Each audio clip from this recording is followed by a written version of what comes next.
Return to Play is the UK's leading sports medicine provider for schools and clubs. We ensure sport is safer than ever by making it easy for you to provide gold standard medical care to your players. Our head injury and concussion care service provides your players with 7-day-a-week access to some of the UK's most experienced concussion doctors, who make sure the correct diagnosis is made and manage each player's recovery until they are fit to return to sport. We also provide you with the education, policy, and administrative support you need to confidently manage injuries, giving you and your players' parents peace of mind. Using our innovative R2P injury management system, injuries can be quickly recorded, parents and staff automatically notified, doctor appointments booked, players' recovery tracked, and injury analysis downloaded. Our system even integrates with other school systems, saving you admin time. Our full sports medicine service is tailored to your organisation's specific needs, designed to best support your sports programme and medical setup. It includes our head injury and concussion care service, plus weekly sports doctor clinics, access to physiotherapists, matchday medical support and more. Return to Play are partnered with over 60 of the UK's leading schools and clubs. Get in touch to find out more.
Return to Play is the UK's leading sports medicine provider for schools and clubs. We ensure sport is safer than ever by making it easy for you to provide gold standard medical care to your players. Our head injury and concussion care service provides your players with 7-day-a-week access to some of the UK's most experienced concussion doctors, who make sure the correct diagnosis is made and manage each player's recovery until they are fit to return to sport.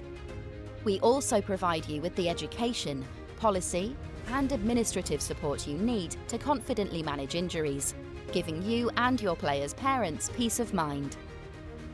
Using our innovative R2P injury management system, injuries can be quickly recorded, parents and staff automatically notified, doctor appointments booked, players' recovery tracked, and injury analysis downloaded.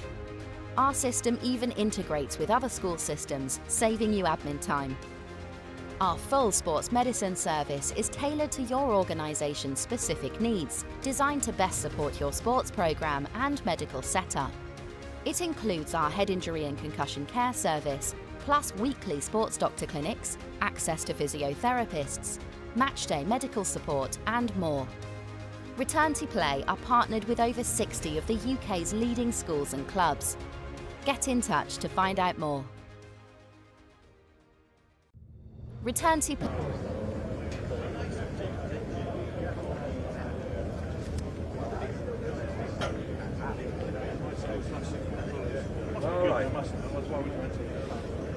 Stourport High School. Yeah, yeah.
So, what time do you want us to meet back there? 20 minutes. What do I say? We have 25 minutes.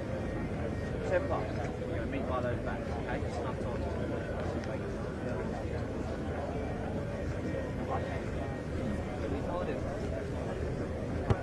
This will be such. Just stay out of the way. Oh, the camera's right there. Stop! Maybe come this side and go on the side.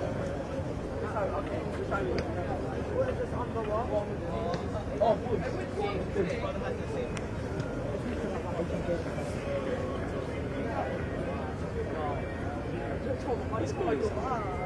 Oh, for fuck's sake.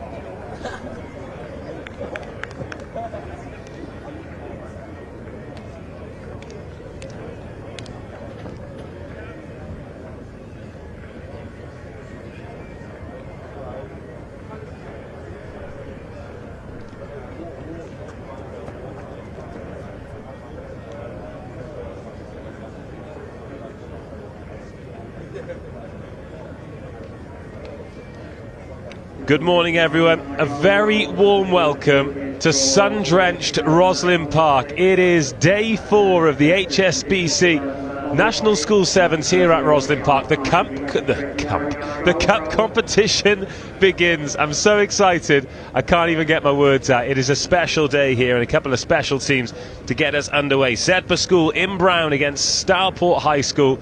It has been a stunning 3 days of rugby here at the biggest sevens competition, maybe even the best sevens competition on the planet. The Vars is done. Stowe won that brilliant 33-5 victory over Oakham in the final. 2 really hard days of rugby. I think we all agreed it was the most competitive Vars there's been for many years.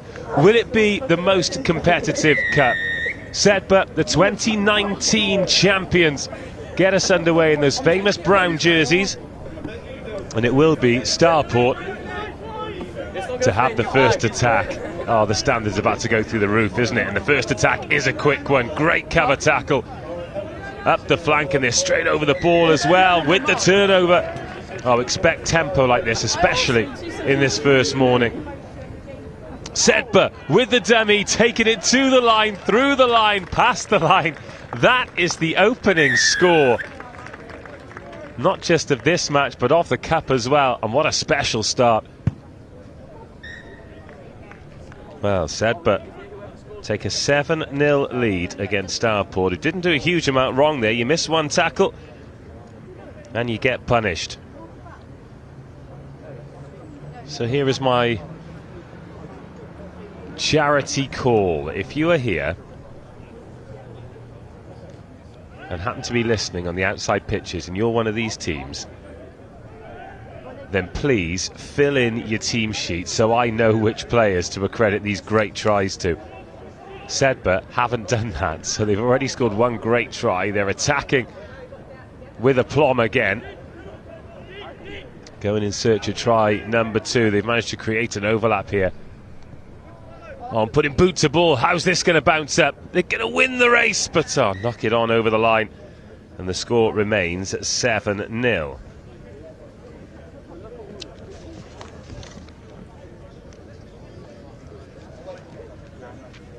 Stourport High School not really getting a touch, didn't score with their opening attack and find themselves 7-0 down. So while we wait for the scrum to set, Let's talk you through the next couple of games here on RE1. We've got Bishop Burton College against Myerscough, and then Clifton against Wellington.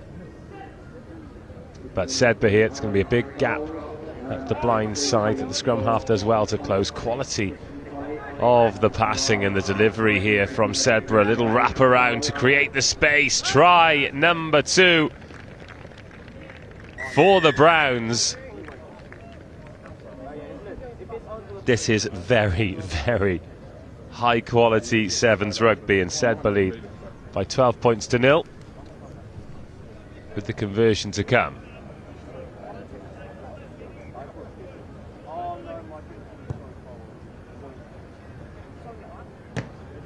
Conversion unsuccessful. 12-0.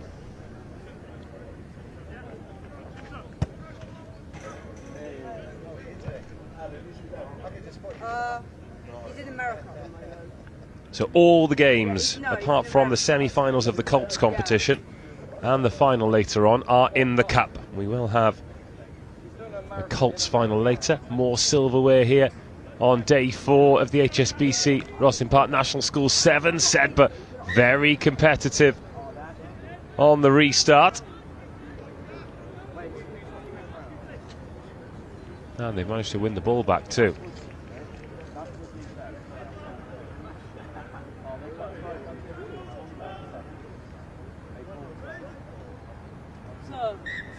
Oh, it's not gone 5 metres. They took exactly 7. No, Stourport not really helping themselves there when they have the opportunity.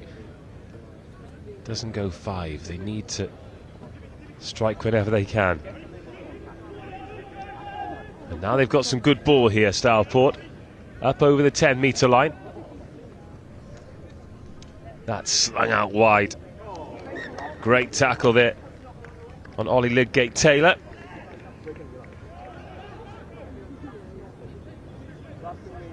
Oh, but Sedbergh come again. It's just the speed of the decision making that makes it so hard to defend. They are off and running before you've had time to realise what's going on. Coming in to make the tackle there. That was Ethan Allen. Oh, a decent turnover there from Stourport. To attack up the right-hand side.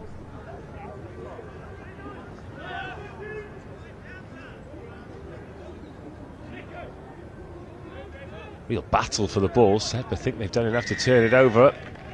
Well, maybe not turn it over, but win the penalty, and away they come again. Still 2 minutes of the half to go. Breathless stuff. And another foot race to the corner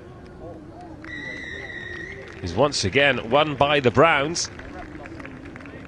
And a round of applause breaks out around pitch RE1. Incredible. It's first game of the day. There's already a great crowd for this one. People want to come and see the top teams in the top competition.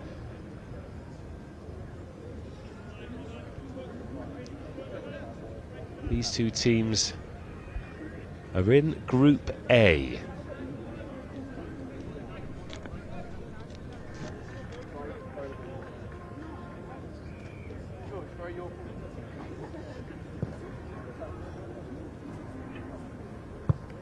Unsuccessful conversion, 17-0.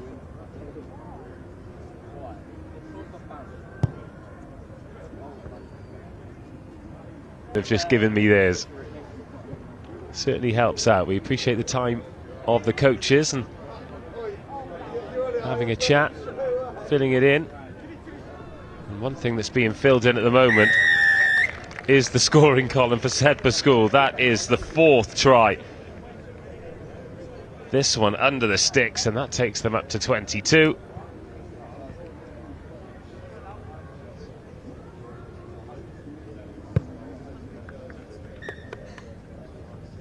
Which becomes 24. And Sedbergh School do not look in the mood to take any prisoners.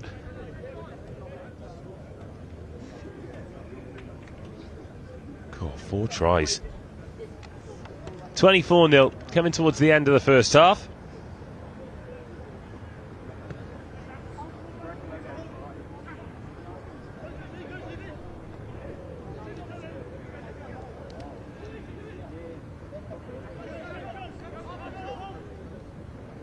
Oh, now is there a little bit of space here? Can something be engineered for Stourport to get off the mark for half-time? Oh, goodness me, what a carry! Well, the chase back comes and the tackle's made eventually, but that is superb work and a little sign of what the team in blue can do. Ethan Allen. Now then, 2-on-1. Oh, in fact, the man on the outside was ignored. Stourport have coughed the ball up. That was their best opportunity of the half to score. Oh, they've managed to win it back though. Closing in on the try line. Now some width. Ollie Lydgate-Taylor.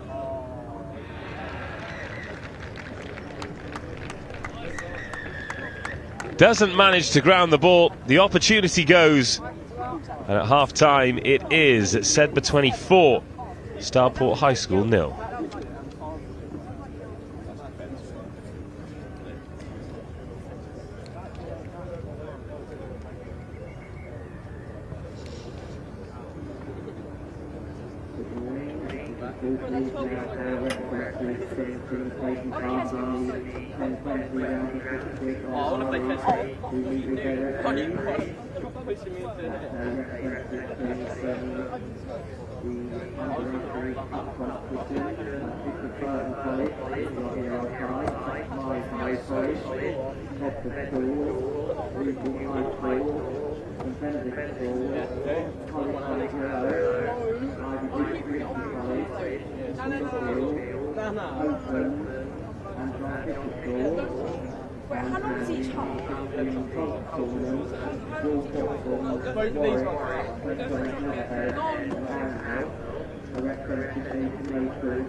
This one goes high, this one goes high.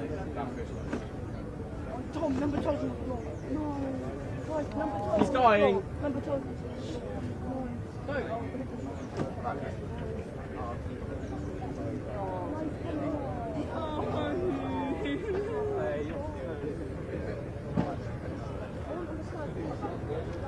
Out come the teams for the second half.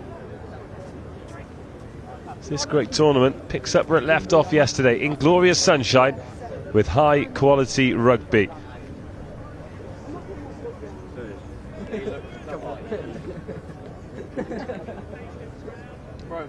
So this one in Group A, Harrogate Grammar and Rugby School.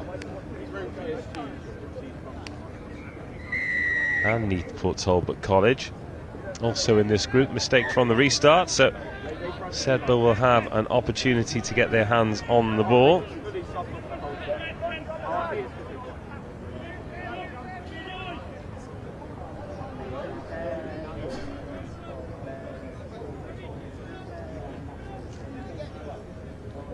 Oh, a decent line hit there by Sedbergh. Oh, and then the offload as well. Second touches, the order of the day. High energy, high quality from Sedbergh. Oh, try number 5. Under the sticks again.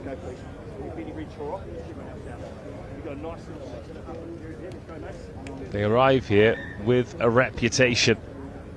15s, 7s, 10s, doesn't matter.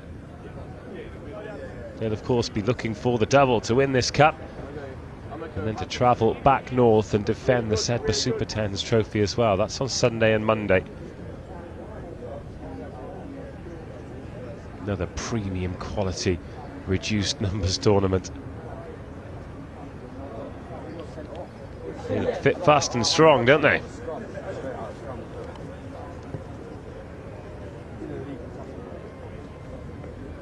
Oh, that's been tapped back, but there's no one there for Stourport, who've been given a tough lesson in Cup Rugby 7s here.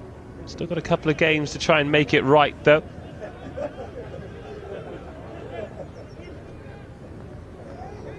But that's beautiful footwork, and that creates a 3-on-2 this side. One more pass could do it.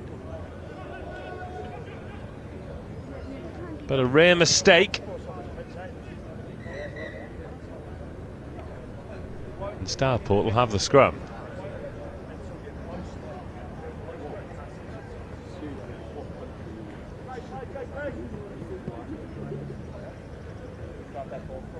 Long way to go though to get their first score of the competition for Stourport.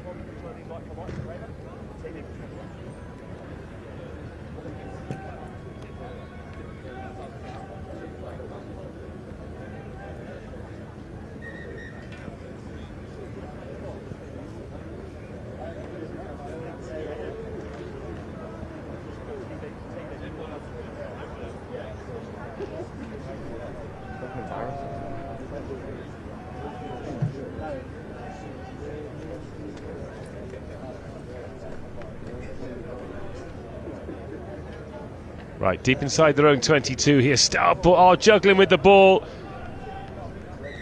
It goes straight into the welcoming arms of a grateful Sedbergh recipient. And they'll score enough tries of their own volition without Whitgift wrapping one as well. That's a sixth for Sedbergh.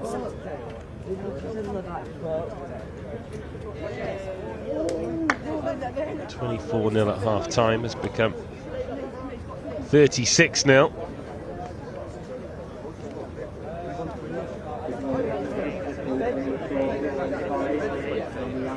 Which remains at 36-0. 10.5 minutes gone.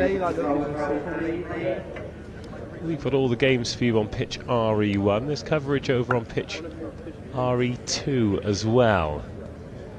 But if you're local, come down.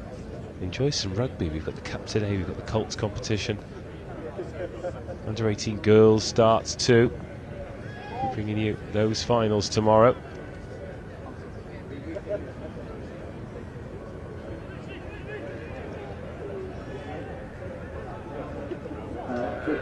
Now Stourport launching an attack.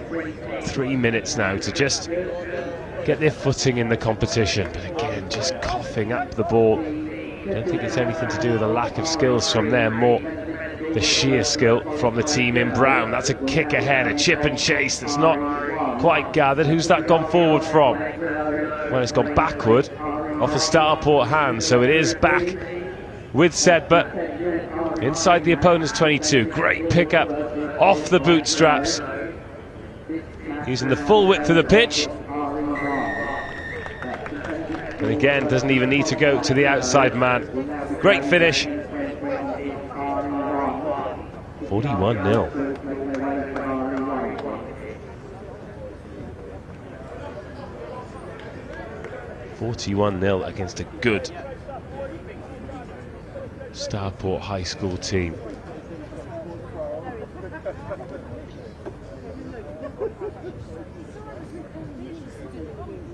Couple of conversions missing either side. You know, we've all got work-ons.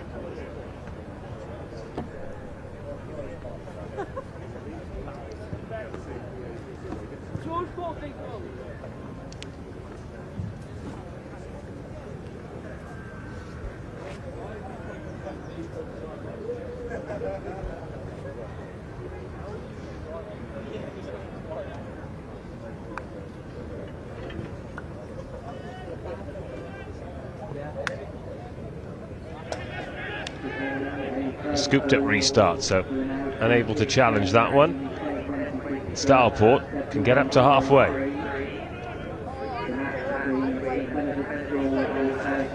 Step in the midfield, but there is no gap in the Browns' defence. Good clear out. Good physical clear out. Stourport now, lovely inside pass. This more like it. Oh, but the floated pass into touch. Not sure that was the right option. Well, definitely wasn't the right option. The ball went out, but there was another pass inside.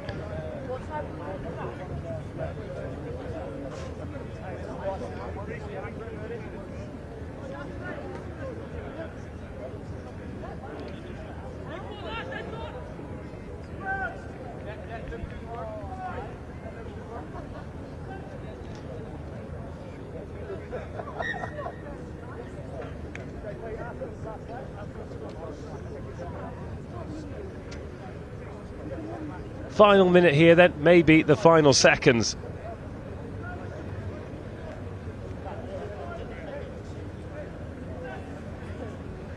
If there were any doubts about the quality of Sedbergh, and they will have all been allayed, because they've scored 7 tries in the opening game of the day, and they've beaten Stourport High School and Sixth Form College by 41 points to 0.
Is that Molly? Yeah, she's had a haircut.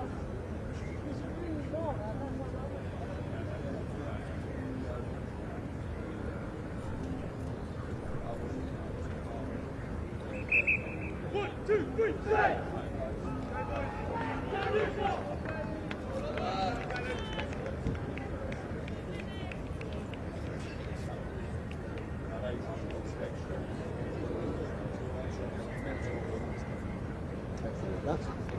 And then the only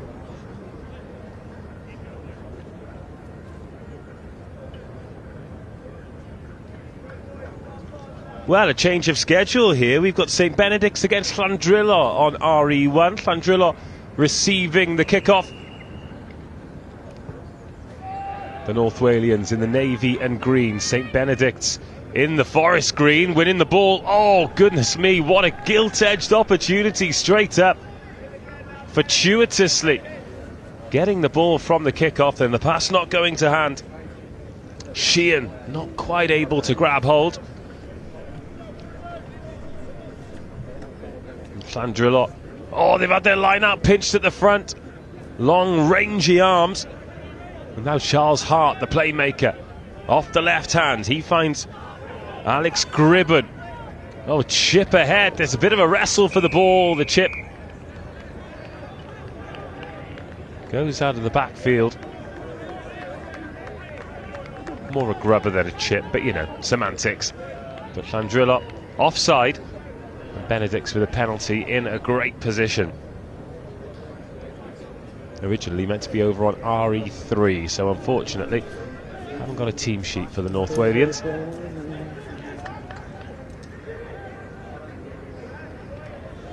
They have managed. Well, they've had their pockets picked, actually. They say they'd managed to get outside their 22, but now Benedict back in the ascendancy. Key moments here in the opening phases of the game.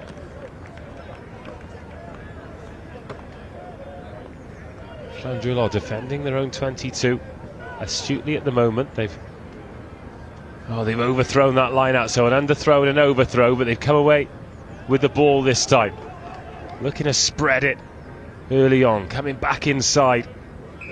Benedict's over the ball. What a great jackal turnover. Can't get isolated at this level. Quick tap by Joe Barrett. Then the netball pass. Oliver Mays. Beautiful offloading from St. Benedict's. Mays gets a second touch. And he gets the opening try.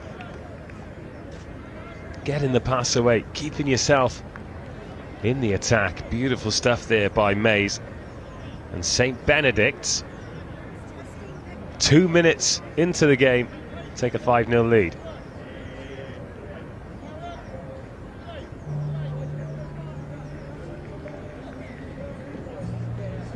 Charles Hart is on kicking duty. Tough drop goal this. Wobbles, doesn't really threaten the posts.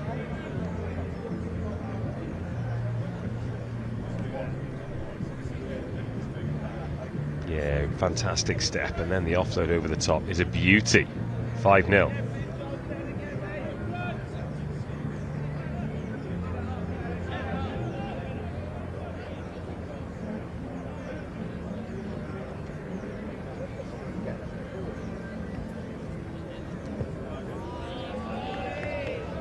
High hanging restart to be challenged, and again St. Benedict's find a way to get their hands on the ball straight from the kickoff, and they're straight back on it as well. That's a second score. Alex Gribben sweeping forward, and I'm looking down at the Llandrilo bench. They've got their hands on their hips. Not sure they were prepared for the whirlwind of St. Benedict's attackers.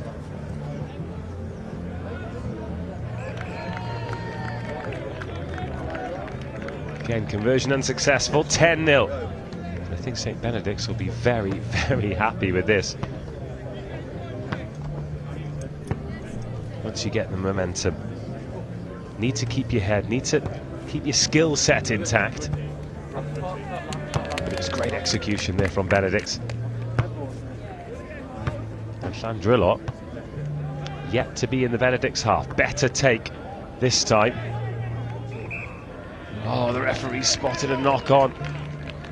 I think Llandrilo are unlucky there. Took it above his head, took the tackle. Ball seemed to drop behind him, but ref a lot closer than me. At a better angle, and Benedict again with a great attacking opportunity.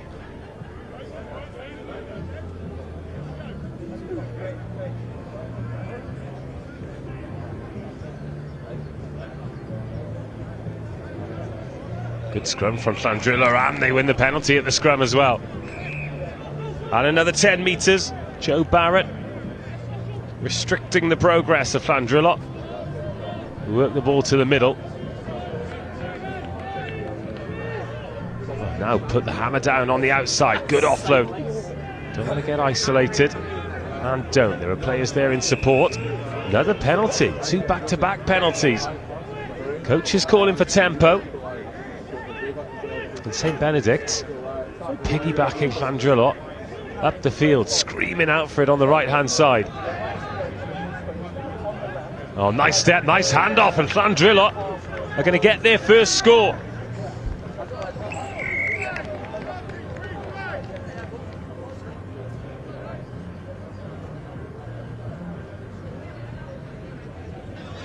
Everin Osbole gets the first score for Llandrilo. Sam Howard's here, and now I've said his name, he needs to get up the ladder.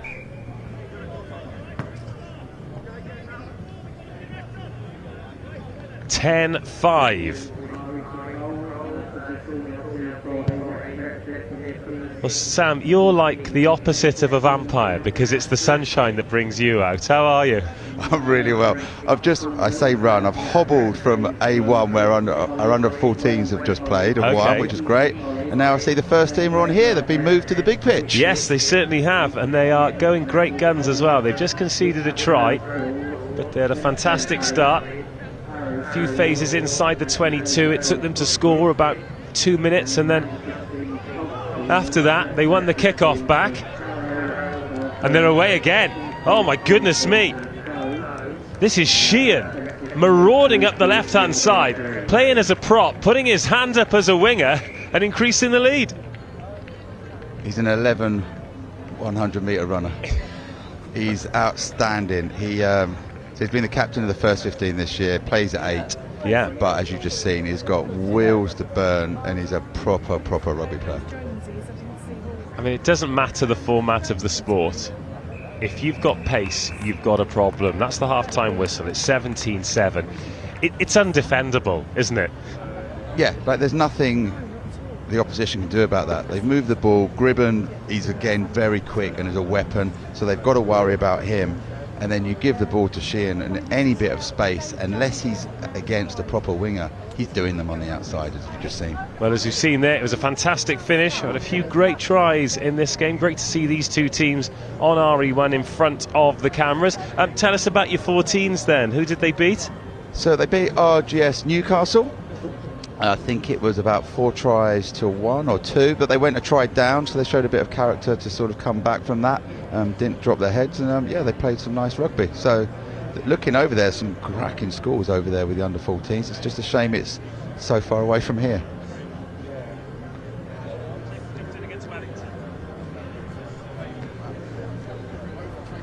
Just heard you say, wow, it's a biggie, when I told the referee that it's Clifton versus Wellington up next. They're all biggies today, you know. They are all biggies, yeah, they are. But obviously Wellington, perennial sort of latter stages of any tournament that they enter. And Clifton, I'm pretty sure, had a really strong 15 season. So I would have thought they'd be very competitive as well. So, but as you said, every game that takes place on this pitch today is probably going to be a biggie. While you were watching your 14s, we were watching Sedbergh. Whoa. they look very good. When don't they? Yeah. When don't they? Like, they are. What I like, I know they get it, but who doesn't? They get in Scholars and they get up north. They sort of got a nice catchment area. But the way they play, the way they approach the game, I remember commentating on the 15s, I think, in the Daily Mail final once. And they're always looking, they're always trying to be clever. They don't just rely on size. I think they get it right up there. I don't know them that well, but I'm always very impressed with the way their boys handle themselves. Well, that was one of the takeaways as we're back underway here in the second half. Benedict's on the ball straight away, some creative offloading to create space, and now the sweeper is going to be called into action. Perhaps that could have gone a little bit quicker, but Robinson does well to keep hold of the ball until the turnover is given away. But that was a real point of difference, you know, with Sedbergh. You talk about sort of always looking, just the pace that they play the game. As soon as the whistle goes, they're away. Now, they won 41-0, but last phases of the game, there was the possibility that Stourport were going to score. They forced the knock-on, and they celebrated that like they just scored themselves. They are... yeah, I think they're going to be a force to be reckoned with, to be honest. Yeah, and just sort of plays like that from Benny, who's made the line break, should have really fed his support player. Sedbergh and the very top teams, they score those tries, and that's the difference. They score that, and we've actually worked quite hard on, once we make a line break, making sure it then leads to a try. But again, he's just got tackled. I think we got fortunate. Like, a lot of refs gives knock-ons there for the tap penalty, but he didn't actually, he just kicked on the floor, but it wasn't a knock-on. But who's got the ball here? It is Benny's over on the far side line out. So you talk about the line break, trying to turn it into a try. Is that just in the sevens game, or is that something in the 15s as well? Another clean break here. Oh, it's Sheehan again. You just can't touch him once he's beaten the first man. No, there's just an example of his pace, and it's quite a clever little line-out move that Zoran sort of introduced, which puts him into space. And someone of his size, his pace, sort of running at a fly half, he's generally going to score tries, and was needed because this game's by no means done. So he's an upper sixth, is he? Upper sixth leaving. He was involved with Irish. They let him go, which many people questioned, not just sort of. You can tell a player's good when all other coaches are talking about him. Yeah. It was a bit like Tommy O'Flaherty at Dulwich. When everyone else is talking about him, you know he's good, and that's the thing with Sheehan, and he's exceptional. Like, I will be trying to push him forward to sort of either the Samurai or the Jesters. He's one of those players that could tear up on the 7th scene. And he'd have a great summer doing that as well, wouldn't he? He's a super kid as well. He's a super kid. But as most of these boys are. Do you know what? O'Flaherty's a great example, actually, because he didn't go anywhere. And he went to Cardiff Uni, didn't he? And obviously he's had a phenomenal professional career now as Llandrillot trying to get the hands going, but coughed up the ball again. So just because you let go at whatever it is, 17 or 18, doesn't mean that it's the end for you. And there's a great example at Irish, actually. Tom Pearson, the open side flanker, who's having a tremendous season, having been completely passed by through all the academies, went to Cardiff Met Uni, and now he's back in. So for all those boys like Sheehan, if they don't get, maybe he's not the right size. They all like big mutants, don't they? But Benedict certainly don't, because they are tearing it up here and dangerously treading around the 22 again. That's Jeffries. And a nice pass outside, race to the corner, and another race that Benedicts have won. It's Isaac Rush. Yeah, nice try, move the ball wide, create a bit of space. There was the breakdown, they've won it, and they've just used the overlap, score in the corner. As we talked about yesterday, just simple rugby, sort of drag the defence one way and then put it wide the other way. But yeah, like talking about the boys, I think this is a perfect showcase for a lot of the players. Like, I've just seen Don Brandt walking over there. He was another case.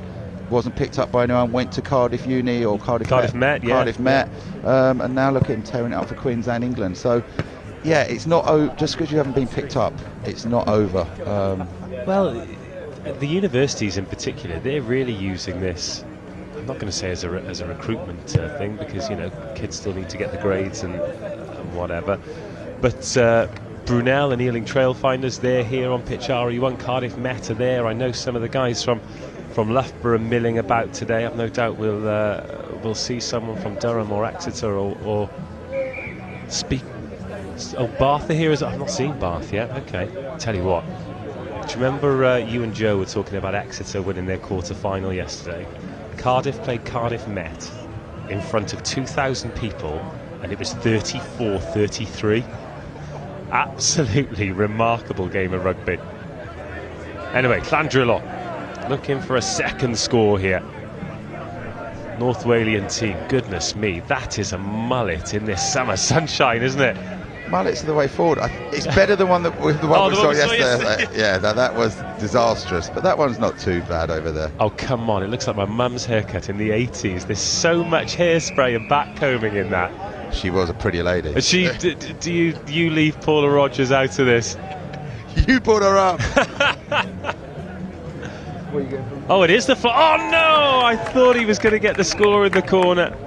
It would have looked so good flapping in the breeze. Alas, the opportunity goes, and Llandrillot miss out. But that's good defence there by Ben. He's like, always make the opposition make that last pass. Don't give up. Keep going, because if the opposition makes 6 passes to score, and they do, say fair play, good try. But don't make it easy for them, and you never know. That last pass might not go to hand, which is exactly the case there. And we talk about habits as well, don't we? And Benedicts will be in closer games than this. So when you're in a closer game, you need to get into those good habits. Now, tell you what, attacking space is a good habit, and this is some good pace. Lovely handoff to finish it as well. Robert Jeffries goes the length. He is full of running, and that is some score. Really good try. Great play by Joe at scrum half. Sort of made a little snipe up the blind side, but then didn't die with the ball. Moved it. 2 passes, feed the speed, let him run 80 yards and scored the try. A really nice try there. Bennies are looking good here, looking very composed. They have a lot of players that, like, they're a good tight-knit group. Most of them are upper 6th, and yeah, they're coming in today with a lot of confidence. Unsuccessful with the conversion, 34-7.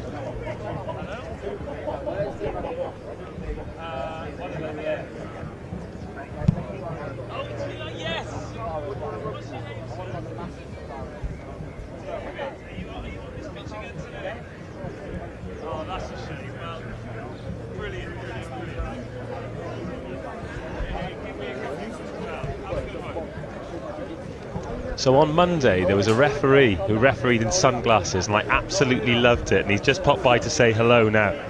Just got a team sheet for Wellington College. I appreciate you, Wellington. Well, I suppose he can answer all the people on the sideline going, put your glasses on. Yeah, yeah. Got them on. Should have gone to Specsave as well. Little do you know. Okay, this game nearly up. Llandrillot looking to finish with a flourish.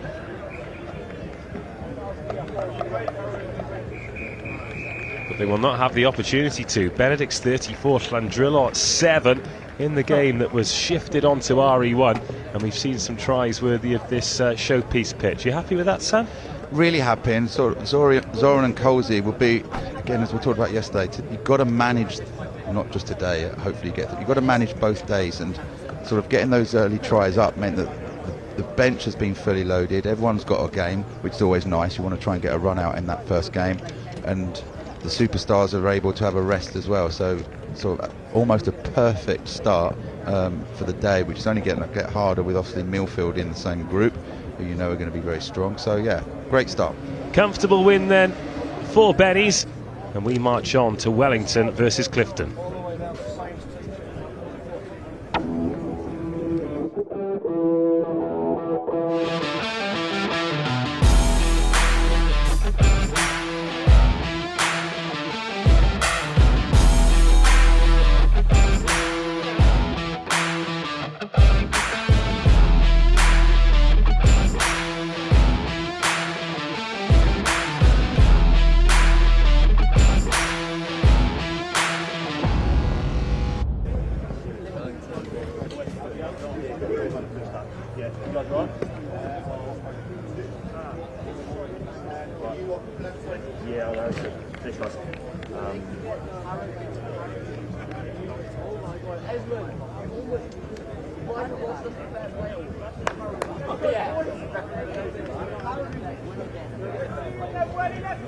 Well, in schoolboy rugby, doesn't get much bigger than this. Clifton College against Wellington College. Wellington in the Bumblebee hoops receiving the kickoff. Clifton in the white and sky blue, which I must say is a beautiful kit for this time of year. Although I can't imagine it's going to stay that white for long. See myself in that. Not those skin tight ones. not into them anymore. Here we go. Oh, not a mistake from the first kickoff. Goodness me.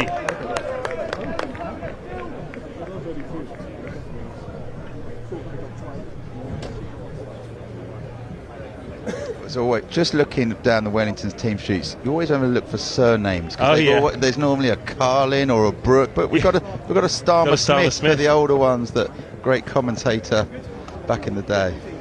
His son, of course, a musician now, who I saw performing tribute to his dad at Twickenham Stadium as well. Look at this. What's happening with this Wellington College formation? They're about to break out like the Red Arrows, aren't they? This is great to see. Great to see some innovation. So I dare say they're all going to go the same way and sort of overload. But as we say, that the best laid plans. But here go Wellington. A couple of these players that I recognise from the Harlequins Academy. Murdoch Locke, Finn Torse is very fancied. Here's the pass out to the left-hand side. Drilled ball out there to Finn Walker, who gets it away before he goes into touch. Nice pick up off the toes as well. Just already seeing the level of skill, aren't we? That is Murdoch Locke.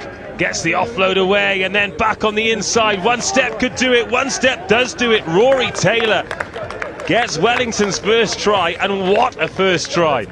Two fantastic offloads, both with control, both with one hand, both to the support runner that didn't check him, so they were both running onto the ball at pace.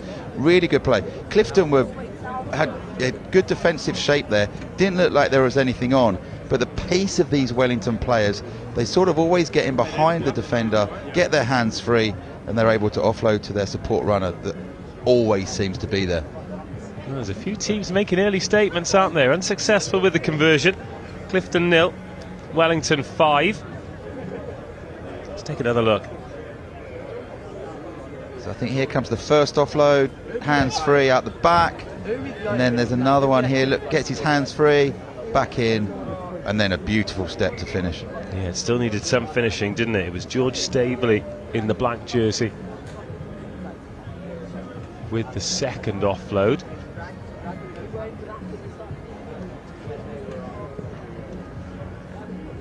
Oh, this is the life here. It really is.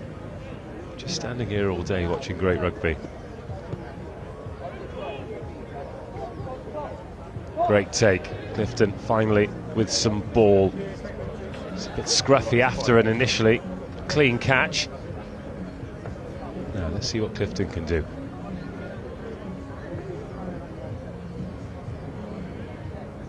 Well, after complimenting them on how great their shirts looked, I've just realised they've put white numbers on them. Doesn't help the commentator, does it? No, certainly does not.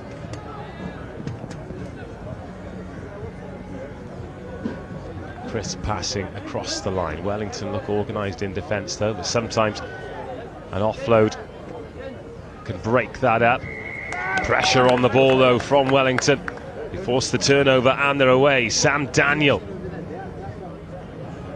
Oh, I seem to have so much time to get that pass away. Then the pass over the top to Finn Walder. Oh, he's knocked that on. What a cover tackle. What a tackle. Was that the curse of the dreaded line as well? Oh, it might have been. I think he went early again, which we saw yesterday all day long. But again, great cover tackle, never give up. Now Clifton have got the scrum.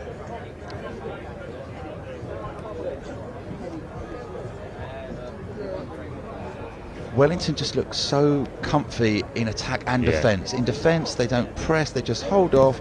They don't commit unless they have to. It seems like they're quite happy to let Clifton have the ball. They're not really going anywhere. And then when they get the ball, they all sort of seem to, they're all on task. Oh, he's got away here. Oh, brilliant break. Needs support. Support doesn't come. That seems to be a difference, doesn't it? It's just Wellington seem to have more of a synergy in that offloading game. But what a pass that is off the right hand. And now Clifton sending defenders one way, then the other. Heck of a tackle to bring him down in the end.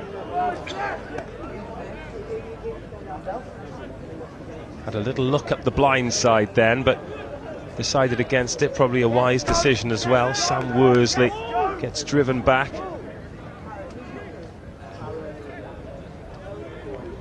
Wellington just seem to have too much pace. Telegraphed. It's telegraphed, it's picked off, it's Taylor. It's 2. As we've talked about, pace kills in sevens, and sort of Clifton have made some breaks.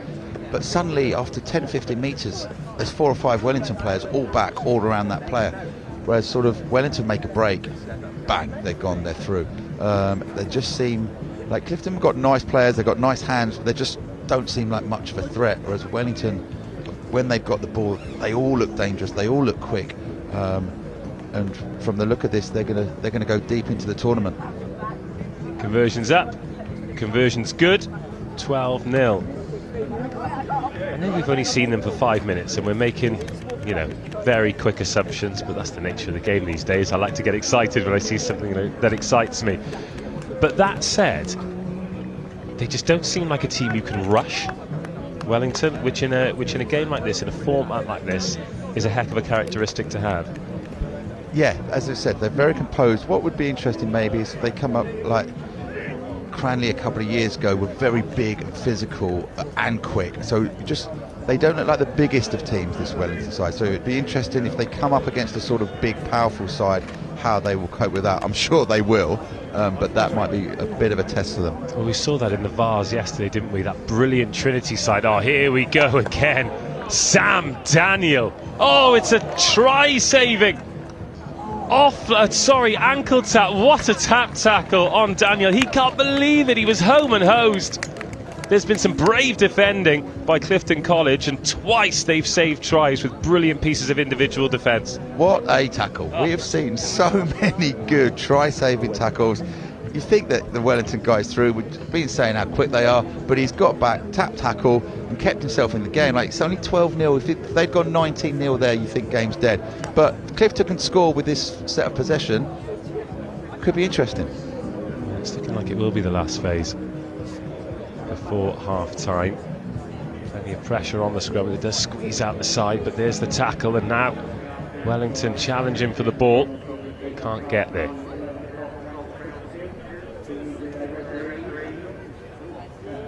Very well organised defence from Wellington. The footwork, can't do it this time. Oh God, that is some collision. High tackle though. Just think Clifton, the players that are off the ball need to realign a bit deeper. They're letting Wellington come onto them. If they get deeper, I think they can hurt this Wellington side, but they're all flat. If you see all the players on the left, they're just in a flat line, which means Wellington are going to come up and sort of, it's an easy for Wellington to defend. Well, we're seeing them just creep up and sneak up, aren't we? Yeah, it's just Clifton have got to get deeper. They've got to move the ball. Another penalty though. Clifton go quickly. And here's some pace round the outside, but then the defender gets there. Oh, but the scoop out of the back door is a beauty, and Clifton do get their first try. Yeah, thoroughly deserved. They had a scrum on their line. They've kept the ball. Wellington conceded a couple of penalties. They stayed patient. Lovely offload, as you like, but the support players there. Going into half-time, this could still be anyone's game. Ah, I love it. I absolutely love it. In the sunshine as well. Look how many people there are around already, and they've come to watch this game, all on the far side in front of those boards. Away to our right, around by the Edwin Doran tent. Conversion from the touchline. We're not going to have too many of those today. That one doesn't shovel the post. 5-12 at half-time. Just wanted to go back to that point you made about the physicality, because we saw it at the back end of the Vars yesterday. So that brilliant Trinity side who'd run rings around everyone, but they came up against Oakham, who were very skillful but also massive, and they couldn't get over the line because Oakham were just a bit too good and a bit too strong. Then Stowe played Oakham in the final. Stowe weren't as big as them, but they could match that physicality, and they ended up winning quite comfortably. So it's not just about pace, is it? There are those physical differentials that end up, well, even at senior rugby, you come up against it, but in under-18s rugby, it can be huge. Yeah, as long as everyone in the squad is buying into whatever the game plan is. So if you look at, like on the World Series, South Africa are very physical. They play Argentina very physical. Sort of Fiji are all about the offloads. So you can have different styles as long as you're playing to your strengths, which at schoolboy level you probably have to change every year. Or if you get it right, you are, because you get a different crop of players. One year you may have small, nifty players. One you may have some big physical ones. But as long as the players buy into whatever the coach has put in place, you can play a physical game, you can play a quick game, you can play all sorts of games. But you've got to buy into it, and I think that's what Stowe knew what they were doing. All of them knew what they were doing. They did have some physical players that were powerful and quick, but they all knew what the next person was going to do, which is crucial. Well, that's why being a school coach must be such a fascinating situation to be in, because you've got to build a style of play around the kids in your school. If you're a Premiership coach, you can buy the players and create a squad in the image of the game you want to play, but you've continually got to adapt every year as a school coach. You would have thought so. No, you do. Well, we did it at Dulwich. We definitely did. Like the first year we won the National Cup, we had massive forwards, and we were going to play to that strength. The last year we won it, we had flyers out wide, and we weren't that big, so we played a full court game. And as a coach, it was interesting. It was fun because you had to you play different ways. You obviously discuss it with your team of coaches and the players, how we're going to go this year. And then you coach appropriately. So I do think that you have to base your coaching on the players you've got at school, rather than go, I'm the coach, this is how we're going to play it. That's not really going to work every year. Wellington kicking off to Clifton in the second half. 12-5, good game. Oh, and a great chase, and what a superb take. Underneath that, Ben Frampton sets Wellington on the way. That's gone forward, but goodness me. Oh, has it gone forward? No, says the referee, and Clifton on the march again. They've got numbers here. Away and across come Wellington, and they've covered that really well. Really good defence by number 11 there for Wimbledon. For Wellington. Didn't commit, just hung off.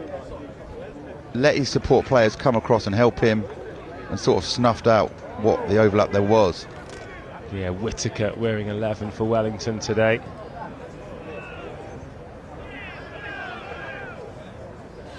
A loose ball eventually pounced on by Clifton, but Wellington, swarming around it. There's been a little knock on there that saves a certain try. Here's one for you. Do you remember we called that schools final a few years ago where Whitgift won, and there was a lad called Ed Dunford at outside half, He was playing for Cardiff Uni in that quarter-final last night, and they obviously lost by a point, but he just ran the game. He was absolutely superb. Some young player. It's great to see sort of boys that you've either commentated or coached against, and suddenly you see them popping up on the scene somewhere. Especially the ones, as we talked about, that everyone knows sort of the superstars and they're going to go on, but the ones that you don't quite make it at schoolboy level. Know that there are still opportunities to play great rugby. Oh, it's that charge down with the head. It's a knock on, and that is the risk of the kicking game, isn't it? Yeah, it seems as Clifton just seemed to be forcing it this half, which just before half time, the try they scored, they didn't force it, they showed some patience, and eventually they got what they deserved. But this half, they seem to be, I know we were only sort of a minute in, but they're sort of forcing the offloads. A kick there was like a kick to nothing, really. Sort of, and Wellington, you don't want to give the ball back to this Wellington team. Yeah, if you're just kicking it up the tram lines, big space here. Oh, wow, look at these feet. Once, then twice, creating the space. Well, it deserves a try. Sam Daniel finishes it, but it's Whittaker and his electric footwork that made it. That was lovely to watch, wasn't it? Like that's what you want on this pitch, in front of this crowd. This is what they want to see. Dart down the blind side, 2 steps, but then again, the wherewithal, the wisdom to just pass the ball to someone else that goes in like untouched, rather than trying to do it all himself. He's done the hard work. You can go and score it. Lovely play. It's lovely to watch for everybody apart from the defender who stood in front of him. What are you supposed to do? Yeah, like he's obviously quick, but then he's got that footwork. But that's sort of when you see like the World Sevens, like Simon Amor when he was sweeping for England. Like he's got all of these Fijians coming at you, and you're thinking, crikey, would you want to be in that position? But he nearly always made the tackle. Yeah, it's incredible. It's sensational, isn't it? 19-5 is the score here, and then the new ball makes its way onto the pitch. Oh, that's a spanker as well. Seen any big ones floating around yet? I've seen one, yeah. We should go speak to them actually. How many? One right below this one, us. yeah, exactly. Right, it says size 7. That can't be size 7. That's not too bigger than a match ball. What's a size 6? Oh, it's another great attempt at Wellington. They are so competitive on the restarts. They've knocked that one on. Yeah, like we saw a lot of great restarts yesterday, but weren't that well contested. There's no point putting it on the money as a kicker and then your chasers not getting after it. But these Wellington chasers are 100% going for the ball. That time it didn't quite come off, but that's what you want. If you're the kicker, there's nothing worse than doing a great kick and then seeing your support players just look at it and want to smash the tackler rather than getting up and actually going for the ball. That's what you want. You want the ball back. Absolutely. And all the uncertainty that comes with that. Oh, lovely step inside. Oh, and again, great footwork. Beats 3 defenders and scrambles the ball back. Yeah, it did well there. Like people watching, you don't really want rucks. Just if you're on the floor, just chuck it back to your team. Keep the ball. He's done well there. Try and create some chaos, some carnage. You see, just they're a little bit flat again, which means that Wellington can get up the line, but he's through. Great power. Well, the thing with having a great defensive formation is you still need to make your tackles, and that was a missed tackle by Wellington. They've given away a penalty there. Remember at the end of the first half, they gave away a few back-to-back, and it cost them the try. Clifton, patience required. They need 2 scores. They've got 2 minutes. We've seen 2 tries in 2 minutes on a number of occasions. Oh, that was one. It's gone begging. Oh, it was a great line. Did everything right apart from catch the ball. Lovely play, great stepping, good off. If he catches that, he's under the sticks. It's 19-12. But as we so often say, 1 drop ball, 1 missed tackle, 1 bounce to the ball, and suddenly you might be out of the game. Like if Wellington go their length here, that's game over. So, but you've got a big Clifton. They may have a go at this scrum. They're pretty powerful. Yeah, why not? Clifton, yeah, give it your all. Try and get the ball back here. Well, the scoreboard and the clock against Clifton here, but if they pinch one, and if they do pinch one, look how much space there is on the left-hand side. Oh, 5's going in here, isn't he? If he gets it. Penalty though. Off he goes. Oh, that is so good. Oh, my goodness me. He'd leave you with twisted blood, wouldn't he? I'm dizzy watching him. Oh, that's a smart kick. Is he going to get the bounce? Oh, he is going to get the bounce. Sometimes you take the gamble and it comes off. Good turnover, though. Now, Clifton. Has he got the gas? He's got the pass. Oh, now there's no one there. Wellington over the ball, looking for the penalty, but conceding it instead.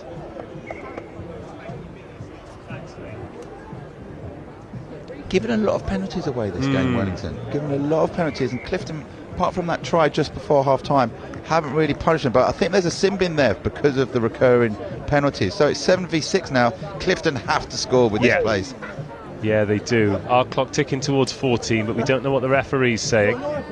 If it's last play, it's no good for Clifton. Oh, an end-over-end pass. I love to see those. End-over-end passes and spiral kicks. Right then, pins his ears back, gets in at the corner. Clifton have done well to stay in this game. They've got the ball down. Yeah, nice finish. Good passes out wide, and he says, yeah, I always had the spiral in my locker, but not the end over end. Oh, you're not an end over end guy, okay. No, rugby league, isn't it? Well, I played a bit of that, and that was some of my best rugby memories, and some of these young men's best rugby memories will come from today, and it's Wellington who get the opening victory. 3 tries, good for that win as well. 2 good sides getting their campaigns underway. Wellington 19, Clifton 10.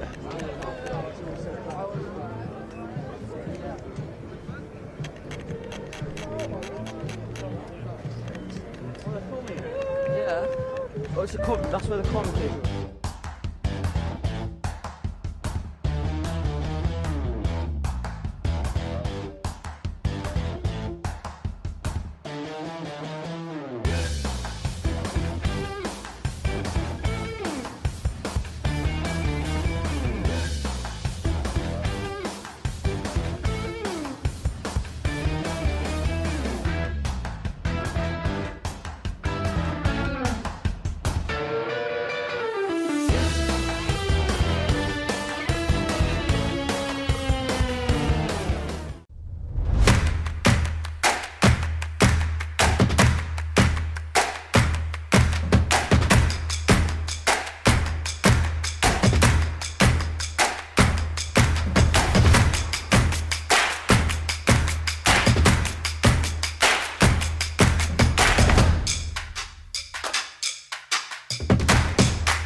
Brighton College versus Ysgol.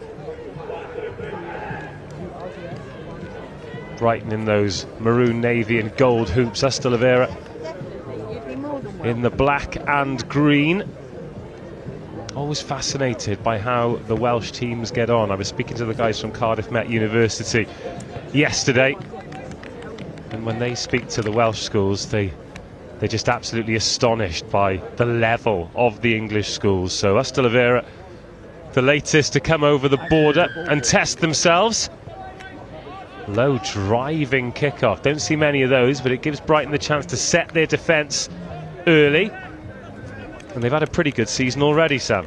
Great season, winning the Surrey Sevens, which, because it's all in one day, is arguably tougher to win than this one, because you've got, I think, seven to win, all of which are really tough. Like, I know there's no tough ones now in this tournament, but it's just in one day.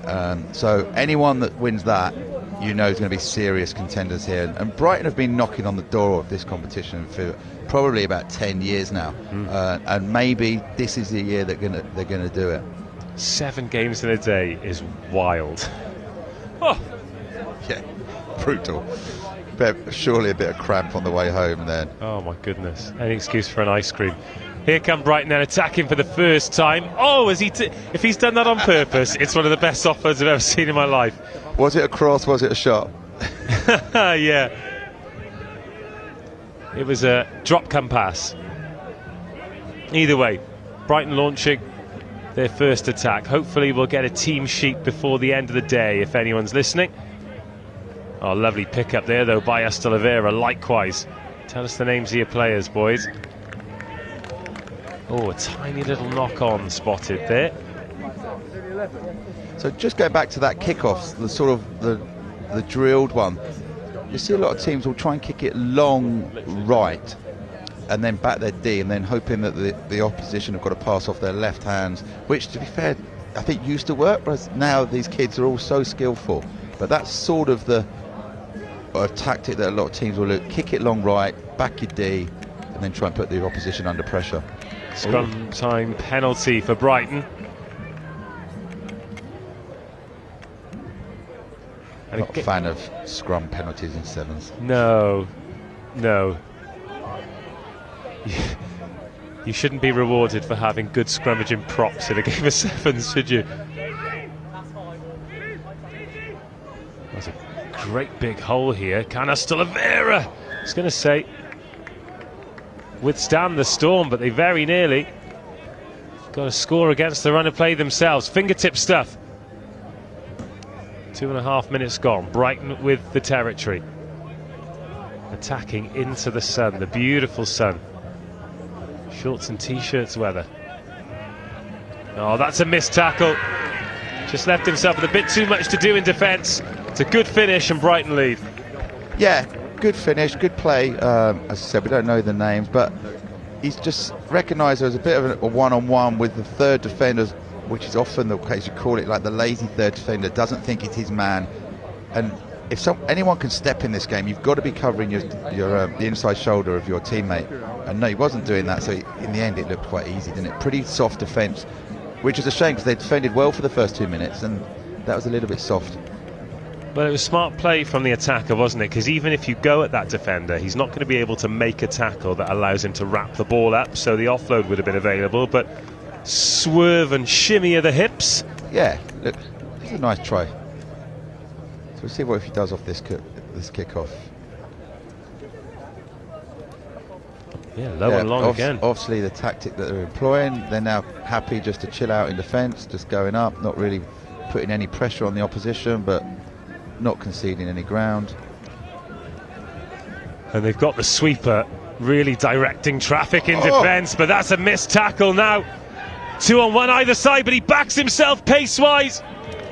Really good tackle by the sweeper who earns his crust, and Brighton have turned the ball over. Or have they? No, little knock-on spotted. Oh, he had support runners either side. Surely it had to go. Yeah, as you said, he had to play it inside and out. He's a big lad. Maybe he thought he was just going to run over the sweeper. But watch the work from the sweeper there. Makes the tackle, then gets up, then scraps. Typical Bright player. They're always strong over the ball. Never make it easy for you. But they're in a great position here.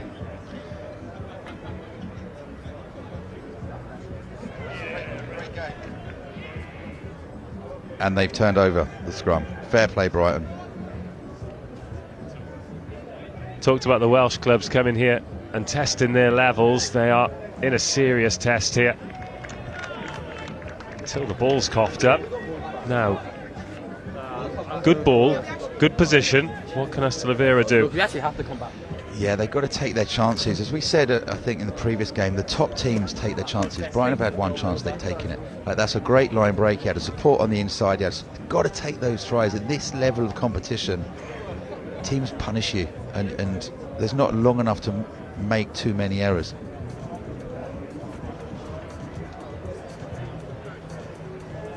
And when you do make a mistake, invariably, you literally do not have the time to rectify it.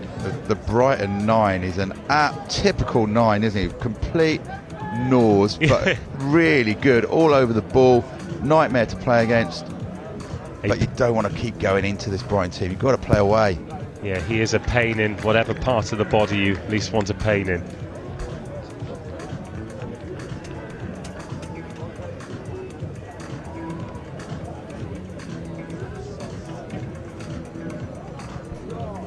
I'll tell you who I can see in the Brighton team. There's that Johnny Smith there wearing number 8. He was player of the tournament at St Joe's. And Another fabulous mullet. Yeah, he's a proper player, isn't he? I saw a little bit from telly. I've seen him around. He's a really good player. As they do produce really good players over the years. Oh, there's a foot here's race a foot on race. Here. Here is a foot race, bouncing ball, and it's hacked on. It's going to be a 100-metre foot race, and I think Brighton might just win this. Oh, this would be a superb score.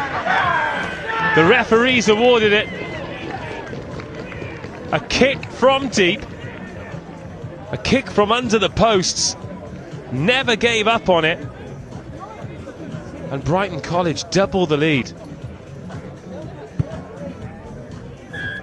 Keelan Farrell, the man with the wheels. But they just shows sort of, you're under your post, you're under pressure. There's nothing wrong with sometimes just whacking it as far as you can, have a good chase, bounce to the ball can do anything. He's chased it brilliantly. Let's just see, did he get this down, or did the defender get there? I think he got it down, didn't he? Always benefit out to the attack. A 100-metre try, you benefit the attack. Smart kick as well, because he kicked it away from the sweeper, didn't he? Made him work. Really good play. And Brighton are confident in their defence, so they're obviously not. They're happy to kick it long and go, right, what have you got? Because we back our defence. You're not going to score from probably 70, 80 yards. So again, sensible play. It's sort of seen as not the trendy or not the fun thing to do in sevens, kick the ball, but if there's purpose behind it and it's not just a kick to nothing, there isn't anything wrong with it. I'll be fascinated to see as we move on in the tournament, so no doubt we'll see plenty of Brighton on pitch RE1, if and how their kick-off changes as the tournament develops, if they do go to a high contestable kick-off at any point. Yeah, because it'd be interesting to see if they're that happy giving this much ball to the likes of maybe a Sedbergh, a Wellington, a Cranleigh. Like, maybe they will, but maybe it'd be like, right, we can't give a team of that much talent that much ball. So, as you said, maybe they play like horses for horses, and play different styles. If they do, then that's a sign of a really, really good sevens team. Last attack of the half. 2 tries in it. Oh, another great ankle tap. Inside ball, it's got to go, surely. Ysgol. Well, if he goes all the way, this would be some finish, but if he doesn't, then he needs to take the blinkers off. Oh, Brighton have turned it over, and that is 2 opportunities butchered. Perhaps that, an even worse one. That's a knock on. That should take us through to half-time. And it does. Brighton 12, Ysgol 0. Brighton have had 2 chances, taken them both. Not the Welsh team, they made one from nothing. Welsh team have had, Ysgol have had 2 chances, haven't taken either, and that's the difference here. You've got to take your chances.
Hurstpierpoint, and in the under-16 Colts tournament, Clifton, Rosslyn, Sedbergh, a representative team of those teams, their referee.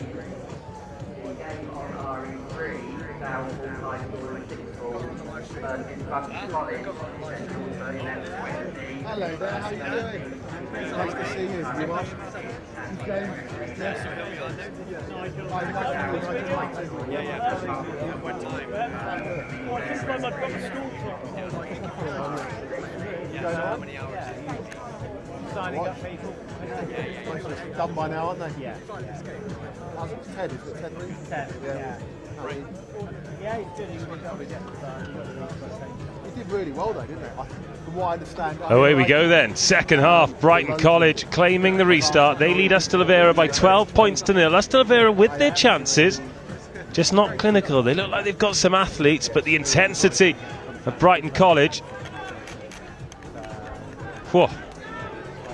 4 committed to the tackle for Ysgol as well. Eventually the winger steps out. Some battle for the ball, this. You hardly ever win a breakdown battle against Brighton. They are the master of the dark arts. They always seem to get the decision. They must work tirelessly beyond it, and this is all age groups. They're so good in the breakdown. Yeah, well, he came on our experience. He really enjoyed it. He's a good ball. You can hear how well they communicate as well, can't you? Particularly in defence, where they've got the sweeper back there, just marching them from left to right. Now it's Ysgol's turn. Oh, little kick, trying to identify some space. It's well won by Ysgol. Again, creating that competition for the ball, Brighton up. Oh, forward pass. I think it's important to say as well, sort of, as you said, Brighton and the top team, this would be probably their 5th tournament, and in that, they would have been playing games of this level week in, week out. They're used to these games, and maybe the Welsh teams, as you said, they come up, they're probably not much difference, but they're not used to playing this level sort of regularly. Well, there's certainly not a Sevens competition of this level in Wales, and there is absolutely not one of the level of the Surrey Sevens either, and that is with all the respect in the world to those clubs and teams. It's just the level and the expectation every time you go on the pitch. Imagine going out knowing there's no such thing as a gimme. It's remarkable. It's a pressure of sorts, isn't it? Oh, and there's a gap. The Ysgol scrum half overcommits. The Brighton scrum half steals in, and they extend the lead. Really good player, this Brighton scrum half. Lovely to watch. Such awareness in attack, sees the space, goes down the blind side, but in defence as a sweeper he's been outstanding. Very, very good rugby player, the Brighton number 9. Short trip from Durham. Yeah, his dad was a real nice guy. Typical good scrum half try, spots down the blind side of a scrum, and has got the pace to go all the way. Well played. I can imagine he works in the city but doesn't do much work in the He knows who to direct to do the work for us. Tom Lockett's flying as well. 19-0. And I didn't see that coming. Oh, here we go, another missed tackle. They've got some very good ball carriers, Ysgol, haven't they? Yeah, another line break, but then no one with him in support, so they have to have the breakdown, and now Brighton have realigned and look quite comfy again. But what might be quite sort of worrying for like Nick Boy, the Brighton head coach, they've been broken quite a few times, and against the top teams they will lead to tries, but they do work hard, they scramble, and even when they're line break they still seem quite comfy. I think the line breaks have all come as well from Ysgol, just going direct, and then maybe a little bit of lazy tackle technique. You go up top and before you know it, it's been bursting their away. But strong rugby program. If they do score a try, they'll be due it, Ysgol. 19-0, coming up to the 11th minute. No, he's done well. Again, the competition for the ball. Yeah, look at this, 3 wide men out there that are going crazy. The ball should have gone. The ball should have gone, and then they've knocked the ball on in the breakdown. Brighton have now got the ball. Yeah, and it's 3. 3 tries, 3 minutes to go. Oh, 3-metre gap opening up. Look at this, just cruising and waiting for support. Knows he's not got the gas to get there. It's just intelligent play, isn't it? Maybe keeping a little bit in the gas tank. And then we moan at him for... Oh, another high tackle. Only getting an 8 instead of a 9 or something. Right, it is. I was going to say an 8 rather than an 8 star. As I say, surely get the subs on now. There's a few tired bodies out there for Brighton. Get the boys off. But that's the first time I've seen that, because very often players will run themselves into a cul-de-sac, but about 50 metres out realised he wasn't going to make it, so just went down the gears. he knew he wasn't going to get there, so he was almost buying time for his support. The bad thing was the guy he gave it to should have then just moved it again, moved it out wide, because he's done the hard work. Let's just keep the ball almost sort of like a bit of one-touch stuff in training. Let's not get tackled, let's just play with the ball until eventually we'll create space. Fourth try goes in, great finish, another great step. So difficult to make a tackle one-on-one with the try line begging. 26-0.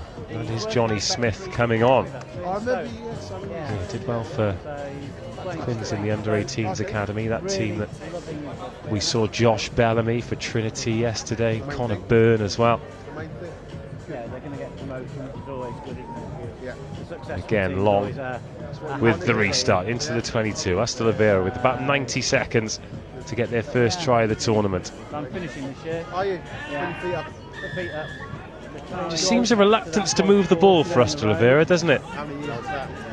Yeah, they sort of become, which is understandable when you're this match. A few of the boys are just sort of trying to force it, trying to take people on. But again, there's another line break. This is one-on-one missed tackle. Oh, it's a great carry, and it's going to be a great try. Oh, superb individual skill. Done his own man, then done the sweep, who has already shown how quick and good he is in defence. And you know what? They deserve a try. The scoreline probably flatters Brighton a little bit, because the Welsh team have had their chances and they finally actually converted one of them. Well, that was a really smart finish, wasn't it? Because the sweeper offered him the outside. He said, yeah, all right, I'll take it. Yeah, you can have that. All right then. See you later. A great bit of strength. And then this one here, that change of direction once, then twice. All you've got to do is get the defender on his heels for a split second, and it is curtains. Sounds unhealthy, really. Almost addicted. He's quite an addictive personality. Restart doesn't go 10, but Brighton claim it, so play on. Now Smith. God, goodness me, that is superb. That is his first contribution to the game. Unfortunately, the ball's just gone forward, but what I quite liked is then, like, the ball wasn't going to go 10, and everyone always says leave it, but sometimes the opposition hold off.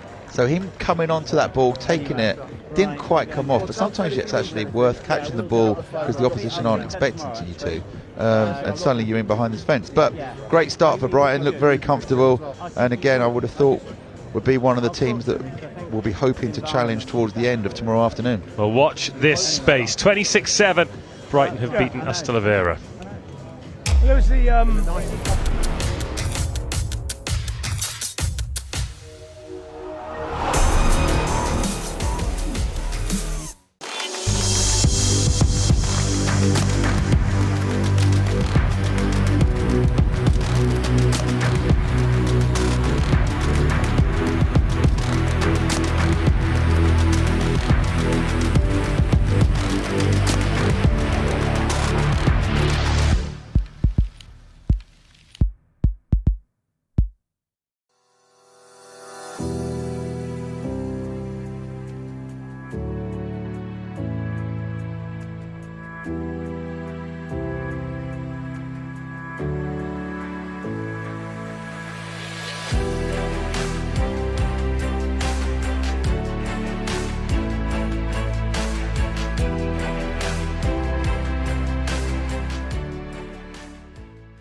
my level is similar as older, but Loughborough would be the place to go.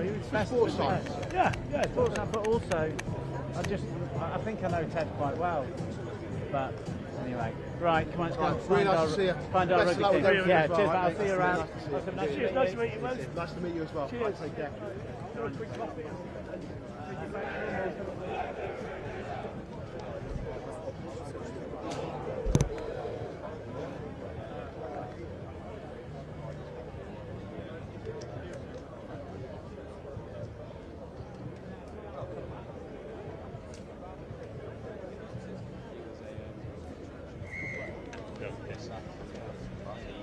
Away we go.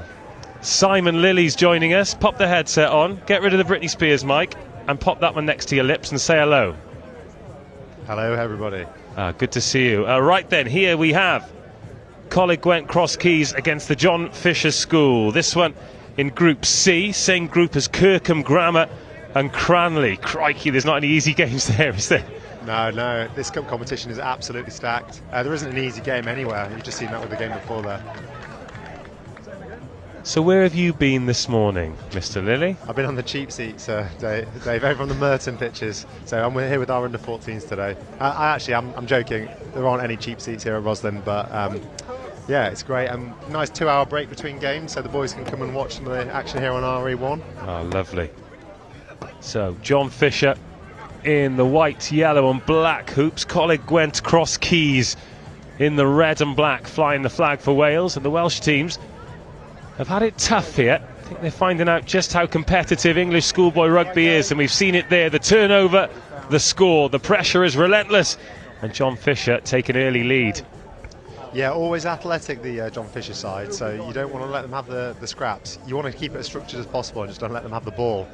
So coughing that up that easy isn't a good thing. Conversion's good, of course it is, under the sticks. 7-0. Right, always great to hear from... What are you these days? Are you teachers or are you coaches? It's the same thing, isn't it? Yeah, yeah, it pretty much is. But mentor. Icon. Sevens, and this tournament in particular, how much do these boys, your boys, the 14s, the 18s, look forward to coming here? Right, now, if you put yourself in an 18s mindset, the last time they could have been here possibly would have been as a 15-year-old, 14, 15-year-old. And now the 14s, I said, put your hands up if you've been at Rosslyn before, and 2 of them have been here as 8-year-olds, kind of thing. Oh. So it's exciting, but that break's definitely been missed. So it's just kind of reignited it. We picked up where we left off in 2019. It's been so good. The Vars competition was simply stunning, and I think this cup competition is going to be even better. Here we go, chip and chase into space. If they get the bounce, it is on here for John Fisher. Good cover defence there from Crosskeys, challenging for the ball as well. No turnover this time, but the netball pass inside. Wrestling defenders. Great offload. The physical competition is absolutely superb. You see how much they fight to stay in field on the touchlines. I love seeing that, because obviously touchline never misses tackles. How much work are you doing on the turnover, the jackal, as a team, in 7s, in 15s? You get one opportunity probably per player per game, and you've got to make a decision if you're going to get on it or not. It's the lottery is that every referee seems to play it differently. So if you're an attacking minded referee, you don't want people to turn the ball over too much, because it just twos and throws. And if you are someone who plays in one of those positions, you don't mind allowing the contest. So you've got to flex it, and you've got to get the kids to understand that it's different depending on what the referee wants. Because the quality of them and the skill set, like 1 to 7, even in the under 13s on Monday, was bonkers. Yeah, and then the other amazing thing about that, the other great thing about that is that even if you don't bounce, tackle, turn the ball over, then you're a real nuisance afterwards. It's like the post-tackle effort we all talk about. So basically tackle and do something, or arrive and do something. Love to see it. Love to see this sunshine as well. Spoken about it pretty much every day, so if you've been watching the whole time, I apologise for the repetition, but if you're just tuning in, it's easy to cast your mind back to, what was it 2018 or 2019 when it was snow? Yeah, a couple of times when boys have nearly drowned on some of the pitches on the outside as well. Oh, what about that for a step? He's going to go, is he? Oh, it's a foot race. He's checking over his shoulder. Don't look backwards, look forwards. Oh, that is a brilliant try, and Crosskeys draw level. Some quality support from a couple of the Crosskeys boys on the halfway line. Try scorer's name, boys. Harry Ford with the meat pie. I mean, what was it from? 60 metres? It'll be 80 by the time he gets on the bus home. I think a couple of the lads in the middle are just grateful that he scored it and they didn't have to go down for a scrum. You do notice this with some of the teams. You've got some heavier teams that looking physically very strong and dominant. Yeah. Then you've got some whippets, and you've got to be able to go. And whether you can still go by the 4th game of the group compared to the first one is going to be a big indication as well. But for everyone on this pitch, it's their cup final, isn't it? So they're going to give it all. And I don't know if you've had a walk on the pitch or had a look at it. Considering the amount of rugby that's been played on here over the last 4 days, it still looks in great condition. Yeah, immaculate. I mean, what are we on now? This is day 4, so what, 15 to... We're already looking at about 50, well, coming up to 60 games of 7s on it. One of the great things about Rosslyn is that you came here a week ago and it's just a normal pitch in the middle of a council recreation field. So, right, tap and go. Crosskeys. Miss pass. Oh, go on, I love seeing a big man Into putting out. their hands on it. Oh, what a finish! Coleg Gwent Crosskeys taking the lead against the John Fisher School. Looping miss pass is a beauty. Still had some work to do though.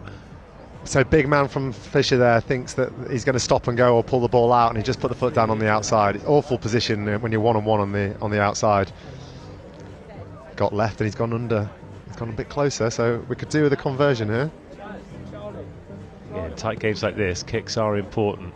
Referee says no. 10-7. I think one of the things in sevens as well, perhaps more so than 15s, is the realisation that throughout the day, throughout a tournament, throughout a match, you're going to concede tries. It happens, and sometimes there's nothing you can do about it. Same as if you're a tennis player or a volleyball player or a basketball player. It's all just part of the game. And particularly for young players, I think that might be a tough nut to crack. That must be quite a big part of the coaching. Wildly offside from the restart there. So offside, and that's gone forward. Yeah, going back to what you said there about managing your expectations and energy throughout the day, you're going to have an awful half, you're going to have an awful game, but you've got to make sure when you have your awful game or half that it's not unsurmountable. So you've got to really manage that throughout, because we often also talk about a 3 score. If you can get 3 scores up, you're in a good position. But if those 3 scores are 15 points, as opposed to 17, 19, 21, that can make a difference as well. And the other thing you talk about is momentum. So, you want to manage like the players' energy levels, but you don't want them to lose their rhythm and not get your combinations right. Oh, here we go. Oh, kick pass. Oh, I love this. Right in the bread basket. Outside. He's done it again. Has he done it again? Great cover tackle. Now, these are the kinds of wins that John Fisher can celebrate if they turn the ball over here. There you go. The third man was too lazy to play at 9 there. He had to go. Now they're going to go to length here. Foot race. Get your fem clear. It is a foot race. And do you know what? Sometimes the rugby does the talking for you, because John Fisher are back into the lead with a superb score. If you're the winger here on the outside, you're gutted. He's caught across field, he's beaten a player, he set it up perfectly, but the third man's been too late to play at 9. If he got there early, he's probably going to scoot in the corner and go, but as it is, it's end to end, and it could be 14-10. It's a good game though, isn't it? Right, 12-10, conversion to come. Conversion is good, and it is 14-10, right on the brink of half-time. And that was one I was literally, because we were talking about that, celebrate the small wins and whatever. If you can defend your own 22, that is a massive positive to take forward. Not only have John Fisher done that, they've turned the ball over, they've gone up the other end and got 7 points. What a momentum swing. Yeah, and then the thing to note there is John Fisher went 7 flat in the 22s, so common for teams that play with a sweeper in defence. In your own 22 and the opposition 22, they tend to go 7 flat to apply extra pressure, so you fill more of the field and you get the opportunity to get defenders across. That was probably a little bit lazy in attack. If you get there early, you're putting them under pressure and it's game on. Just that third person arriving, because actually the second man did a really good job of sealing over, good shape over the ball, and it was there, but Fisher have got physical at the breakdown and got the ball back, and it's a possession game. However, crossfield kick passes in sevens, you'd love to see it. Yeah, kick to score, you see it obviously a lot of Premiership and International, and it hasn't filtered down as much. Look, honestly, for every 10 kicks you're going to see here, they're probably going to regather 1, but that was great, into the space on the outside. And if they were just got there a little bit earlier, then happy days. Well, some of John Fisher's more famous alumni are lining the touchlines here. Alex Dombrandt is currently there in a hoodie. That's got to come off, Dom, as it's melting here. Right, we're trying to put together an all-star Rosslyn Park 7 of 7 players that we've seen here, right? And does Dommers get into this? So far, who have I seen? I've seen Ant Watson, I've seen Topsy Ojo. They're both in. Topsy, even though he's retired, he's still in. Seen Lewis Liner. Yeah. Sam Warburton. Yes. Though actually, where would you play him, at prop? Wherever you wanted, mate. Sam Warburton. He's apparently at schoolboy who's a 13. Yeah, well, so what's he? 6'3", isn't he? He's 6'3", and his natural body weight's probably 100 kilos. Engine. Yeah, great engine, great guns. Never seen him pass a ball. What do you want to pass a ball at 13 for? So yeah, just great restart. Oh, in front of the kicker. Well, look, to be fair, they were before. They clearly aren't wide into the comms here, otherwise they'd be getting them back on side. Lewis Ludlow, he was here earlier. Get him a hooker, he'd be everywhere. Ollie Hassel-Collins. He's your man on the outside, put a foot down. Alex Dombrandt. Yep. Again, just play Dommers in the middle as a pivot, mate. I think I'd play him for the final 3 minutes in each half. That's what I'd do. Run riot. Yeah, so the great and the good. In fact, oh, there we go. I thought he was through there, but that's a lovely offload. John Fisher straight back on his shirt tackle. Second offload. That's why you're tracking. So the third man who's passed the ball there is followed for the second offload, and he's got on the end of the easiest score he's ever going to do. And he'll remember that for the rest of his life. RE1, everyone's watching. Second touches, absolutely massive, aren't they, if you can get your hands on them? I wonder how many of the Fisher boys are sat streaming this in maths, chemistry, English, business studies right now. Well, the boys are doing you proud if you're watching. Certainly are. And a warm welcome to you wherever you're watching around the world. We've got a global audience here. Right now, let's talk about the dynamics on the pitch. It's now 19-10, so it's 2 scores. That's why those conversions are so different. Yep, same number of tries. Well, speaking of Dombrandt, of course, famously went to Cardiff Met, who are here in the corner. They had a win against Cardiff Uni yesterday, 34-33, in front of 2,000 at Kincoid campus. What a varsity game that is. So they'll play in the semi-finals now. Oh, here we go. Oh, I hope this comes off. Go on, get a bounce and put the hammer down. See, he's regathered that there, and a great defence here from, oh look, there's how many Fisher shirts around him? If they look after this, they're doing well. It means there's space somewhere. Not there. Go, yeah, go. Let the ball go. Here we go. Let's see the boys on the outside. He's done it again, look. Yeah, I like it, though. He's created space. He's got a lovely touch on that kick pass. 1-1. Right, so look now, the next person is so far away. Here we go. Right. Big man, have a trucker. Oh, he's done a triple miss again. Have a go. Good fend. Oh, Sonny Bill. They can play a bit. He hasn't. He hasn't. He has. Under the sticks. Outstanding finish. Right, so knock the conversion, all to play for. Big time. Got to get the ball back though, and they've got to start by being onside from the kick. But it's interesting you talk about streaming it in maths or business or whatever. I had a message from a teacher friend of mine at Oakham yesterday. They were live streaming it on the big screen in the common room, which I think is absolutely brilliant. So if you are watching in the common room, maybe outside in some kind of quad or pitch in this glorious sunshine, great to have you on board. I've heard a lot of colleagues who say that, you know, when you get onto this pitch, if you do, the all-staff email goes around and says, if you'd like to tune in to support, then do. You've got to keep it quiet though. Oh, absolutely. Get your AirPods in. So there's no rush whatsoever here, John Fisher, to get the ball back, because they're going to get it, they hope, look after it and play this game out. Now, what would you do? Would you carry on attacking, or would you try and just sit off and maintain possession? Well, it depends how much work you've done on sitting off. Mm-hmm. Because it's a lot easier in the 15-a-side game where you can, you know, kill a couple of phases, catch and go. I think you've got to keep playing, but yep, that's why you do it. Right, who's going? Who's with him? Who's going? He's got 2 men there. He hasn't looked at either of them. Right, look after it now, and don't lose your heads here, Fisher. That's gone forward. Yeah, well spotted, ref. Fair enough. Right, now what I like about that is they've gone after them, and you've got to. If you're doing well attacking, keep attacking, and that's what they've done. Some hand off that. Get out the road, they say. Yes, they do. But then, peripherals. I mean, it's tough when you're on this pitch with loads of people watching, but how much were those boys screaming on his inside? Cool head, like the Italian fullback. Just drop it, drop him in. Couple WhatsApp. Well, the difference between him and Stuart Hogg in exactly the same position. The truth hurts. Goodness me, what a score that was. As a Welshman, I wasn't even mad. No. Rugby is art. Oh, they've done it again. Right, are they going to regather or have they kicked it away? So Sir John Kerwin, kicking is for karate. However, look, they kicked it away. They've kicked it away. Now that's just, again, work rate around the ball. That's forward, is it? No, in line. He's going to go here. He's going to go. Too quick, too strong, too fast, and that could be the try that wins it for Fisher. Now Crosskeys have got to keep him from going under the sticks. They can't. He's done it. I wonder, as Crosskeys players are strewn across the turf, and I'm not surprised. Yeah, they're on their feet a little bit here. I think to be honest, it looks like a conditioning thing. If you look at the body language of a lot of them, yeah, a lot of them are asking to come off. I mean, it's a tough old game. I also wonder, and this certainly isn't meant disrespectfully at all, because they all look like decent rugby players, how much sevens they play. Absolutely, yeah. And if you look at, obviously, I mean, I wouldn't want to scrummage against them. They look like a strong group of lads. So that's it. 26, yeah, that's the 2 score again. Because there are just things that you've mentioned in the commentary, like the first person and the second person are doing their jobs, the third person isn't. Well, how are you?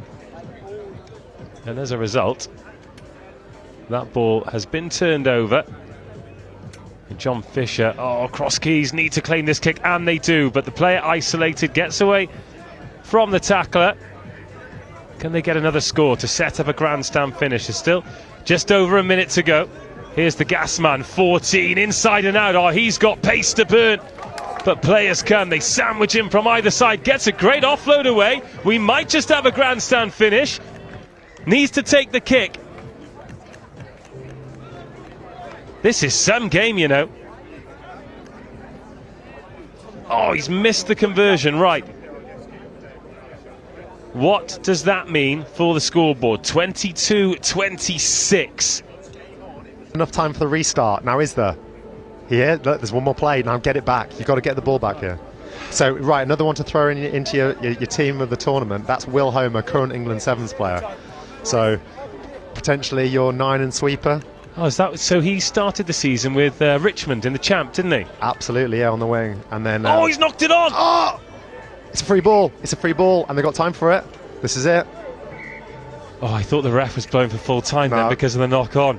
Because if you allow the restart and it's a clean knock on from the restart, they play the next one. Had it been a couple of phases and then a knock on, it would have been game over. 22-16. Last throw of the dice here for Coleg Gwent Crosskeys. Get this 14 on the ball. Get him on the ball and get him one-on-one. Right, now, if these Crosskeys boys get up on the tight head side, go. Just get them up and go. Free kick. It's the game. Tap it, bang it off. They're going to play. Joey, here we go. Well. Here we go. Foot down.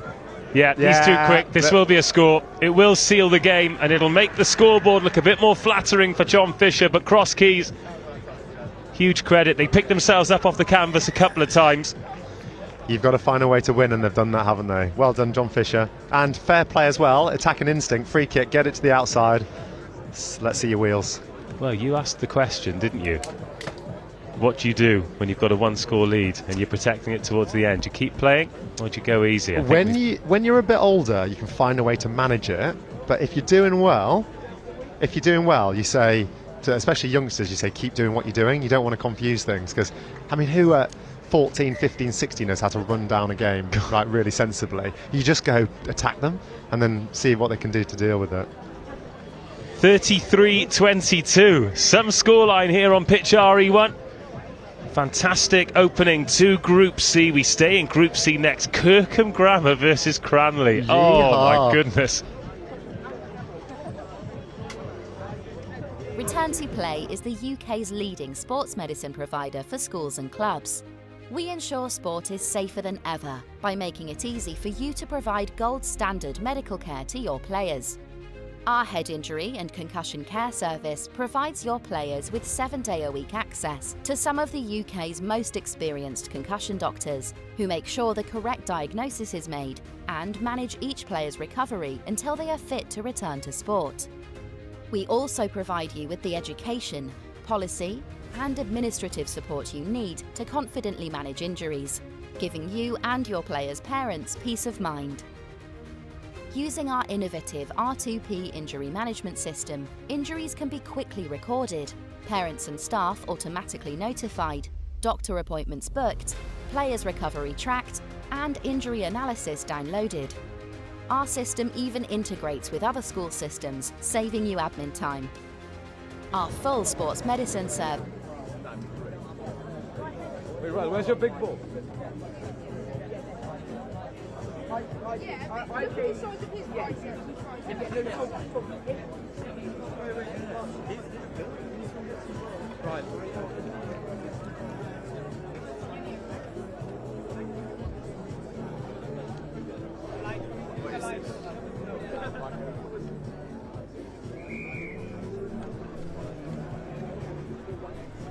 This is one to look forward to. Kirkham Grammar versus Cranleigh. Cranleigh, previous victors in this tournament. Kirkham, fresh off the back.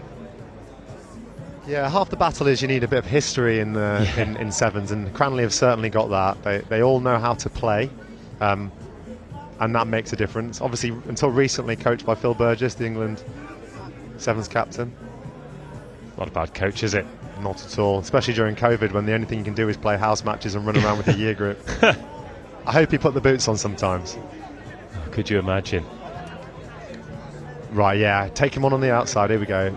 Oh, there's a collision for you, once then twice. He's released and he's got his hands on the ball. She might let him play. No, not. Oh, hands on the floor first, look. Tell you what, he's unlucky there, isn't he? That was a heck of a contest. Yeah. You see a lot of that now. So what they'll do is on the outside they'll run between defenders 1 and 2. Let it go. Oh, is that deliberate? I think that could be a yellow. Yep. Very good from her. Very good from the referee in the middle there. Absolutely. Brilliant call. Tell you what, these Kirkham boys look like they are well conditioned, don't they? There's shape on some of them.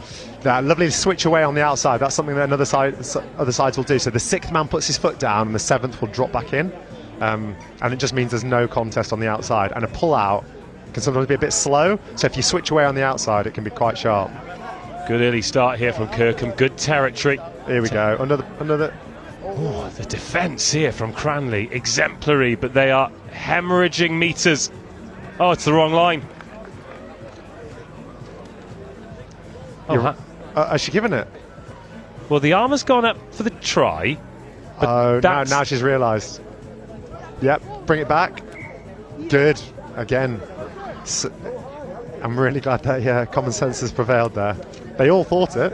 But if you're tuning in for the first time, then I need to explain the situation. There was an extra line painted there because in the under-13s on Monday, they were not supposed to be playing the full length of the field, and the line has remained on the pitch, and it has caused a little bit of confusion, and it was confusion there in the under-18s cup. Now Kirkham going up the blind side, not a great ball, but well dealt with the skimming stone. They're over that false line again and just short. Someone's just going to run it over here. In the corner, into out, fend, and the correct line. First score of the game. That is the first score of the game. Finally it comes. Cranleigh down to 6 players, down 5 points, and yet to have a touch on the ball. And an important thing about that score as well is that's taken 3 minutes out of the game, and if you can spend 3 minutes preventing the opponents trying to score, that is massive. A great strike there. I can imagine this restart's going to be right on the money. So they went short with the first one and didn't really contest it, and it was an easy ball for Cranleigh. Let's see what happens now. Well, it might be a little while before we restart because he has drilled that drop goal, and it's pretty much ended up on pitch RE2. And there are live games available on RE2 as well. You don't get this calibre of commentary with Simon Lilly joining us. We had Sam Howard before. I've seen Alex Donbrandt knocking about. I'll try and get him up the steps at some stage. No doubt he will be absolutely furious, but, you know, man of few words. I'll make sure I get all of those few words out of him. Right then, first opportunity to see Cranleigh attack now. They will be purists here. They'll take on the outside, but then they'll pull out and look after it. Great D from Kirkham. Show them the outside and get them to touch. We're talking about the England Sevens. There's a boy at Quins who's been playing a few tournaments for them, Will Trenham. I think he was a Cranleigh boy. Yep. 3 years ago.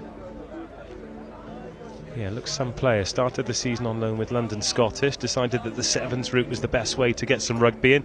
And to be fair, with all the love in the world to London Scottish, if it was getting thumped 60-0 in the Champ or going to Spain for some sunny Sevens, I think I'd make that choice as well. Absolutely. Right, so nice line out there. They've looked at a pod and then they've gone short. Where are they going here? Into out. Oh, Kirkham looks strong on the ball. up over halfway again. I call that the hammer tackle, where it looks like you're swinging them around like a hammer throw. Stay away from touchline, right, go on then. Someone take him on now, Kirkham. Someone take him on, because they're looking quite organised here. Yeah, better defensively. Just look at them all creeping up. Someone's got to go, yeah, this is it, right. Now look after the ball, and let's... I don't let them play. But they're off. Right, come on then, foot down. They've got to go 10 back. Too many penalties here for Cranleigh. Good tackle, though. It's gone sideways. The old bounce pass. All the good coaches flick it in the middle, flick it in the middle. Oh! This much better from Cranleigh. Yeah, this could be a turnover here. Do you know what? He probably shouldn't have gone for the ball there and just fired the ruck, just gone straight over it. And they've switched it back away. They know what they're doing here, Kirkham, look. So you've switched back to where you got numbers. He's done well with the clear there, hasn't he, to keep his feet. Foot down, let's go. Oh, handful. They are always so physical. 15s, 7s, 10s. No doubt they'll be up in Sedbergh at the weekend, causing headaches for everybody in all formats. Just we're seeing the full court players here, though, aren't we? Very, very physical in defence, securing the ball. They're doing it. Oh, they'll let them in. Right, here we go then. Just as we say how well they're playing, they go and do that. But what are we? Nearly 6 minutes into this, just the one score. This is a good contest. Yeah, if I'm going to be a bit critical here of Kirkham, they've not gone to the width, have they? So they've gone on the far 5 a couple of times and switched back. But we haven't seen any play beyond this 15 on this side. So you've got to make use of every blade of grass, especially if you're going to defend as well as Cranleigh do. Because they won this in, what, 2017 maybe? I think it was 2017. I think it was maybe the first year that I commentated on it. And they did the Surrey Rosslyn Park double, I think. That's it. Yeah. At the time, I was teaching at Brighton, and they beat them in the final, and then they got to replay it at the London Sevens. Oh, very nice. They got to play each other there. So here they come. Oh, no, good contest. So this is the other thing that some physical teams do. They'll attack you on the outside and go between your last 2 defenders. So between defenders 1 and 2, he's put his foot down. That's a good one-on-one in the middle of the pitch, isn't it? Yeah, no one committing to the turnover. Now you've got to go. First 2 passes a bit flatter. Second, third person, put your foot down. Oh, another great tackle, recovery tackle, and Kirkham over the ball, and they've turned it over. Right, who can go then? What are you going to do from here in your own 22? It's a long way. You see Cranleigh dropping a sweeper back, so if you kick it, you're going to kick the ball away. Well, that was one of those defending your 22 wins that you can talk about. That could be worth a score in the grand scheme of things, but a player stayed down here for Kirkham, which I think will be welcome respite for everyone else on the pitch, because it is lung-burning stuff out there. The other thing as well is it's the first game of the day. The first 7 minutes is savage. It doesn't matter how well you've warmed up or how much of a run around or shuttles or a blowout you've done. The first time you take contact and it goes to that kind of intensity, it is tough. Well, these two are in the group with Crosskeys and John Fisher. We were talking last night and looking forward to the group stage of this cup competition, and I think in more than one group we're going to have teams go through on points difference who've lost a game, and that hasn't always been the case. It's super competitive, isn't it? Yeah, in the same way that obviously South Africa have won the World Cup having not won the group. Yeah, you could easily see that kind of thing happening, because a game of sevens can swing either way, and it can be a bounce of a ball or winning a restart back or a penalty decision. So you could easily see that with the quality of the teams that you have here. But the second day is so much different to the first. Like, how do you manage yourself today when it's 18 degrees and you're running all the meters? So the teams hiding in the shade, the teams sat on their festival chairs, the teams with their caps on and their sun cream or squirreling away, they're the ones who are going to be full of running tomorrow, and that'll be very different to the teams that they're out with their vests on, sunning themselves.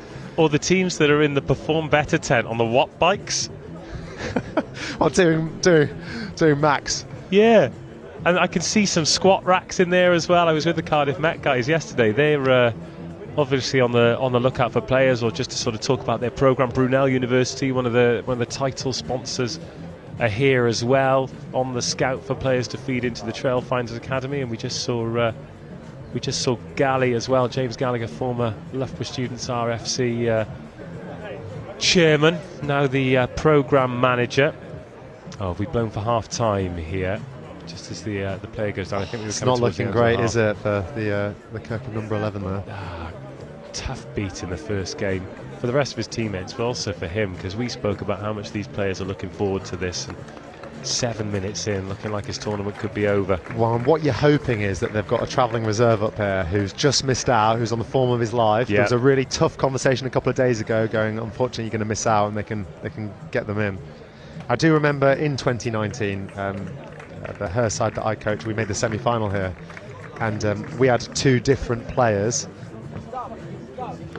You had two different players on the second day to on the first, so this kind of thing does happen, so hopefully they manage it well. But here we go at half-time, 7-0 Kirkham, and let's see if Cranleigh can get the ball and they can attack it. So when are your boys next on? We're going to be on at 12:20. Okay. We're playing Ampleforth, the Yorkshire school. Very good. Over on M2. Used to play them as a schoolboy. So, tell me about your journey at Rosslyn Park when you were young. Yeah, love it. So I was always over there on the A pitches, on the Richard Evans pitches over there. Great. I do remember in my upper sixth year we made it to the quarter-finals. We went to Rosslyn Park to play. So all the quarters, semi and final was up there. We lost to a strong RGS. Sorry, no, it would be Gloucester. So it was a strong Gloucester side, and it was Jack Adams, the centre that the England centre that unfortunately passed away recently. He scored 3. But yeah, it's a great tournament. Everyone was coming there. Ampleforth I always remember because they kick off an hour. The first team kick off an hour later than the rest of the teams, so the whole school watches, and they all sing Jerusalem. Superb. Switch away on the outside, so similar to what we saw from Kirkham. Kirkham are bang up for a midfield collision, aren't they? He's the second man, so he can't do that. Yes, they are bang up for a midfield collision, and it is great to see as well. But again, how much is that going to take out of them as the competition progresses and the fatigue sets in on the legs, on the limbs, on the lungs? Have Cranleigh got enough firepower here in attack? We're about to find out. They're into the 22, drifting across. Oh, stepped in on the outside. Lovely final ball, and Cranleigh are off the mark. So tough on the outside there. Do you step in? Do you trust the man on the inside? And if you trust him, do they go outside him? Great execution from Cranleigh there. But again, acceptance that you might concede the try. Just send them as far into the corner as you can. And that could be the difference at the end of the game. So whether that's the 2 points now or they score another each. Oh, it's a great nudge. Hell of a strike. Right then, now win the ball back, Cranleigh. Let's see you go again. 7-7. In tight games like this, how important are kicks like that going to be? Now, what we wouldn't have seen 3 years ago, Dave, is haircuts like the 15 here. There's a lot of this going on. I mean, I'm probably jealous because I can't pull that off anymore. There are... Look, he's made a mistake from the restart. He's just side-footed it, hasn't it? It's a spiral restart, so free kick in the middle. Let's go. Yeah, I mean, I know... Look, it was the opposite of that. There were smaller mullets back when we were that sort of age. But we used to straighten our hair and highlight it and all sorts. So this is no different to that. But yeah. I look back at pictures now and I'm like, why didn't someone tell me? Well, the only mullet in rugby when we were, at school at university was Shane Byrne, the Irish hooker. If anybody doesn't know, try googling him. He still plays some Ireland legend stuff. But that was a legit. Oh, off the chin. Just play on. Joey. Crikey! Here we go. Let the children play. I really like it. Yeah, definitely. Oh, here we go. There's no offside, so we can stand there, the Cranleigh man. Because when you offload, no breakdown, therefore no offside, and they're just marching them back at the moment. Speaking of Shanes and mullets, Shane Williams used to have an absolutely dreadful one with all the highlights. It was front, it was back. This 7's a player, this Kirkham 7. He's played the whole game. He's been physical. There's the offload inside. Where's the bounce of the ball going to go? It's going to go to Kirkham. Under the post. Going to score a second. Right, I'm going to leave you there, Dave. Thank you very much. Might see you later in the day. I hope so. You're leaving me with 4 minutes of this one to go, but good to see you, mate. Good luck. We've got more co-commentators joining us. I think Will Stace is going to be joining us for the St Joe's versus CAVC. That's the Group H game. Kirkham Grammar wrestling the lead back. 14-7 they lead, 3.5 minutes to go. Oh, we knew this was going to be a good game. This has been really great so far this morning. Great to have Sam Howard here, great to have Simon Lilly here. I'm going to be roping in pretty much anyone I can see. I tell you what, if Dommers walks by again, we're going to get him involved. Not renowned for his sevens. That is right on the money. Great restart. Really well gathered by Cranleigh. They have got 3 minutes to turn this game around. And they've won the penalty there. High tackle.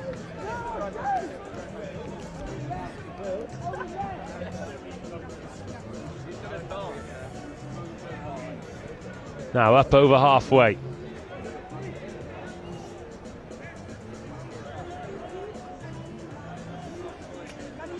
And here is the flying mullet, forcing them left to right, and then Kirkham looking organised in defence as well. That's a really good tackle. They look one of the more physical sides. Kirkham competitive at every breakdown. Crashing into the tackles here, Cranleigh, forcing the gap in the middle. Backs himself pace-wise. They're going under the posts here, or certainly just to the right of them. Very kickable conversion. Great second score. 2 minutes to go. This one in the balance. Oh, this is what HSBC Rosslyn Park National School Sevens Cup competition is all about. The conversion's good. The scores are tied. We've got under 2 minutes to go. Game on.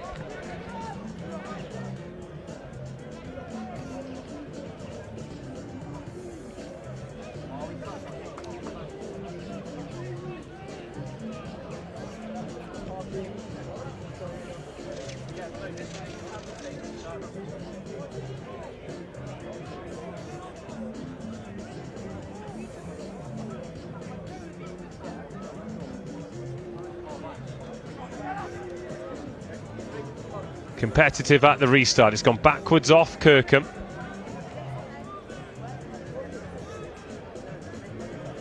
So Kirkham Grammar attacking from deep. They've never trailed in this game. They've led 7-5 and 14-7. They're going straight from the breakdown. Scrappy ball. Everyone stacked to the left for Kirkham Grammar School. Cranleigh making them do it the hard way. Little slip there. Cranleigh over the ball, but they've reached forward and hands on the ground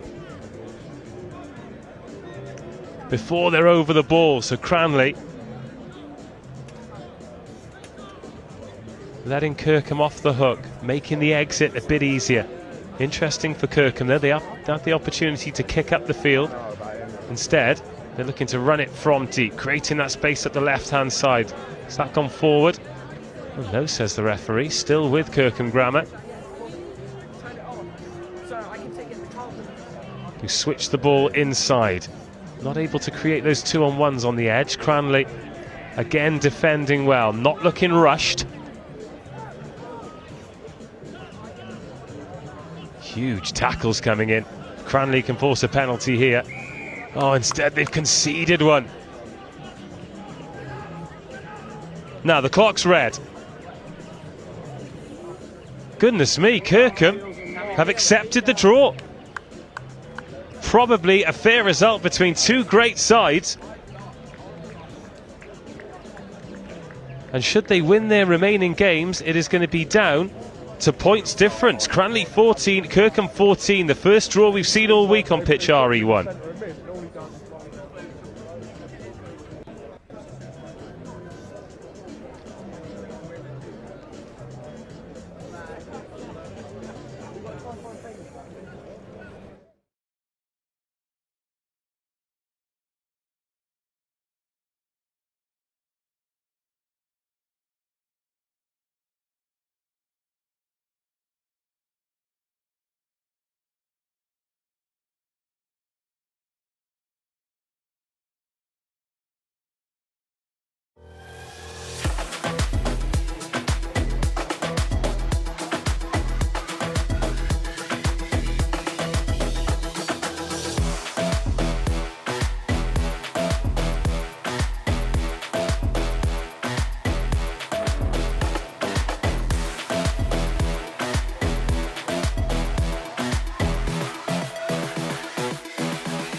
to have you here, Gally.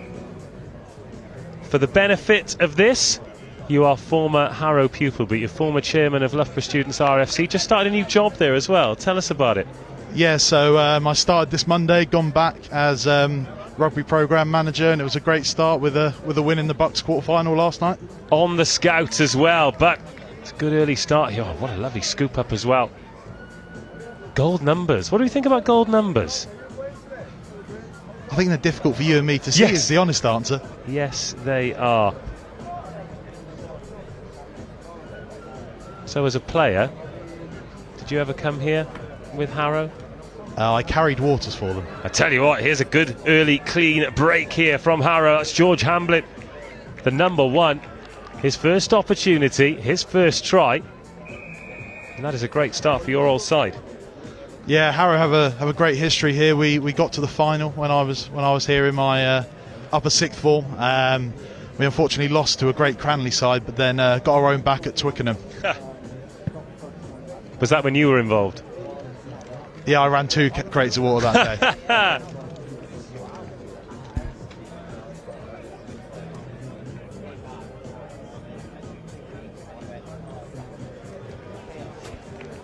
We're lining them up and knocking them down. Yeah, to be honest, I think water carrier is probably the best job because you get all the fun of the fair without having to get absolutely booted over 2 days, because it is some effort for these lads, isn't it?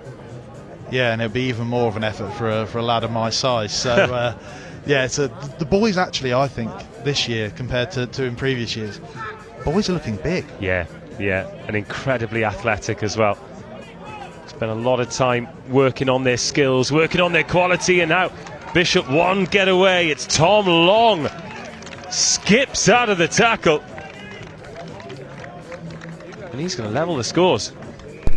Yeah, that's really the difference in sevens, isn't it? One missed tackle and the speed that a lot of these lads have got, they can just break through, and it's try time. So in terms of Loughborough students then, and the sevens game in particular, is there anything that some of those players, both men and women, are looking forward to this summer? So we're looking at maybe sending a few boys down to places like the Bucks sevens and the girls as well. Potentially a team in the Bournemouth sevens. We actually had our men's 4s and 5s win a Bucks meet at Manchester Met University yesterday, and a few of them have been picked up for England student sevens off the back of that. Oh, very nice. Speaking of former Loughborough players, I've seen Ferg Geary knocking about. He was here yesterday. Not sure he's here today. I've actually seen Ferg today. Yeah, he works well with the UR7s Academy. Do great work, and Harrow looked like could be through again here. Yeah, Charlie Cross, brilliant take up above his head from the restart. It makes 40 metres there, putting Harrow back on the front foot. Little switch inside. Has that gone forward? Yes, says the referee. Didn't quite go to hand. George Cutler couldn't quite make the killer pass. But in fact, he said play on there. Thought he'd gone for the forward pass. Alas, we continue. That's another thing with sevens. I do not envy the referees. Oh. That is a tough job. Well, the London Society do a fantastic job of refereeing this tournament. Over 330 referees will take the whistle over the week. Oh, there's a gap. I'm not sure if it was there before he made it. Waleed Suli, what a finish.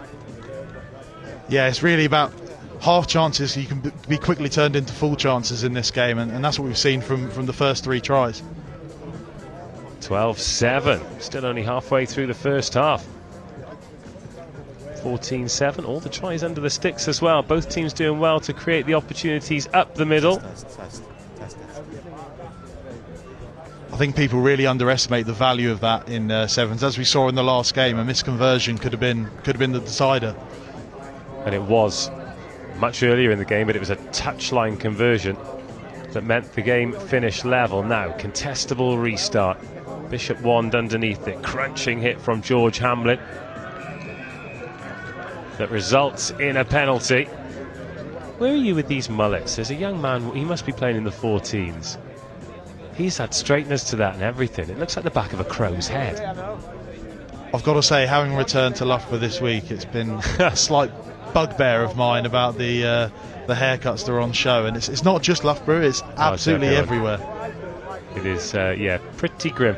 There's you know what? There's even one for Harrow there. Who's that?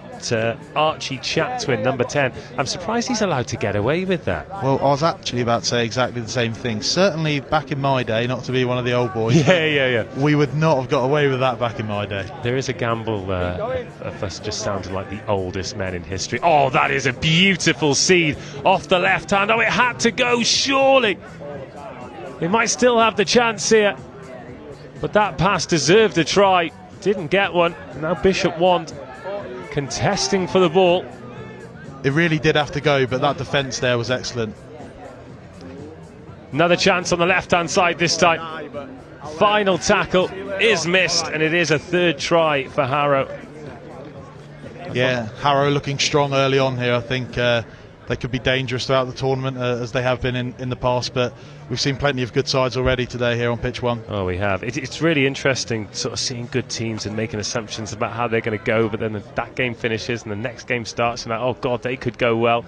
The standard in this top division is absolutely sensational. And you can't underestimate the importance of what happens this evening, the recovery going into day 2. I mean, places like Harrow, those boys probably have the advantage of they might go back to their regular beds tonight, so do you know that makes what? a difference. That really does, actually. I was talking with it was me and Joe Burns yesterday, and we were trying to work out what the line is drawn before you. I was just thinking of that scrappy restart, but Bishop won. Oh, he's taken that with a long barrier. Old school cricket fielding, I love it. But yeah, how far away do you travel before you think, no, we're getting a hotel? Are we talking an hour and a half? Yeah, it's difficult because you've got to get here early as well, so it's an early start for the boys, but I mean, these boys are used to being at school early doors, aren't they? Of course they are. Wow. Oh, look at that! Dummies one way, dummies the other. Holds it like a loaf of bread, and Bishop Wand are going to level. I have to say, instinct always tells me do not carry it in one hand, but if you've got skill like that, you can probably get away with it. Yeah, Gibran Ogaretti has levelled, and as soon as he broke free, you just knew. So what's that? 19-14 at the break. Good game, very much in the balance. Bishop Wand spent a lot of time in their own 22.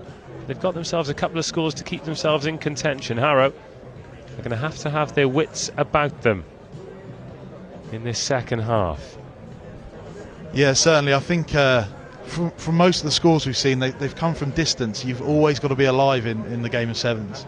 So during the break then, let's talk about what you're going to be up to over the Are you here tomorrow or just today? Just today. I've got to go back and start working hard in my first week, really. I've been having far too much fun in week 1. The actual day job getting in the way of having a good time. But what's the deal with you today then? Are you talking to people? Are people talking to you? What kind of questions are you getting asked? It's a bit of both, really. Certainly, like the advantage of me and my new role and coming here and being introduced to some of the lads that have already met some of the coaches is that obviously I was a player and they understand, and I understand what Bucks Super Rugby's like. There's plenty of conversations about Bucks Super Rugby, and really we all know I'm here to champion Loughborough. So. Of course, as you've mentioned, speaking of which, Scott Snedden, new head coach, is down there taking photos of it. In fact, he's talking on one phone and taking photos on another. What kind of operation are you running up there in the East Midlands? But he's done a cracking job, hasn't he? Got Loughborough back up to the forefront of Bucks Super Rugby. And he's gotten to a semi-final. Yeah, and I mean, we were cut short in my final year due to the dreaded COVID, but it's certainly, the programme's in a really good place. I think Gerard and the team left it in a good place for Scott, but he's taken that step further, and these semi-finals coming up next week should be really exciting, and hopefully people at home will be able to catch some of them as well. Well, talking about the quality of Gerard and Nathan. Gerard, of course, went on to Harlequins Women, won the Premier 15s. Nathan Hughes, goodness me, sorry Nate. He's now at Doncaster, isn't he? And they might win the champ. You know, these are boys who are doing a great job of coaching. And now, well, a great job of attacking the second half for Harrow. Always got to go, surely. And it does go out to Hugo Anderson. wrestling for the ball. Good early territory though. Thought about the backdoor offload, but kept hold. I tell you what, I don't know about you, but I think it's a line that was on the under-13s. Yes, pitches. It's confusing me. It's not just confusing you; it's confused some players as well. Yeah, there've been real problems. In fact, in one of the games already today, we've had a player dot it down. And again, if people have been watching this the whole time, they're probably fed up of me talking about it. But because, hang on, I think Harrow are going to score here. Good attempt at the final tackle. In fact, has he got there? No, he hasn't. It's been touched down, so Harrow extend their lead. Yes, so there are lines 5 metres in front of the try line. That's for the under-13s, as you rightly pointed out, Gally. And what's hilarious is the under-13s didn't even play to that line. They played to the try line anyway. Oh, you are joking. No. Because I obviously 300 and odd referees, I just don't think they were all briefed. And that's fair enough, you know, because it will have been painted on some pitches and not on the other. It's just one of those little quirks of the tournament, you know? Yeah, well, this tournament's always had its own quirks. It's a historic day, great fun for all the lads, and it wouldn't be Rosslyn Park without a little bit something different, would it? Exactly. Bit of fun. 24-14 here. Harrow in the ascendancy, getting things underway. Here is a try scorer underneath it, Ocaretti. I wouldn't have kicked it to him personally. No, but he is on the ball. Just that little change of pace straight away. Looks an incredibly gifted ball carrier.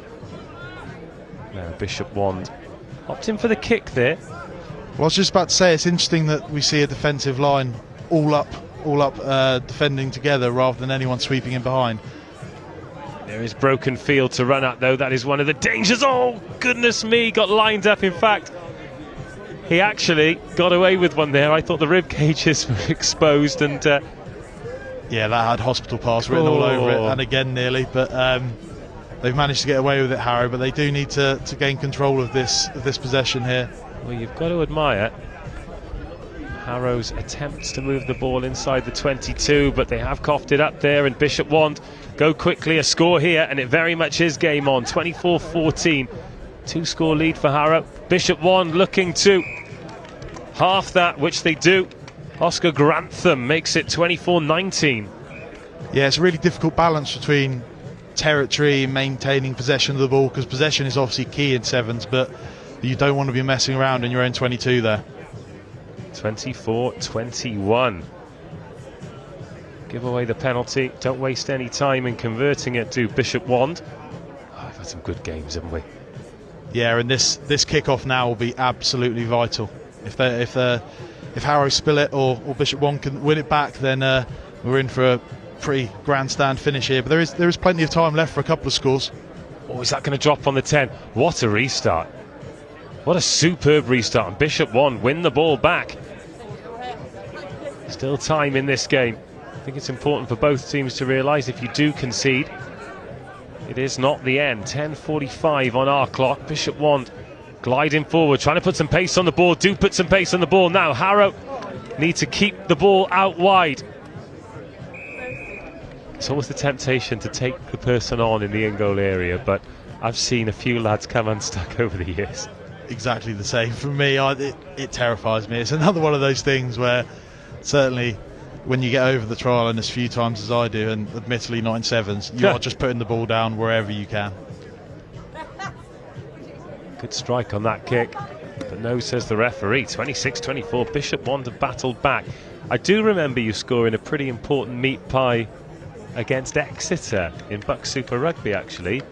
I think it might have been a penalty try, actually, a little scrum penalty try, yeah. Okay, I thought you'd dotted one down. Either way, man of the match that day, weren't you? Yeah, well, I think it was initially given to someone else by someone uneducated, and then it was given to me. Scrum penalty tries are far the most important thing in the game, apart from sevens, of course. I must admit that I am becoming a huge scrum fan the more I learn. I think it's just education, isn't it? It really is, but interestingly, I'm going to curse this now, but I don't think we've seen a scrum in this game, have we? No, I don't think we have. Right, Harrow inside their own 22 again, trying to play from deep. Bishop Wand putting the squeeze on, managed to wrestle themselves into the lead. It's a bit narrow to be playing this way inside the 22. I just hope if they kick it that it's not just a directionless boot. Yeah, they could be going down a bit of a blind alley there. And yeah, there we see it, penalty. 90 seconds to go. Bishop Want have worked hard for the lead. They worked hard for this little bit of territory as well. Now, of course, this far out, they'll be thinking try time, but if they can just hold on to this ball, then it's game over. They do look to have some space out wide here. It's so hard to just hold on, though, isn't it? Because every breakdown's so competitive, but moving it one way, then the other, looking for the edge, looking for the gap. That last pass doesn't quite put the winger into space. Harrow need to be disciplined here with their attempts at the turnovers and not give away another penalty. Now there's space here. Out wide, the winger goes to meet. Oh, massive monster carry. But a great covering tackle from his teammate there. Oh, and again. Well, this is so attritional. Is that a high tackle? No, says the referee. Still, Bishop Wand on the ball, 24-26. Bouncing ball. Oh, that's so hard to defend, and he's done very well. Oh, and that's a big finish. That should win the game. Number 8 touches down. Louis Kirkham. That should be enough to win the game for Bishop Wand. It should, and I think speed is vital in sevens, but when you got someone the size of Louis Kirkham finishing it off from a couple of metres out, then it makes a big difference as well. When was the last time you packed down in a scrum? Ooh, a good 18 months ago now, but I have to say we were doing a bit of scrum training on Tuesday night, and I was watching and I was getting that itching feeling. Yeah. I watched them then run around last night and I was like, nah, don't fancy that, yeah. Don't fancy that at all. The game's got so much quicker. Full time, Harrow 24, Bishop Wand 31. Great comeback win for Bishop Wand. We'll leave you with some highlights, but Gally, I will leave you. Enjoy the sunshine, and hopefully we'll touch back in later on. Good luck, mate. Thank you very much, and great to be here.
Group H with Harrow and Bishop 1. We've just seen those two teams go toe-to-toe.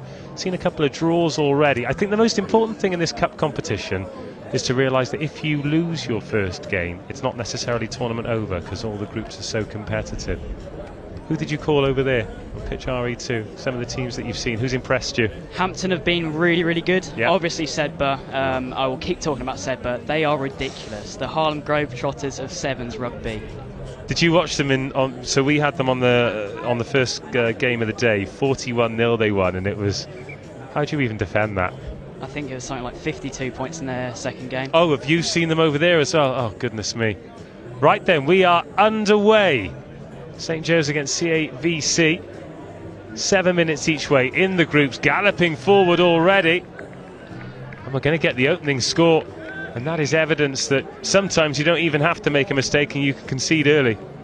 Very, very quick hands from the Cardiff team. Well, I've got to admit, being a Welshman, of course neutral in this job, it is nice to see. Of course, knowing how incredible the facilities, the quality of coaching, the players, and of course the history of the English schools game is. It is nice to see Welsh teams come over, and of course the Scottish, Irish, Belgian, Swedish teams to just, you know, go toe-to-toe with these great English teams as well. It's obviously something they wouldn't usually have in their normal fixtures, so yeah. It's a great celebration of rugby, this festival, beyond, you know, the talent that there is. So I'm always intrigued to get to know the people who do the co-coms. I've had some old friends, some colleagues, some lads I used to play with, and they're ingrained in the school system now. But what about you at St Joe's? Obviously, you know, commentary and rugby or sports media is something you're interested in. Is there any opportunity to do that as a pupil at St Joe's? Obviously with the festival and the upcoming Sevens Festival, hopefully you might be back down at Ipswich for that one in May. But yeah, there's lots of opportunities when it comes to it. With the Instagram account SJC Rugby that I run, there's been a lot of popularity with that every single week, putting team sheets out, score updates, getting different content out. It's great practice for the future.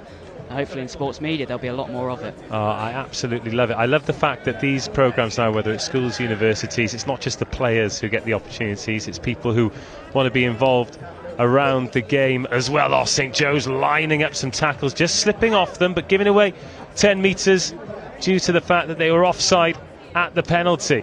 CAVC again, some lovely feet, trying to find space around the outside, but St Joe's shut the door. And Cardiff can come again, whipping the ball away to the left-hand side. Is the final pass good enough? Oh my goodness, the pace on that finish. Serious gas for 12-0. Great score there from the Cardiff team, putting it out wide, and great pace on the wing from that young man down there. Tough start for St Joe's, just looking a bit weary at the back. Hopefully they can get the ball and try and move forwards just that little bit quicker. Is it hard work for you to commentate on your school losing? Talk to me, be honest with me. It's always difficult, but when I was at the St Joe's Festival and I was on commentary, the emotion sort of leaves it and you're focusing on something else. So I think this is something I'll debrief after the game. But yeah, it is tough to watch, but yeah, I hope they've got something in them to come back into this game. Well, the Crown Prince of South West London, Joe Burns, has just arrived. He'll be joining us on commentary a little bit later in the sunshine.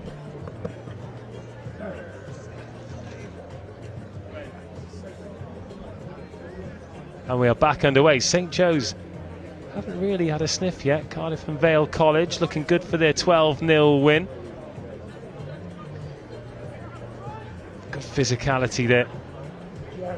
Try and get that ball away, try and get some territory. That's the key. 3.5 minutes gone, halfway through the first half. Good defensive pressure. There are some big old units in this Cardiff team. Pack in the middle of the park. It's getting to that time of day where we're seeing players walking by with varying levels of lunch. We've got someone with pick and mix and someone with a hog roast. That's my kind of nutrition for sport.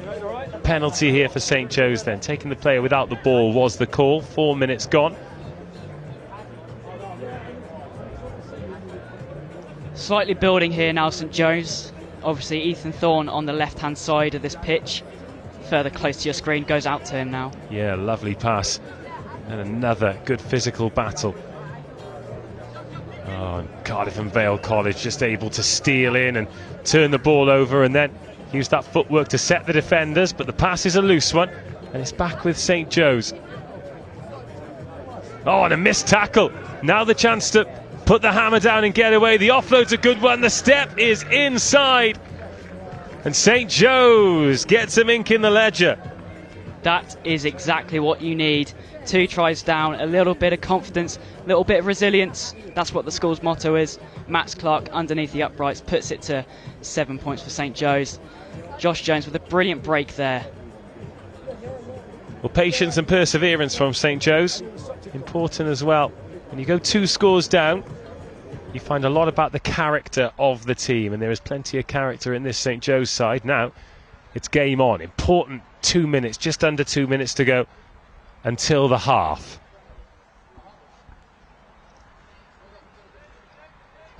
Again, contestable restart. And you know what? I think the St Joe's player had a bit more time than he realised there. Knocked it on. There's some beautiful footwork from the Cardiff and Vale College players, especially in those central positions.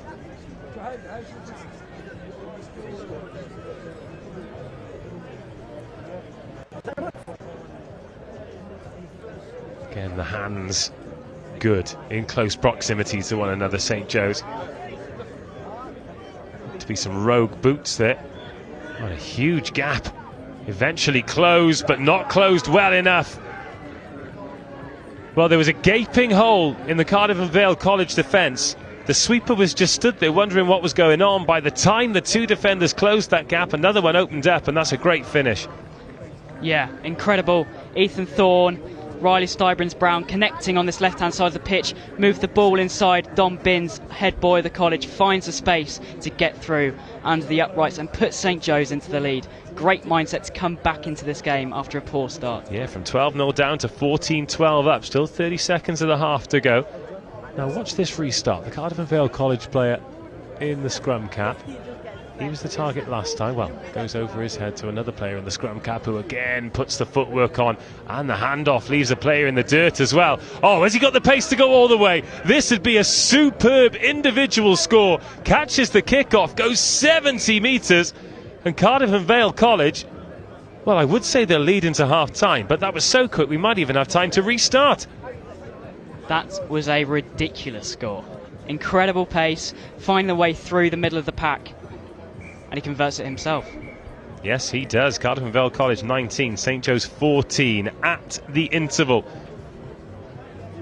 Real buzz about the place today. Rugby as far as the eye can see. Obviously a crowd around the main pitch here at RE1, but you know, we look left, there's rugby. We look right, there's rugby. There's plenty of options to get food and drink. The wafts are trying to fill my nostrils and tempt me into burger and chips. How old are you now? 17. This must be exciting for you to come down here. It's exciting for me, and I'm more than twice your age. Well, I mean, when I see the peers and my mates at this level, it's insane, and the quality of this is ridiculous. And to have this opportunity every year, teams from Wales, teams from England, teams that wouldn't usually make it into the sectors of festivals and stuff like that, it's incredible to see, and to play some teams that would never even come across. You done some celeb spotting today? Seen anyone?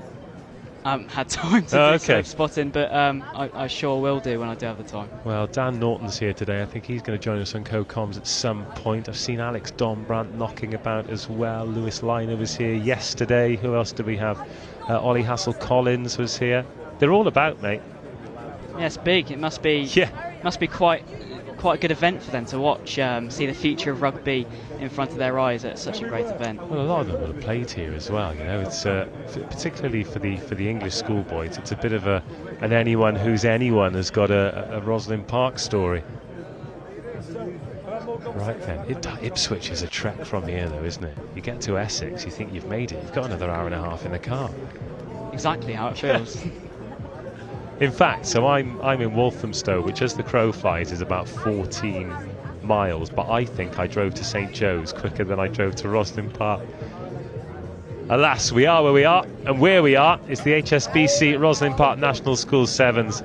It's a great pleasure to be here, great pleasure to have you here wherever you're watching around the world, and a great pleasure to have Will Stace alongside me as well. He's got his neutral co-commentary cap on, but every time St Joe's do something good, I wish we had a camera on him, because it's great to see his fist pump. But his team trail by 5 points. Very much still in this though. They showed great quality when they actually got some ball in the first half. A little dart up the blind side. Doesn't want to get beaten by the touchline. Eventually does though. Oh, is there a bit of afters there as well? I don't mind that, you know. You know, it's always fun to watch. Whether it's something that should occur often in rugby, I'm not too sure. But it does, you know, it makes the game a lot more exciting, a lot more tense as well. Well, it's been tense already. We're only on day one. Towards the end of the Vars competition yesterday, in between games or in between halves, it was almost deathly silent here because supporters were getting their breath back as much as the players. You know, the quality of the teams as they get much later in the competition is amazing, but right at the beginning of the competition in this cup, we see such great. So for St Joe's, on the 15 circuit, who are your local rivals? Who's on the circuit with you? So there's many local rivals within the area. Ipswich School are the ones to mention when it comes to that. They're also in this tournament. We'll be seeing them play later on RE1 and RE2 in their group, respectively. Very good. There's a lot of rugby in that part of the world, you know. I think people don't necessarily think that because there's not a Premiership team over there. Good schools, good clubs. St Joe's have a great connection to Northampton Saints, and a lot of schools in the East Anglian setup also do as well. Which is mad because, oh, what a tackle! But anyway, that's insane because Ipswich is so far away from Northampton, alas. Means Northampton Saints get a great catchment area. St Joe's holding on to the ball here but going backwards, but we've all watched enough sevens to know that's not necessarily a negative thing. Oh, there's the kick, and I tell you what, oh, there's a player who's just been called for offside there. So Cardiff and Vale College can have another go. Slight mistime of a run. It's good to see the thinking though. Yeah, Sam Donnelly always looks for Ethan Thorne on the end of his kicks. Well, Ethan Thorne makes a great defensive read there, because if he hasn't made that tackle, then Cardiff and Vale College are in. In fact, he's knocked the ball on in the tackle. And it is a penalty, but either way, I think he'd take a penalty there because it was 3-on-1. A very generous 10 metres being given away by Ipswich there as well. St Joe's, should I say.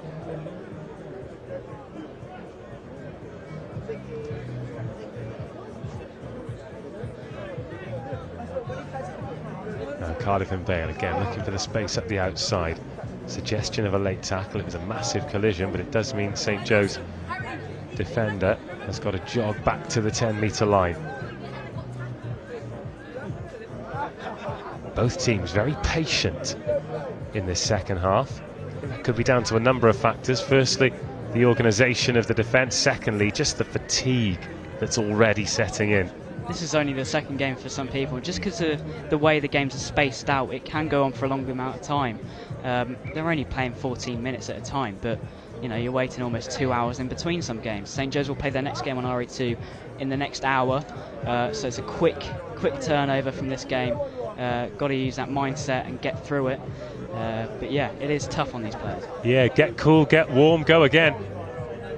We had Simon Lilly from Hurstpierpoint College earlier on. Oh, that line-out's not straight, and he was saying that the key is there's so much stimulation for the players, so many things to do, people to see, things to eat and drink, activities to go on.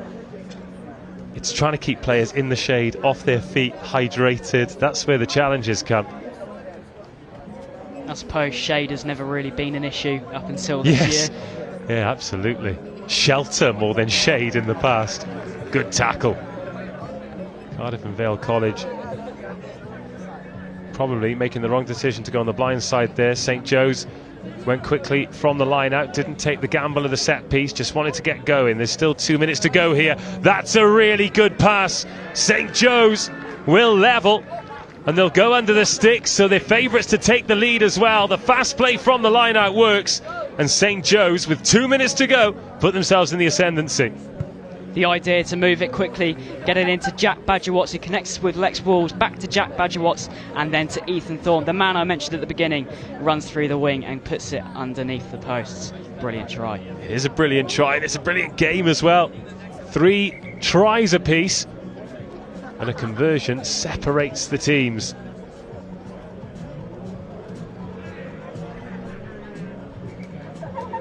Right then, I'm not going to ask you next to me, Will, but you at home, who's your money on? Really good restart, trying to pin CAVC in, but then if you miss a tackle and you've got defenders committed upstream, then this could happen. Well, the second time in the match that Cardiff and Vale College... Oh, he spilt it! I was going to say the second time in the match that Cardiff and Vale College have scored directly from the restart, but what a cover tackle. Riley Stybrins-Brown, the captain of the squad, shows that mentality, gets back, uses all the tank to get there, and causes the mistake. Brilliant. Well, could that be the moment that St Joe's secure the game? They're not out of the woods yet, defending their own 5-metre line, albeit with the ball in hand. This one on a knife edge, and we love it. Oh, really good scrum. Really, really good scrum. And a beautiful step to back it up. Oh, we could go end to end here. There's a foot race on. Cardiff and Vale College chasing back. Really good blocking line being run by the initial ball carrier, and St Joe's go 100 metres to secure the victory. The 4th try, the pick of the bunch, and that is special.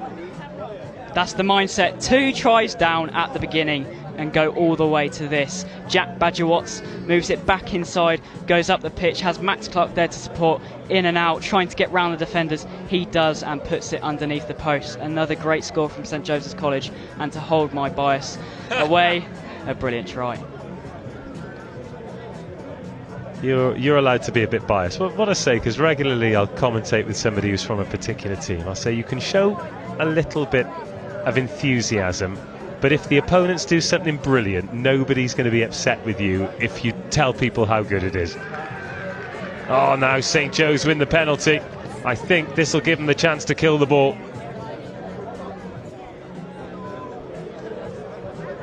Oh no, meat left on the bone.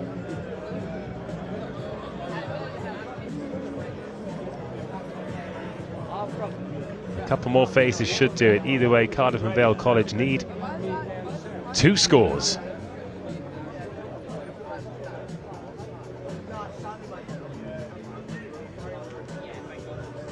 And St Joe's just sensibly seeing out the clock here.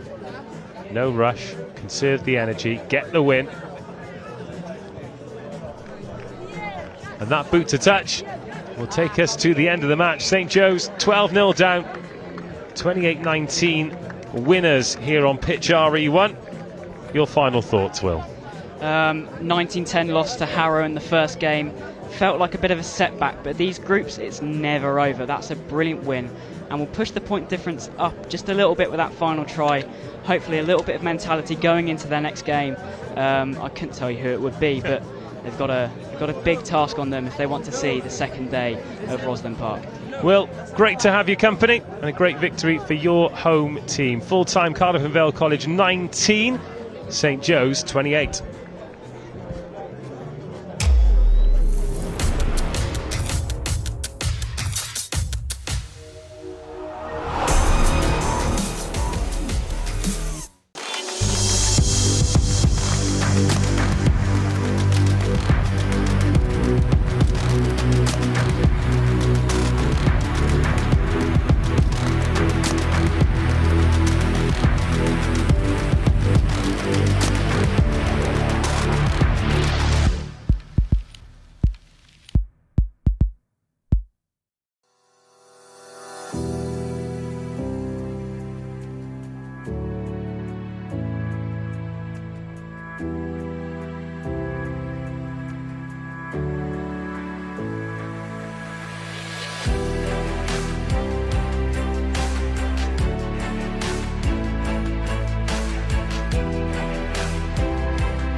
Return to Play is the UK's leading sports medicine provider for schools and clubs. We ensure sport is safer than ever by making it easy for you to provide gold standard medical care to your players. Our head injury and concussion care service provides your players with 7-day-a-week access to some of the UK's most experienced concussion doctors, who make sure the correct diagnosis is made and manage each player's recovery until they are fit to return to sport. We also provide you with the education, policy and We administrative... had the great pleasure of the company of Simon Lilly earlier, the under-14s coach of Hurstpierpoint. Action continuing thick and fast here. Already 1:45, playing nearly 3 hours of non-stop cup rugby, and it hasn't felt like that, has it? Glantaf pushing up in defence. Hurstpierpoint spotting that they pushed up a little bit too much. Oh, the stop and go is a good one, and again on comes the rushing attacker. First try to Hurst. First attack from Hurst. They lead 5-0.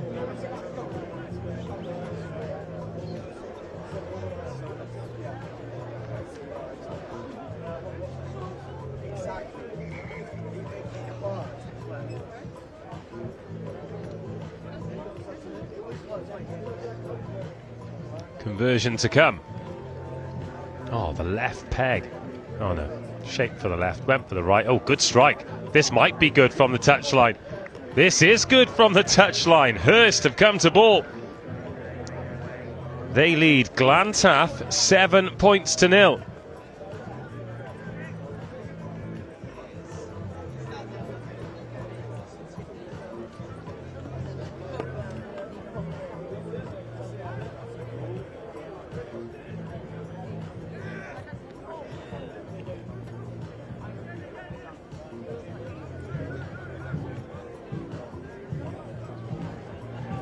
So here come Glantaf for the first time, breaking tackles for the first time. Jack Davis is away for the first time. What a way to strike back. We've only had 2 attacks, we've had 2 meat pies.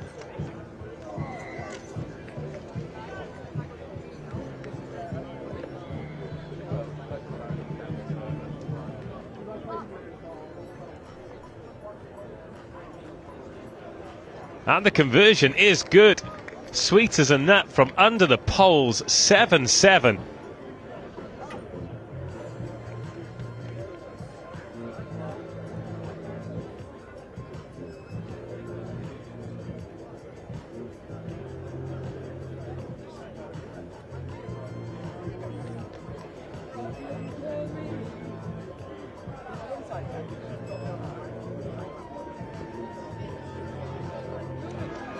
Oh, they've reclaimed the restart as well. Glantaf are on one.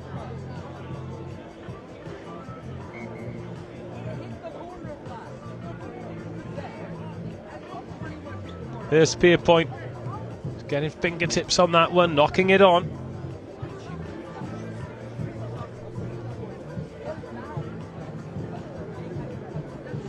Scrum down for Glantaf. Everybody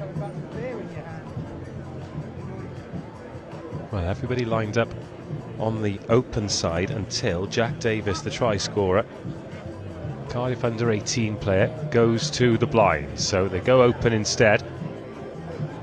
Morgan Bowen.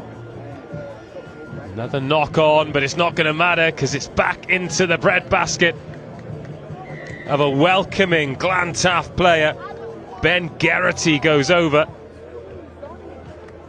And after that lightning start from Hurstpierpoint, it's Glantaf who scored 2 unanswered tries.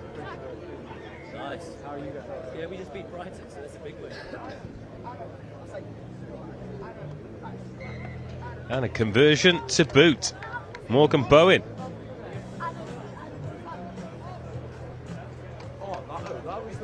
Well, Morgan Bowen played a few games for Pontypridd RFC with his 2 teachers, Llywyc ap Merddin and Kerry Morris. Tell you what, when Burnsy comes up, I'm going to try and get him to read. Llywich ap Myrddin. Apparently he does a Bronco in 4:31. No, he doesn't. No chance. I'm not having that, Morgan Bowen.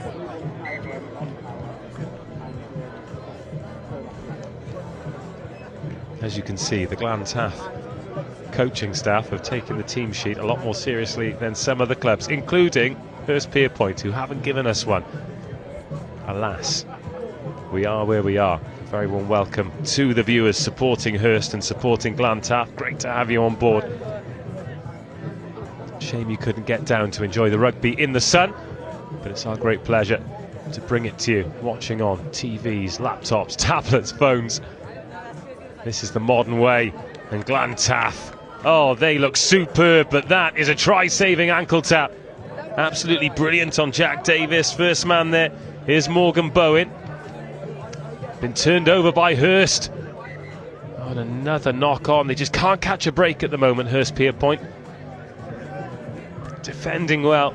This is energy-sapping defence too.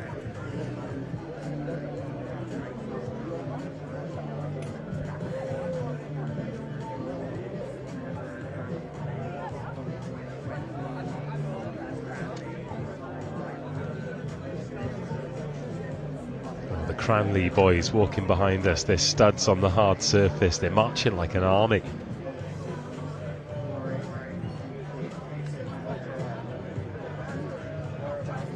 They had a tough game against Kirkham, 14-14. This time it's Glantaf who knocked the ball on.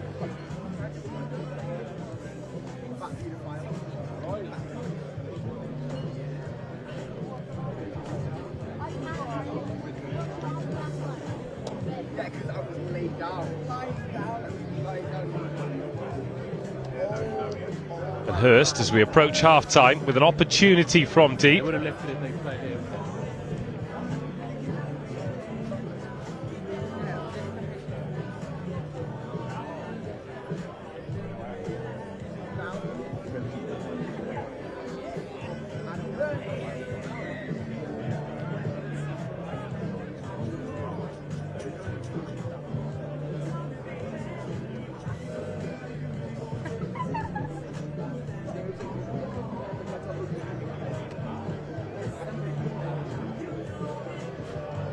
Glantaf in again. Jack Davis stealing through. He looks some player, doesn't he? 19-7.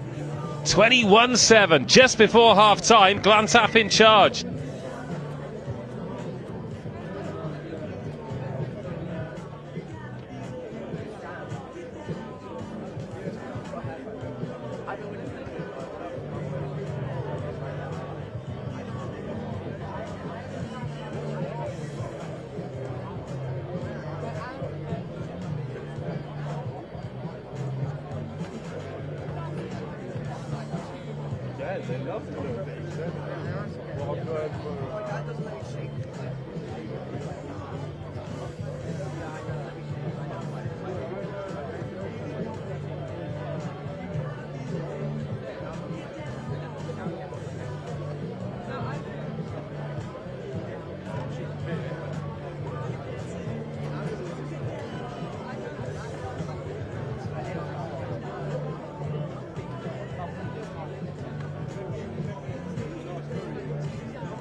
Glantaf, 3 converted tries against Hurstpierpoint, the Welsh team putting on a show here. As I said before, when Will Stace was up, it's nice to see it. The Welsh teams competing against these top English sides, and make no mistake, Hurstpierpoint are a top English side.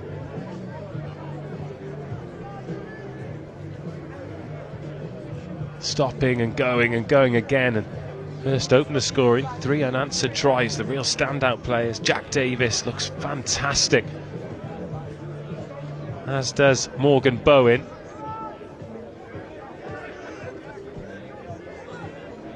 Now Hurst into the Glantaf half, and doing well to get rid of the on-rushing Glantaf players as well.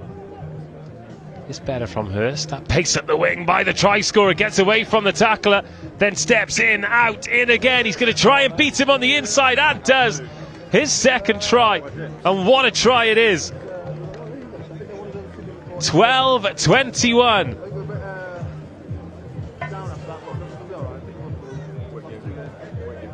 Oh, we've got a game on our hands, and we love it. This is so good. Plenty of time being taken over the conversion. Hurst not letting the fact there's still a converted score behind affect them playing at their own tempo. 14-21.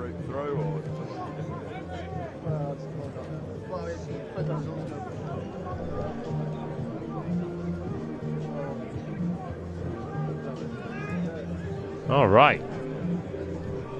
Game on. Hurstpierpoint restarting. Watch them challenge for this ball. Can't imagine this one going too long. 2 Hurst players come up, but that's a good take.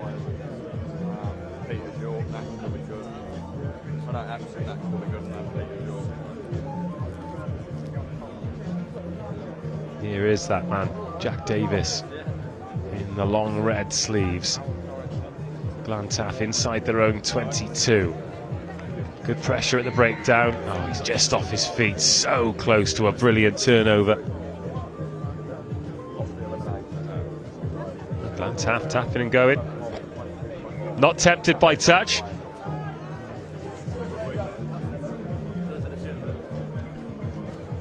Oh, Simon Lilly's back. Of course he is. He's got 4 minutes to turn this around for Hurstpierpoint. They're 14-21 behind. Your mic's already on. Keep the ball. And I tell you what you can do is name some of these players, because whoever's coaching hasn't given me a team sheet, but huge opportunity here for the third Charlie score. Major, show and go. He's over, right. Now Need he's probably going to try and knock it himself here, so get your heart rate down, Charlie. Tell you what, you've missed a good game here. These Glantaf boys can ball. I've heard the renaissance of Glantaf. They used to be one of those names you got scared of when you saw them on a team sheet, and they're back. Well, if they can get over the line against this Hurstpierpoint team, then maybe they might be a name that we start talking about again. It's a missed kick, but there's still time on the clock, 3.5 to go. Right, he's going to probably hit the restart here. Go win it back. Go win it back. How did the 14s go? Yeah, we've just won 42-0 against Ampleforth. Ah, very good. From top north. Then there'll be an RGS Guildford playoff in our group. Oh, nice. Here we go then. Come on, boys. Win it back. Hey, good drill here. Go on, get beyond it. Get beyond it. Someone hit him. This is like... Yes, here we go. Do you remember Fan Cam on Sky Sports? That's what this is like, having you here for the rest of this Hurst game. I'm excited. They had a good run around on Tuesday. They're in good shape. Right, go on, get connected here, Daniel. This boy, Jack Davis, with the red sleeves, has scored 2 absolute beauties. We're going to be seeing him. We're going to be seeing him light up the Anglo-Saxon. Oh, knock on, you got it. He can go. Oh, here we go. Oh. Do you know what? That's a very important cover tackle there. Right, great here we recovery. Go. He's going short side. Oh, right, look after it now. Great work, great clear out. Right, you got a chance now, fellas. You got a chance. Tell you what, for a second, then number 17, Alex Leach, can go. So if he'd snuck away. Look at the beard on Josh Lee, number 10. These are under 18s. I believe he's been teaching history until yesterday. He's got 2 kids in the prep school at Glantaf. Right, here we go then. Solid scrum. Get it out. Let's see what you can do. How long have you got on the clock there? We've got 2 minutes. We did Kirkham. I was going to say we've seen one. He's fed draw. that horribly, Alex Humphrey-Davies, but that's fine. He's got away with it. You can't get away with it. Restart the game. I was with Gally after you. He's a former tight head prop, really good scrummager. And he disagrees with the fact that Sevens teams shouldn't be rewarded for having good scrummaging props. Yeah, they should just do it like a rugby league, just like there isn't such over the top as he. Now he's going to have a go. Zach Palmer, look after him. Taking off his feet. Oh, that could have gone either way. That could have gone either way. Get back to your feet. Let's go again. 7 in a line. Well, now there's 7 in a line because there was a lazy man getting back and punching through Louis Rochfort Sugar. That's going to be a conversion as well, isn't it? And that's that 2-score buffer. It's getting back off the floor though, isn't it? If you just notice they've shaped to go left and they've caught someone out in the middle of the pitch. But that's that awareness, isn't it? And what was the Welsh team we did before? Was it no, it wasn't Ysgol because you weren't on the Brighton College game. It was Crosskeys, and those are the kinds of things that they weren't able to identify with the sort of Sevens knowledge that they bring in. Good rugby players, not good Watching the Sevens replay, players. ref, did that leave his hands on the quick tap? Just asking. Balanced it on his boot. I did think it was unorthodox. He's restarted. Well, that's a great restart take, to be fair, but he's dropped it. He's dropped it 4 metres beyond the line. Right, chop him out then, Alex. Come on, chop him out.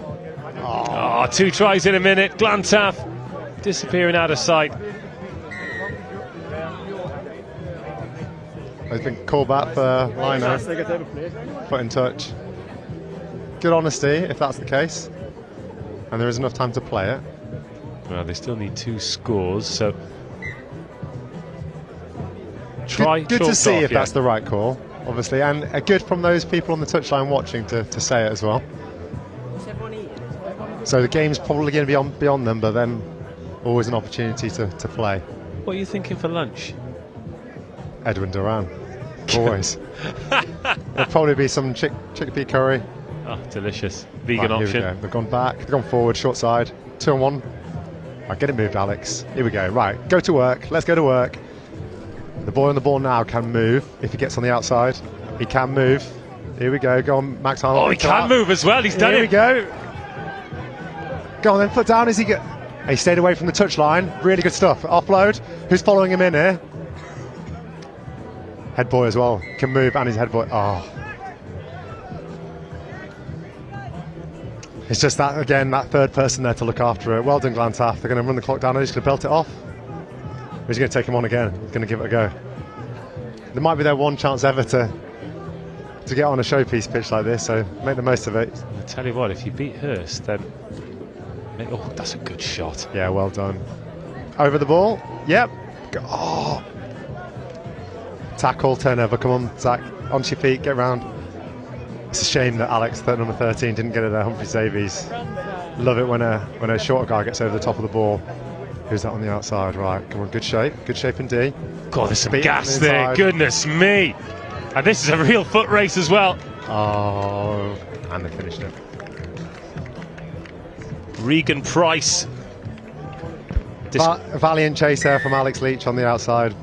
Described by his coaches as a wild card, raw but very quick, and I think we've just seen exactly that. Absolutely. Leachy's no slouch himself, 400-metre runner, but yeah, no substitute for pace on a pitch like this, especially when it breaks up like that. 400s are brutal as well. Why would you want to be a 400 runner? Because you're not quick enough for 200 and you're not fit enough for 8. Is that the game? Yeah, full time. Great win for Glantaf. Hurst fall short. So difficult to keep the boys motivated after getting a defeat like that, but we know how close these groups are going to be, and obviously every time you get to strap the jersey on, I think something that you maybe forget as you get a little bit older is how much it means to these boys to play for Glantaf or play for Hurst or play for Brighton or Sedbergh or whoever you're representing. Yeah, I heard some really nice quotes actually. Jeremy Smith, dad of Marcus, he says that everyone should grow up wanting to play for the first team at their club. So if you're if your local club is Old Reigatians, get to the want to strap that shirt on first, and the same with the schools as well. There's definitely that idolisation of some of the boys up top.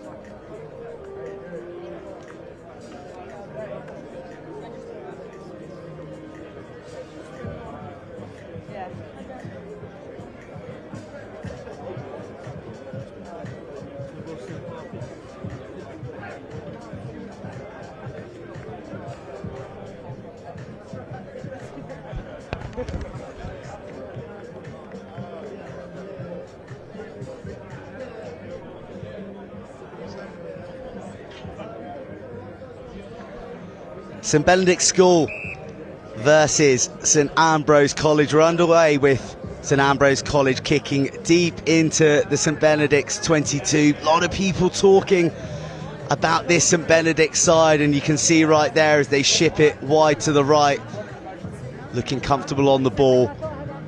And the first contact point, first battle at the breakdown. No, I tell a lie, popped off the floor.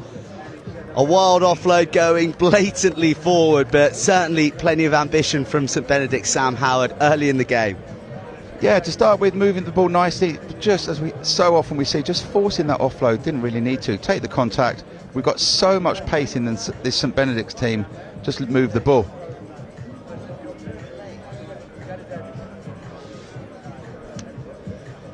So St Ambrose launched their first attack of the match on a wraparound, drops it on the toe. Bit of chaos in the backfield from the kick. And Ambrose do well to retain possession. Happy to weave back towards the shorter side where there's plenty of green jerseys. Oh, and just the eye off the ball for a moment. Fly hat through. No advantage coming, and we're back for a scrum. Bit cagey. Yeah, cagey, scrappy. Just neither team has settled into it. I'm not sure how Ambrose have done in their first couple. Benny's looked very strong in their first game and then had an absolute belter of a match against Millfield, who came through strong in the end. But yeah, neither team have they need to just look after the ball, keep the ball until you find the space and then exploit it.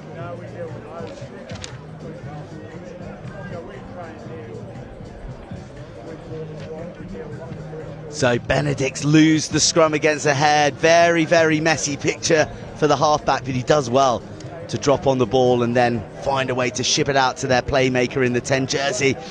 Asked a lot of his teammate there on the pass, but it goes backwards.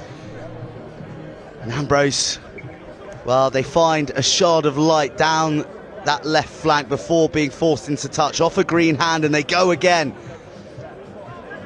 Quick play with St Ambrose College driving the tempo. They have the numbers, but the pass again errant. Takes them one step back. It's off a green hand and we play with the advantage. Good defence.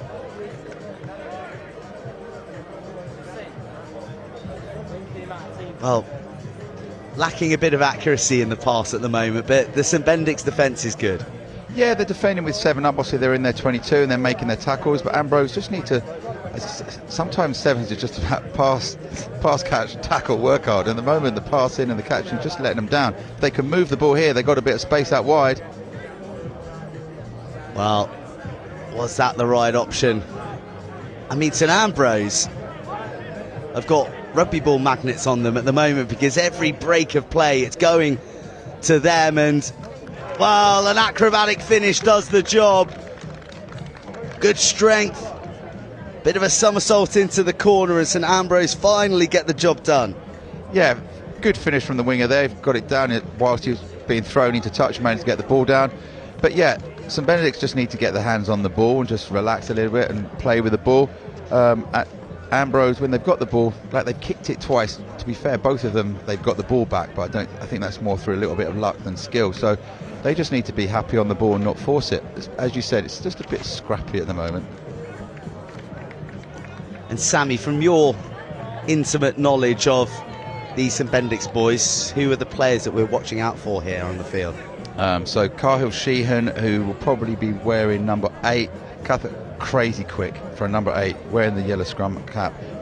Gribben, the winger as well, both really, really quick, powerful boys. If you give the ball to them in space, they will hurt you. Well, taken in the air, almost a perfectly timed hit. Doesn't look like St Ambrose College are back 10, but they might just get away with it as St Benedict's go on the hunt for a bit of space, and they do find it through the middle. That's Joe Barrett, the scrum half, skating through. Very, very nicely opened up by St Benedict's. Great play by Harty as the fly half. They've been 9 and 10 all year and have sort of got better week by week. Like you see at schoolboy level, sometimes the upper six boys, they just really develop. Those two have been outstanding, and all 7 seasons they've got better and better, got a real good understanding of each other, and that was a lovely try. The one attack, one try. That's how St Benedict's ledger looks at the moment. St Ambrose College have had the lion's share of the possession. And goodness me, that is an awful kick to have to contend with, and that's why St Benedict's, with their chasers, have won it back. But a fumble on the pickup, and struck too sweet on the fly hack through. Sees the ball sail out over the touchline. And a line out to St Benedict's. Yeah, great kick-off. Joe's got up and got the ball. You just got to make sure you've got someone on that tap back to sort of secure the ball. That bouncing ball could have gone anywhere. Luckily, it's a Benny's throw here. Let's see what they can do from this line-up. So Barrett, hooker, turned, scrum half, and it's into the hands of the man with the yellow head guard who you identified. Wheels and power and an offloading game. Benny's going edge to edge right here, and the wraparound one-handed offload into the gleeful hands of Ben Adams. And Adams does the rest.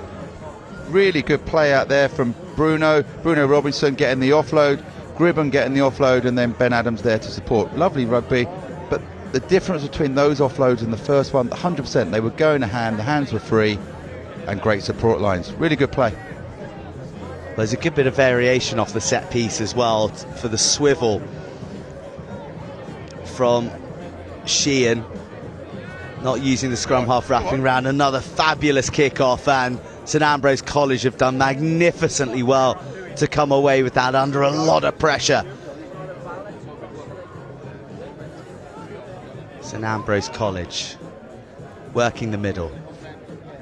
They don't mind dropping it on the toe and giving their fast chasers an opportunity. Do you know what? That was so nearly still kept in. I think the St Benedict's chasers thought that had been managed into touch, but it nearly came a cropper. That's the last player of the first half. Interesting one. Yeah, like Ambrose, they've kicked 3 times, and almost every one has led to something when it seemed like a poor decision, but the chasers have made the most of those kicks. The Bennies probably won't be happy with the restarts. The restarts have been on the money from the fly half, and the chasers have got to do a little bit better than that. But yeah, it's KG 14-5. Bennies will hopefully get their hands on the ball. When they've got it, they look good. They've got ball players, they've got pace. They just need to get their hands on the ball a bit more.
Get your telescopes out, because St Benedict's are kicking off again.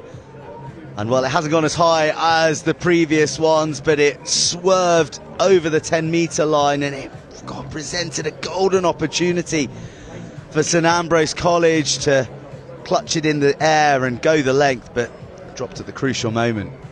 How often do you see that though, from like the horrible kickoffs that aren't great, but they're sort of impossible to catch almost. So it'd be interesting to see if Benny can just move the ball here, space to give the ball to Gribben, see what he's got out wide. Very quick, very powerful. St Benedict's attacking from set piece. They go right to the wing and they ask for the number 12, Alex Gibbon, to put the afterburners on, which he duly does. Weaves back inside looking for an easier conversion. And he's put the ball down on the wrong line. Goodness me. Oh, it was an absolute walk-in for him. Slammed it down just beyond the 5-metre line instead of the try line, and that's why the game's alive and St Ambrose College are on the attack. We saw it time and time again yesterday. There's a line just in front of the try line that was there for Monday, I think the under 11s or 13s, and you can still see it, and amount of times boys have put the ball down over it. Like, amazing skill. He's handed off his wing, he's gone round him. Basically they need to give it back to him, let him do it again and actually put it over the try line this time. Take two, St Benedict's. Again, seeking to put it into the hands of Gibbon, but this time Lassoud in the midfield. More direct from Benny's going through the middle, but that counter-rucking's pretty fierce. Into the hands of the speedster who you identified, Sheehan. Opens it up and finally gets the try that Benny's, in all honesty, should have had 90 seconds ago. Yeah, give Sheehan the ball, especially as if he's marked up against one of the opposition forwards. He's nearly always going to be able to run around him. So yeah, Benny's just need to... I'd have loved to see Grimman go for the outside again then. He's gone inside, he's already done his winger once. Do him again, take him on the outside, but move the ball. Sheehan scores, as he often does when he's got the ball in his hands. What would you do if you were a referee in that situation? He's clearly coasted to the line and it's a genuine error. You know what I would do? As he's going, because you can see what he's doing, he's like, I'd just scream at, that's not the line. That's not, like, once he's put it down, I don't think you can do anything, but you can help him, I think, say, that's not the line, because I don't think there's anything wrong with doing that. There is a line there, which is making it a little bit confusing, but I think once he's put it down, there's not much else the ref can do there. St Ambrose College come away with possession from the kickoff. First time we're seeing them attack in the second half. Stumbles through the tackle and a reckless placement means that St Ambrose College are fighting for clean ball. Look at that composure. Yes, that's what they need, a little bit more of him. Just hold on to the ball, you don't have to force it. And again, they kicked it away. Really, they identified a good opportunity to kick through St Benedict's because none of them have worked so far. Good turnover though. That's a heavy fall though in the tackle for the St Benedict's player. He's feeling that. Jared Braddock, I think that is. Joe Barrett. Joe Barrett, who's a great player. But again, he did really well to get that ball. Just move it. Again, he's done the hard work. He'd actually beat the first two chasers.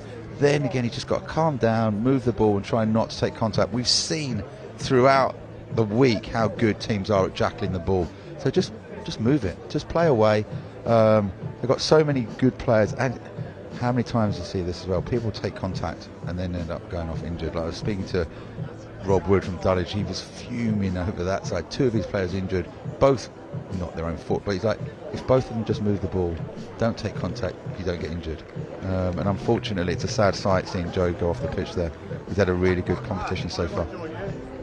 St Ambrose College again on the toe. They back their chasers, and right they might, because the number 13 is darting through before a fumble means St Benedict's again are back in possession. They're forced into the contact. St Ambrose College very competitive over the ball, but Sheehan's on the ball and Sheehan's loose. He stumbles, he keeps his feet, and he's in full stride like a racehorse, galloping down the final furlongs of the St Ambrose College 22. In for a meat pie, and opens up the healthiest of leads to St Benedict's with 2 minutes to go. Again, give that boy the ball in space, he's going to score. I think what's it like? I think quite a few of the teams that finished second in their group today go through tomorrow. So amount of tries scored, points difference, all comes into play. So I know Benny's will be trying to rack up the scores, not let Ambrose get any. Obviously the one defeat Millfield, but if they win the rest of the group games today, they can still go through to tomorrow, which is where everyone wants to be. The big show. The big show tomorrow right here at the HSBC National School Sevens at Rosslyn Park. Will they kick it again here? What do you reckon?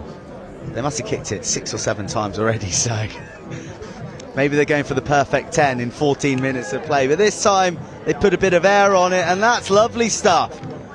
Fabulous offload from the 7 out of the tackle. They tried desperately to wrap his arms up and constrict the offload. Squeezed away, and St Ambrose College, you never guess what, keep it in the hands, and the tries come. It's not rocket science. Yeah, and he did really well, as you said, got his hands through. Support runner was there, lovely offload, lovely try. Oh, he's nailed that conversion. Oh, that was beautiful to watch, wasn't it? Outside swerve. Here's the offload. Great strength here. Look, so he gets wrapped up high, just on his way down. Still, must have been a great call. Hard on your left. Good play, good try. And they're still fighting this match for St Ambrose College. Brilliant kickoff. Who's going to come away with it? The men in red. An evident momentum shift in these last 90 seconds. The clock isn't their friend, but if they can get a score here... Oh, this time the kick is just, because there's 2 men, unattended out on the flank. The awkward bounce delays the collection, but St Ambrose retain it. Good pick up off the bootstraps, bit of footwork.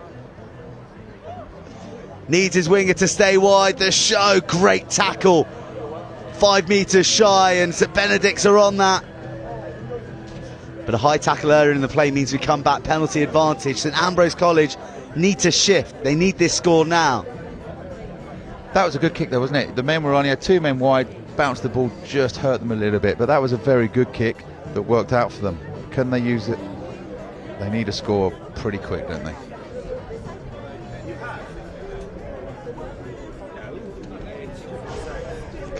Wow, they go route 1 off the penalty.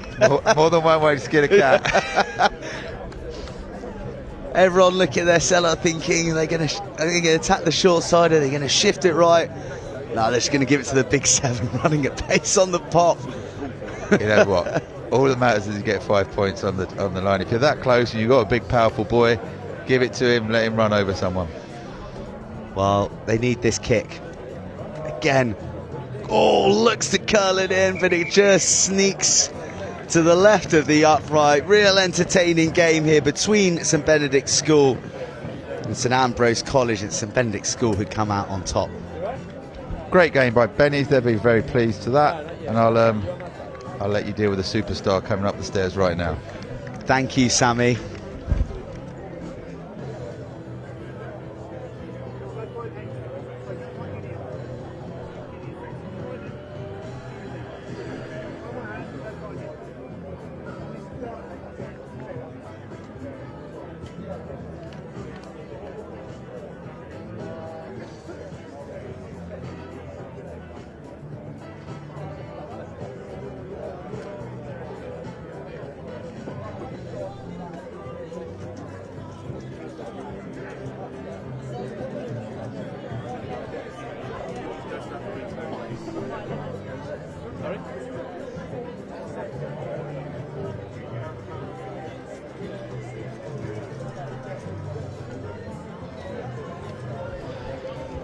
Rugby Sevens royalty has just arrived in the commentary box, and I'm not talking about myself in the third person.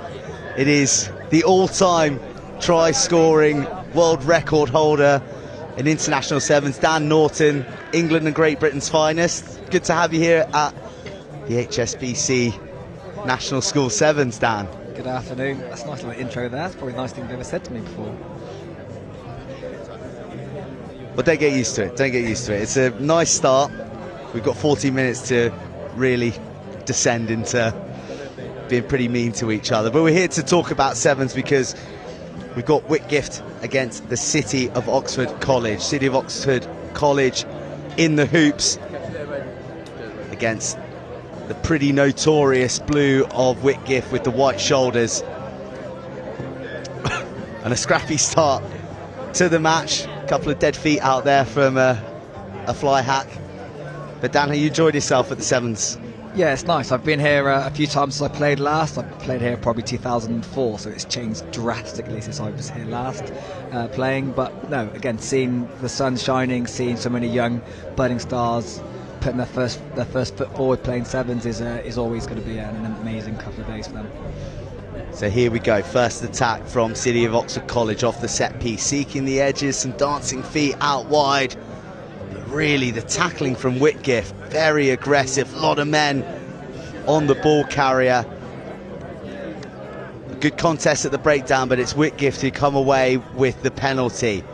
They themselves seek the flanks, but a shard of light exists in the centre of the defence of City of Oxford College. Good ball retention from Whitgift, great scrambling from City of Oxford College. Whitgift comfortable to bring play back to the halfway line before the dancing feet leaves the defence clutching at ghosts. And it's Whitgift across for the first try of the match. Nice little try there. I think the pressure from defence giving him opportunity then to obviously get the hands on the ball. And then, yeah, working the ball, finding a few phases, and then going over there with a lot through the turn shoulder. You like the style of the sevens you've been seeing out here, Norts? Of course, most of these under-18 boys are probably bigger than me. Most under-14s are bigger than me as well. So, yeah, I wouldn't want to be playing out there and even having to think about making a tackle. But, no, it's great to see the talent on show today. And again, like I said, the sun's shining, so sevens in the sun is always going to be beneficial and exciting. You didn't make many of those on the World Series, though, did you? So I don't know why they'd be in your thoughts. Still a few more than you ever have, plenty boy. A competitive kickoff means that Whitgift come away with it. On rushing defence forces Whitgift to sell the dummy. Very, very competitive at that breakdown. And the City of Oxford College come away with big long loop over the top. Oh, it stretched the fingertips of the winger, but if he caught that, he could have been away. It's the kind of play you like, Dan. Yeah, definitely. The ball in space is always what a winger wants there. They identified whether the opportunity was there. Just the pass was probably a little bit too high, kind of like getting a pass of Tom Mitchell over the years. But no, they're moving the ball really well now, and hopefully they can get the hands on the ball and again, so some wonderful play.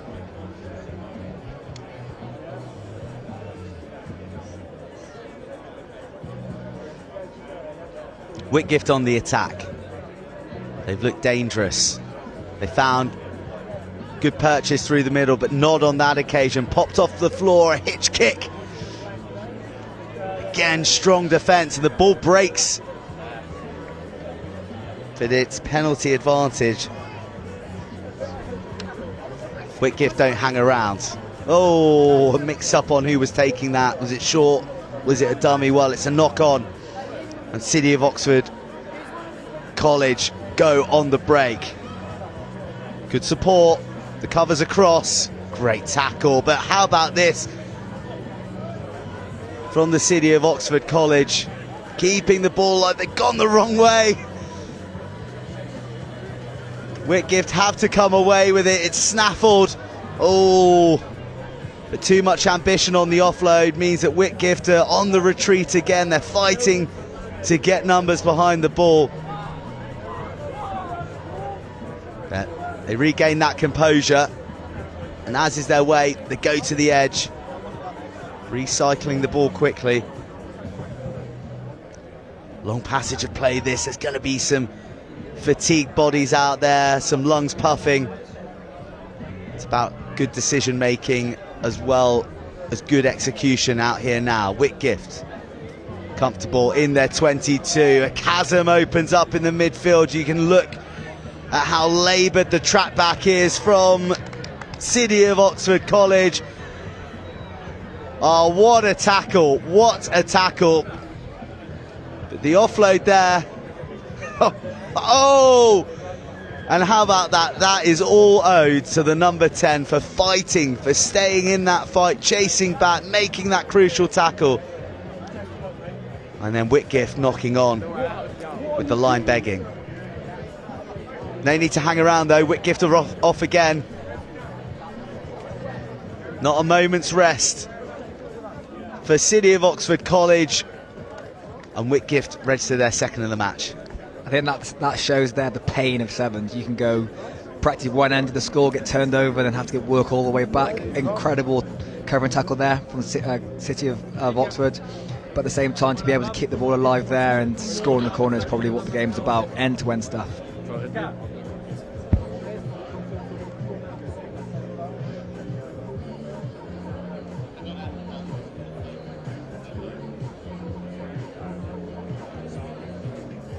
No conversion added, so it's Whitgift leading 12-0. And look, Nort, a lot of these boys out here this week in this cup competition, the Vars yesterday, they're going to have dreams of playing for England, for Great Britain, like you are.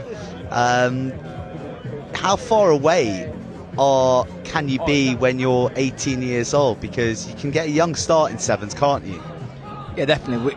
The old pathway with England, which has changed drastically over the last couple of months, but we had an academy, we had guys in there 18, 19 making the debut for England. So yeah, there's an opportunity I don't think an age is really that important in the sport. It's more about how good you are at what you can do really well. And I think I was 18 playing here, and again, like I said, it's changed drastically, but this is an amazing opportunity for these guys and getting their first opportunity at playing elite level sevens. Well, this is elite level work rate from both these sides at the moment. And are they going to get there? Yes, they are. Whitgift across for their third. Both sides looking exhausted. The ball in play so much and very, very few breaks. And from that fatigue creates opportunity, and it's Whitgift who are capitalising on it. Yeah, I think again with the game being end-to-end and a bit of a sticky start, with the ball turning over quite a bit of time, the replacements are obviously going to have a big impact in this as well, and it's nice to see the changes coming on and scoring tries and quick tries at that as well. How old were you when you made your debut for England? I was 21 at Twickenham, 2009. 2009. Bit of an iconic moment, wasn't it, Norts? Yeah, it was a last-minute try to get us into the extra time against New Zealand. Again, I played about 2 minutes of the tournament, came on last play, came on and scored. So yeah, it was a pretty exciting, incredible moment that I could never probably replicate ever again, and the start of my rugby sevens career, really. And do you feel that tournaments like this stood you in good stead for those? I guess you can never be prepared for being thrown on against New Zealand in extra time at Twickenham on the World Series, but relatively at this stage in your career when you're playing on the big stage at Rosslyn Park, do you think that these experiences helped you cope with those big moments? Well, yeah, I think you have to have the stepping stones there. So for me, I was at Hartbury College from 16 to 18. This was a big part of the end of our season. So to be able to play in this and be exposed to this from that age, and then be able to play for the Middlesex Sevens for Gloucester, these are the kind of the stepping stones to getting to that next level. And again, some of these 800,000 odd boys who are playing this over this week will have a chance of playing for England Sevens, England 15s, and this is why something like this is so iconic and so amazing to be a part of and to see. Have you seen any of the England selectors or anyone from England out here today? Must be a few scouts knocking about. You never or know. Are you a secret agent? Are you the secret agent? No. You played a bit of sevens, haven't you? Oh, I've played, boy. You know, it's a very unheralded career, but I did play. Like some of us England Sevens boys then. Feel like I didn't really get my shot. I felt very political. Don't start now, Bertie, don't start. We haven't got time. Here we go. Well, a skyscraper of a kick sent up by Whitgift, and it is supremely taken by City of Oxford College. Brilliant offload play. Here they come. About to break the whitewash. No, they won't. What a chase back. It's been a match been typified by hard work rates. And once again, we see those efforts rewarded in defence. City of Oxford have just brought on an absolute mute for them at prop. I would not want to be playing against him. He's a big old boy, hell of a catch there from the restart.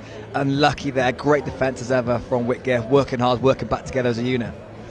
You've spoken about the physicality and the frames of these boys quite a lot. Are there lads out here who are significantly bigger than the characters you see on the World Series? Well, no, my thought process is when I was 18 playing in this level, I was not that big, and again, I know I'm not very big, but I wasn't playing against guys that big either, so it was all relative. But yeah, it seems as though the boys are getting bigger and stronger and faster, and it's amazing to see. So that's kind of why I'm retiring. All right then, big. No, you still got a bit more in you, haven't you, Nort? Never say never, right? You got more tries in those heels. I know that. Oh, thank you.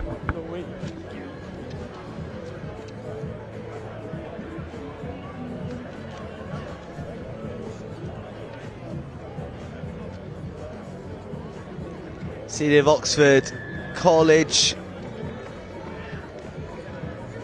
give away a penalty.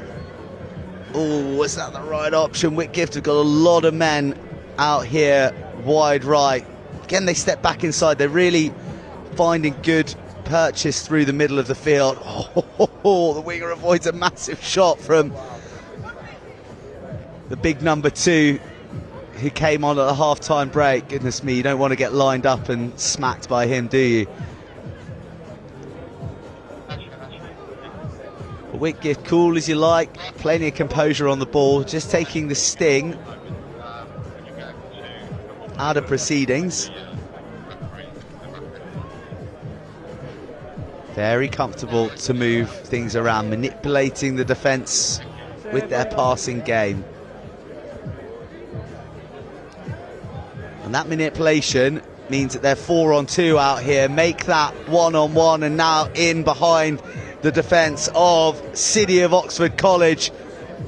He's lost his support but finds a mercurial offload. I mean, that is a quality try. Very nice try. You can see that Whitgift have changed the way they're trying to play now. They're trying to play a bit more offloads, trying to tire out the City of Oxford College team, moving the ball, get them working, putting a bit of tempo on there, and yeah, again going 90 metres there and scoring a very nice try there. They just look utterly unflustered on the ball, don't they? Yeah, I think they felt that they've got a few extra gears in them, and just being able to keep the ball alive means the defence work a bit harder. You keep the ball, it's a lot easier. You get a chance of scoring tries and winning games, and everybody likes scoring tries. Am I right?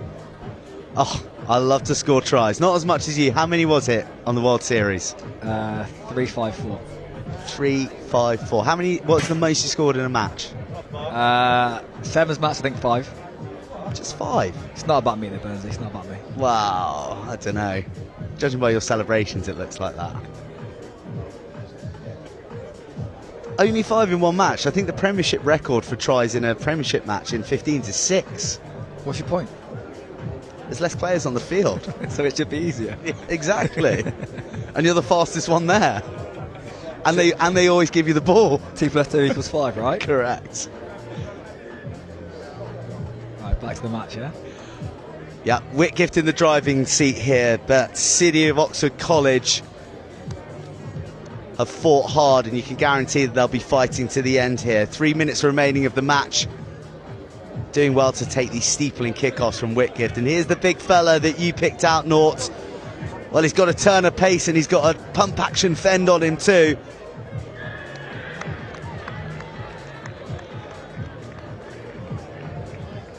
Fabulous breakdown work though.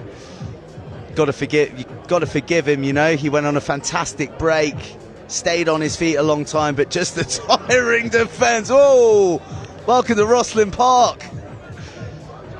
Whacked in the middle, but God, did he do well to stay on his feet. And still Whitgift come. It's an all-court performance from them at the moment. Offloads, physicality, breakdown work, and a quick recycle. This one is going to the edge. Not sure that pass was intended for him, but he's going to get to pick his spot through the middle or out wide. He dances back inside, leaves a defender for dead. And Whitgift are finding these tries all too easy now. Solid play that. Keeping the ball getting the defence working hard, easy. Oh, hello, Wesley.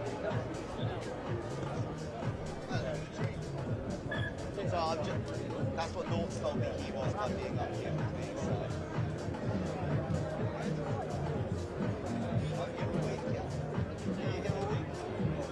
Just today.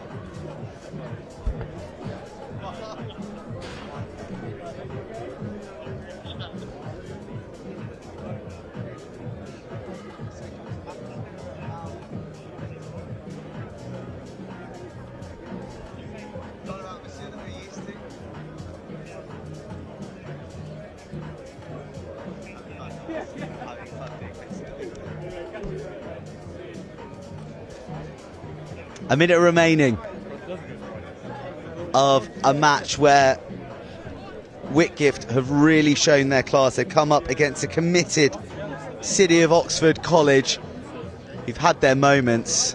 They've made their breaks. Goodness me. The fight remains in both these sides. And that's probably something that we've underplayed from Whitgift, is their work at the breakdown. Another penalty there. But in their attempt to go quickly, they've knocked it on. No, they haven't knocked it on. He needs to be behind the mark when you take a penalty quick. Well, I actually thought that he tapped it and then knocked it on, which I would say supersedes not taking it from behind the mark. But there's some big hits out there today, Bertie. There are some big shots out here. It's hard ground as well. Hard ground.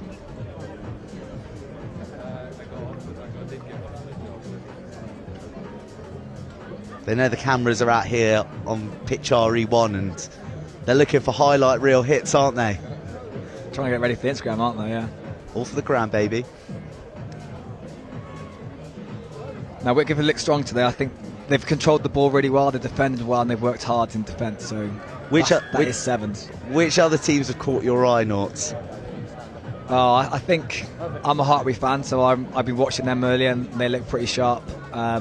Clanderbury are 2 from 2 as well so far, so it'll be interesting to see how they perform against the latest standards. But again, the same teams are always there or thereabouts. But yeah, for me, I think Hartbury. I want to see Hartbury do well. Well, tell you what, Whitgift are going to know that they played a game of rugby after this. The scoreboard may be very, very positive for them, but the hits are raining in from the City of Oxford College. They win a penalty, and do you know what? The boys in hoops deserve a try. They've been going and going, they've been hitting, they had their breaks, but they just haven't found a way to finish yet. No, they got some big ball carriers, they defended really well. Oh, lucky bit of magic there. Penalty for that. Nice, mixing it up, no sweeper in for Whitgift. Taken down late, and that's going to be a yellow card brandish to Whitgift. They'll finish with 6. Hopefully an opportunity to finish with a try, as you said, Bursey boy. Ooh. Very close. Big man on the edge. Drops it on the toe. He's got to turn a pace as well, but the bobble of the ball beats both players. And that signals the end of a commanding performance from Whitgift against the City of Oxford College. They run out 33-0 winners.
Great to have the England and Great Britain Sevens great Dan Norton up in the commentary box. As is his way, he's had to speed off.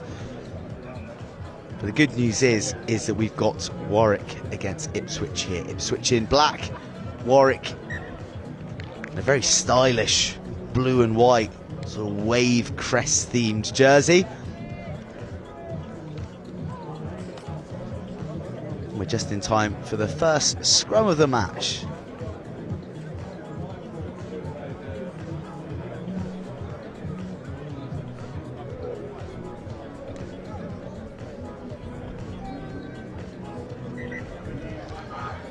Well, free kick here, Warwick. A victory over Dulwich College, but a loss. 40-29 to open up proceedings against Naughty's alma mater, Hartpury College. While for Ipswich, it was victory over Hartpury, and this is their second game. So, Warwick's last of the day, Ipswich's second, and Ipswich searching for a second victory to maintain a perfect record here at the HSBC National Schools Sevens.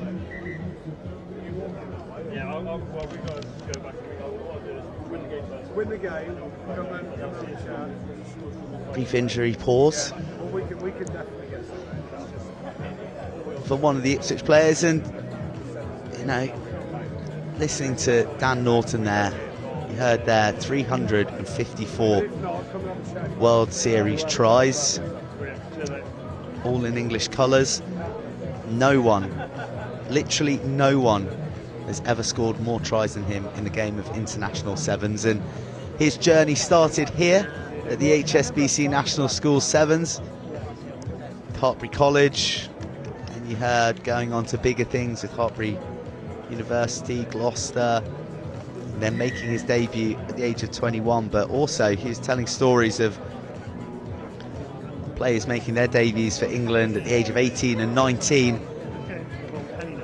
Oh, huge shot. And Warwick just showing their physicality. In fact, a Warwick alumni, John Ainsley, former England Sevens player, he got in there young.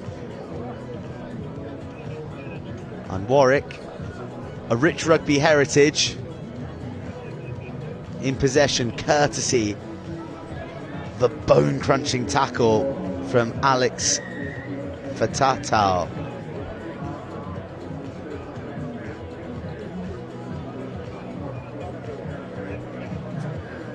Here come Warwick, smart hands before fast feet. Open up an opportunity for Kian Gerber, who fires through all the way to under the poles.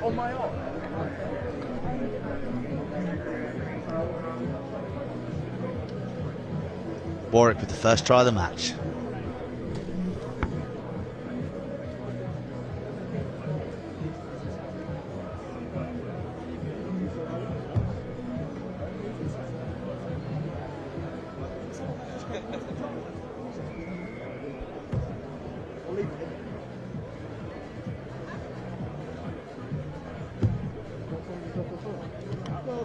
But while Warwick have tasted defeat today to Hartpury, they know that a victory here over Ipswich would blow things wide open after Ipswich defeated Hartpury in their first match. So very, very interesting game. What a pass. The tightest spiral all the way to the middle of the 22. And that's brilliant footwork. And more footwork, physical out there though. Ollie Saddleton in the 15 jersey is being held up, but grapples his way to the floor. Tough call, not rolling away for Callum Davies.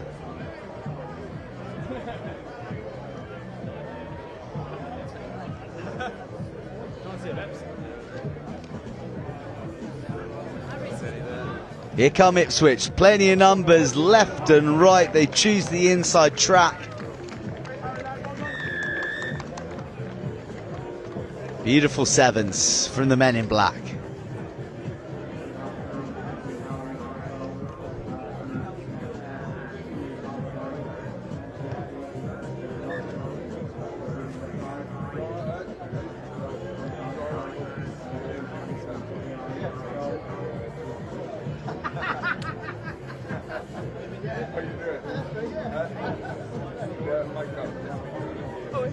That was quite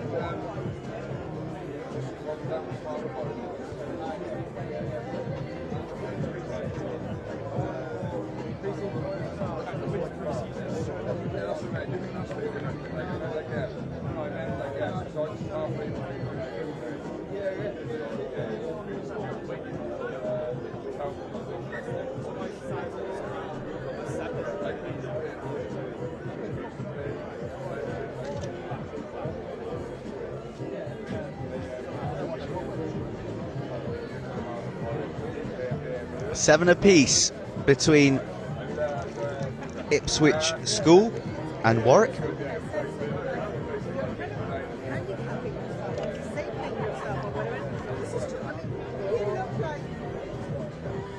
A line out to Warwick. They climb highest.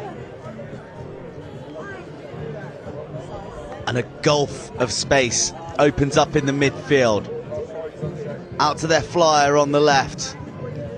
Weaves back inside into a throng of black jerseys. Really, oh my goodness. So elusive. The man in the number 12 jersey, Kian Gerber, who opened the scoring for the boys in blue.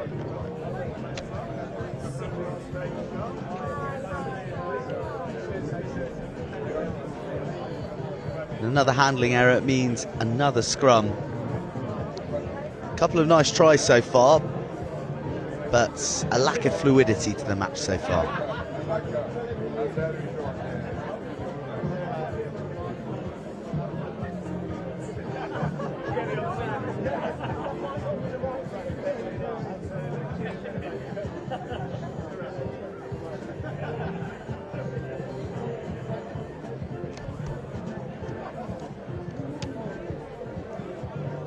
Warwick with possibly the last attack of the half. They spot acres of space, and goodness me, look at the chasing runner shift. Ipswich do well to stay composed, and now they begin to bang left and right off the feet. A searching pass out wide and a determined face. Oh, the call was for a switch from Max Rayfield. But a miscommunication and a ball into touch means we end the half evens, 7-all.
Group J in a game in the balance, 7-all between Ipswich School, who have just received the ball in black, and Warwick School in blue and white.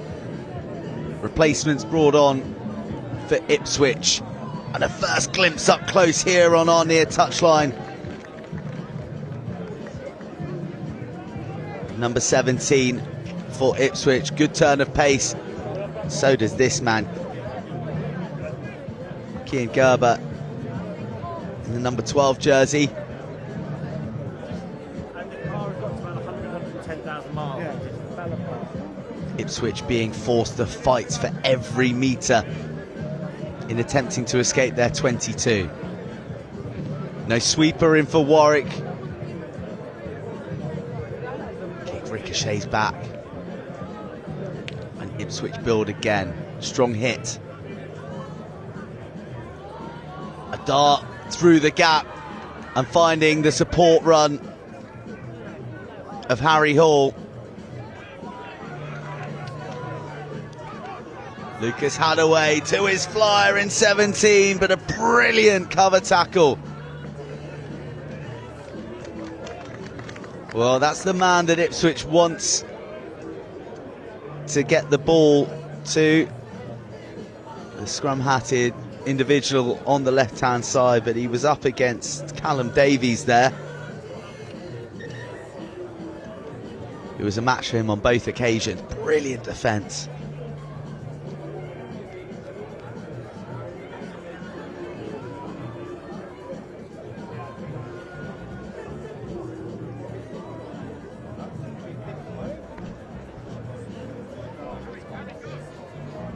Harry, go. That's the call from the touchline, but he's felled round the ankles. A good defence from Ipswich School, who then win the turnover. They're tap and they're off. This half very much been Ipswich's thus far. So their bigger player in the 15 channel.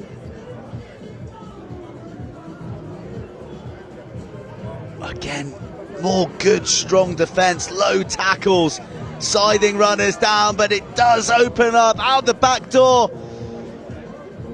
Not dragged down, and he kept a hold of it. We're a metre shy. Ipswich, the line begging. They need to make the right decision, and they do. A key try in the tightest of games. Ipswich take the lead. You knew the head.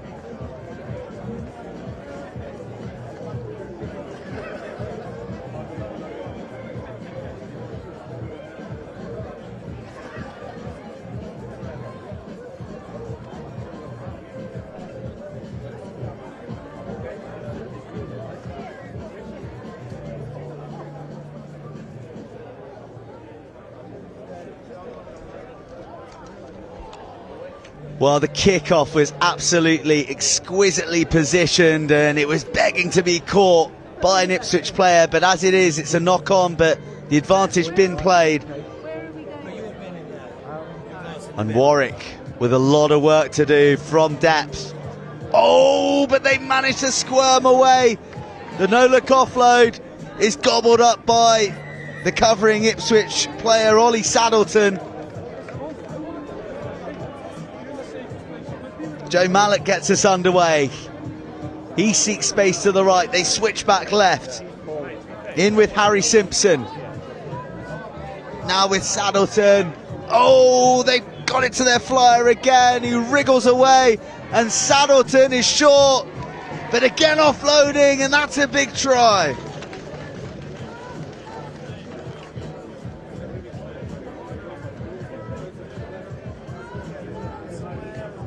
Yeah. Let's work.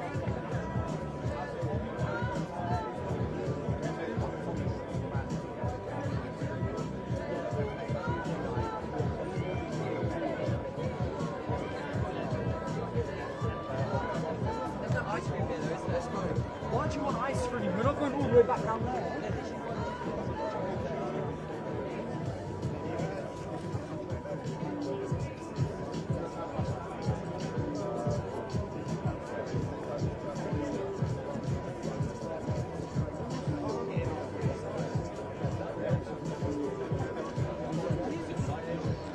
No conversion added. So the gap is 10. Still 2 scores. But not quite as terminal as it could have been for Warwick. Starved of possession. Shackled territorially in their 22. And another big high kickoff is taken well by Warwick. They're going to have to go the length, and they're going to have to go quickly to give themselves a chance of winning this match. They need the win to stay in the hunt in this group. Bit more rhythm to the way they're playing now.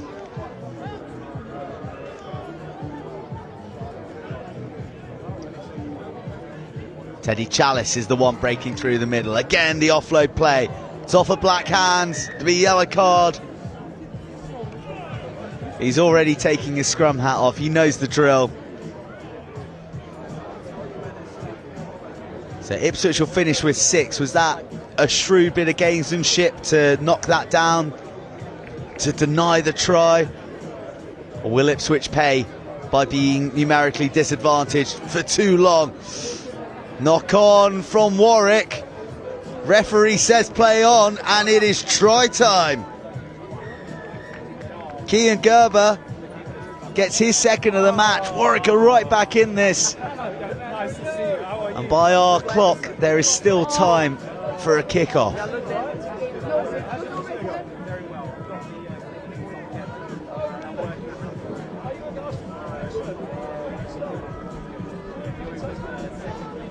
The conversion no good, but the score 17-12. Take another look. Yeah, looks like it was off an Ipswich player or Warwick shin. So the team right to play on, and they get their second opportunity. Long kickoff. Probably wished it to be a bit more contestable, because now Ipswich are in control of the possession. They're in control of the field as well. It is a foot race, and it's one that Ipswich are winning, and it's one that'll win them the match.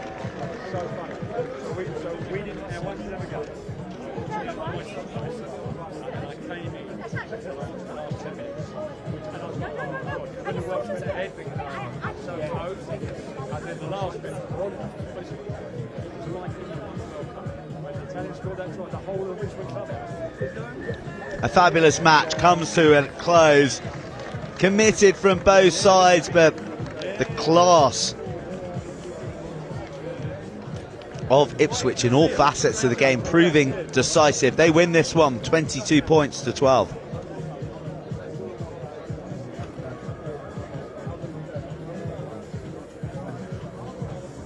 Return to Play is the UK's leading sports medicine provider for schools and clubs. We ensure sport is safer than ever by making it easy for you to provide gold standard medical care to your players.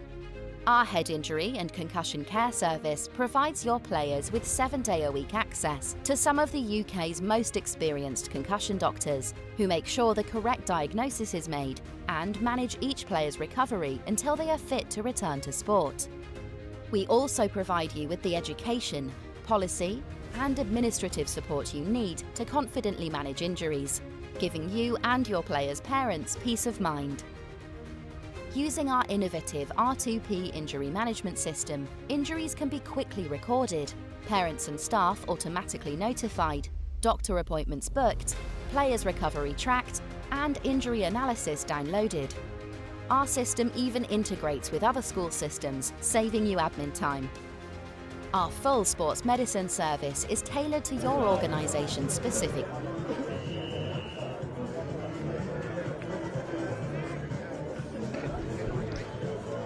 Here we go, Barnard Castle against Glantaf. It's Barnard Castle in the brown shorts and the white and blue detailed jerseys against the blue and white hoops of Glantaf that you saw on this pitch earlier today. Barnard Castle, a rich rugby heritage.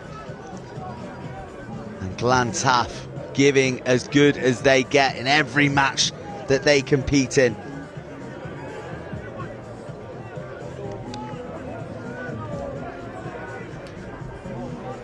Brilliant footwork through the middle, a hop and a skip, and that's try number 1 for Barnard Castle. Glantaf coming into this off the back of that 35-19 win over Hurstpierpoint College. They got a win against Beach and Cliff early in the day, a handsome one as well. And it was an absolute nail-biter against Llandovery College that they just missed out on 17-19, so they need this win against a Barnard Castle team who defeated Beach and Cliff, again squeaked by Llandovery College, and with Hurstpierpoint to come. So this match, it is a significant one in just how Group B will shake down at the end of the day.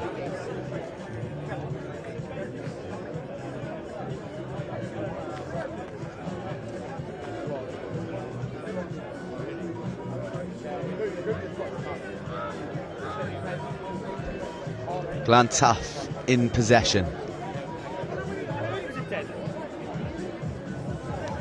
And Glantaf off and away. No one's chasing because Jack Davies is gone.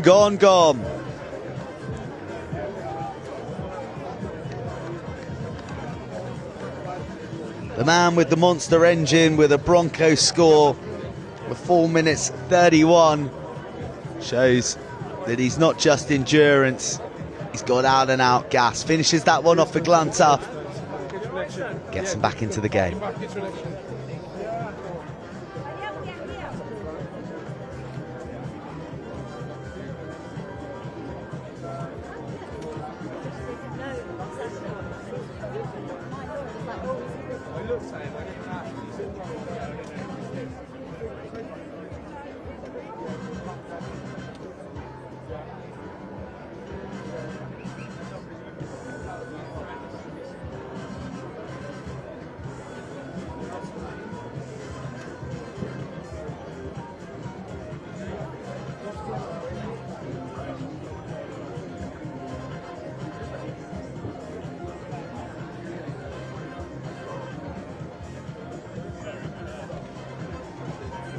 The 7 apiece.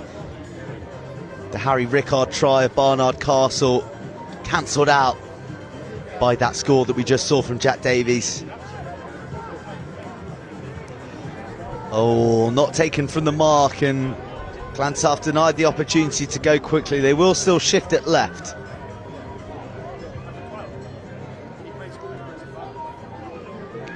Dewey Hobbs taking it into contact before being pincered over by Will Gibbons.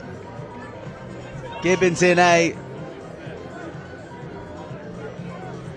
little bit of pointless afters from both forwards. We're back underway. Barnard Castle. Flash left, dance inside. Offload on the shoulder, but dropped at the crucial moment. Glantaf will counter.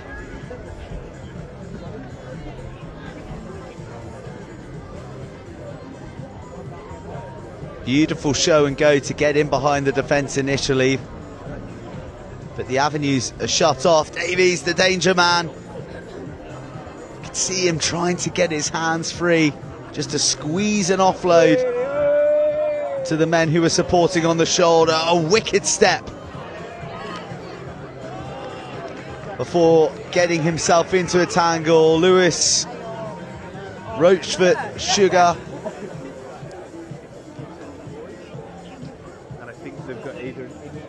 He's done himself a bit of a mischief as well in the process. He was very, very well watched. The step was horizontal in the first instance, and then looked to get round the big frame of the Barnard Castle edge man, who's going to be sent up for this line out. That's nicely taken by Oscar Usher. And that sets up this attack down the left-hand side.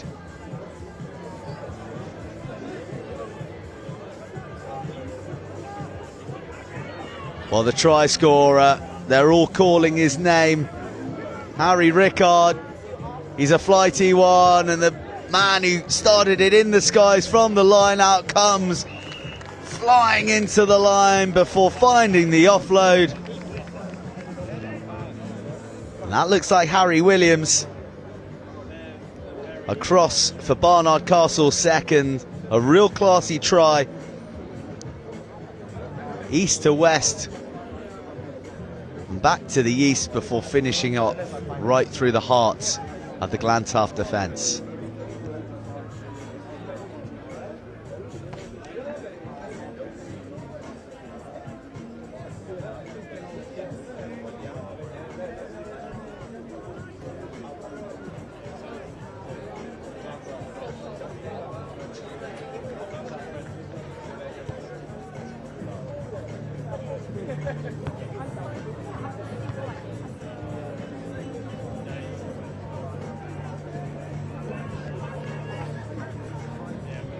Conversion missed by Barnard Castle. Try scorer sends one very, very high. 3 Barnard Castle forwards chasing it, but Glantaf do well to drop themselves to the floor. Big gap opens up. Glantaf looking to respond immediately. Again, the defence is dogged from Barnard Castle in their distinctive strip. Jack Davies is off and away through the middle. He's got a man on his shoulder who has a juggle, but reels it in.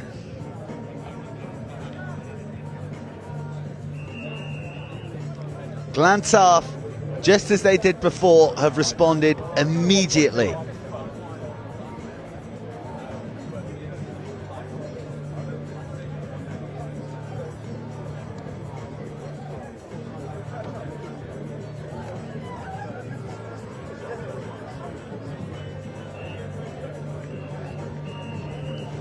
And with the addition of the conversion, the side that has trailed for the entirety of that first half go into the half-time break leading by 2. It's Glantaf 14 and Barnard Castle 12.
Glantaf get us underway, the team in the lead,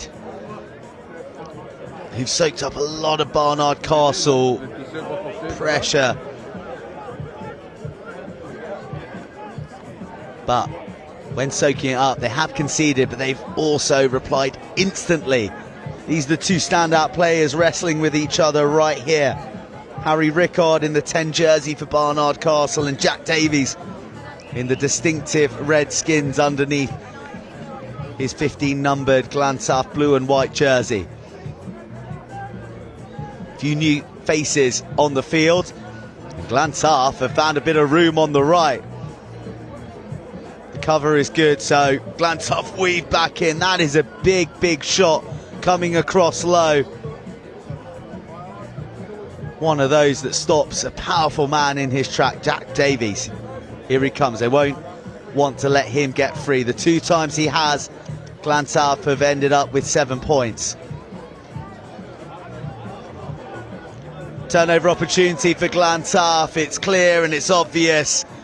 And it is the Welshman's ball. They tap and they go. Big hole there if he can go through it. Right through it. Harry Rickard just about recovers in time. Doesn't roll away though. Again a quick tap. Jack Davies will look for the next hole. A feint of the eyes and a wiggle of the hips. More turnover action. It's fast and it's furious and it's greedy at that ruck breakdown. Brilliant tackle, low, chopping down. Harry Williams in the 6 jersey, but here come Barnard Castle flashing to the right. What strength, what leg drive to stay up and fight for those extra meters. The ball's available to be taken. This one's fast and loose right here, folks. Tired bodies, fatigued minds. Who's got the killer instincts? Jack Davies looks like he might have done. Ooh, awkwardly fell to the floor. And ripped by Barnard Castle. The forward pass just when Will Gibbons thought that he was going to be tearing away.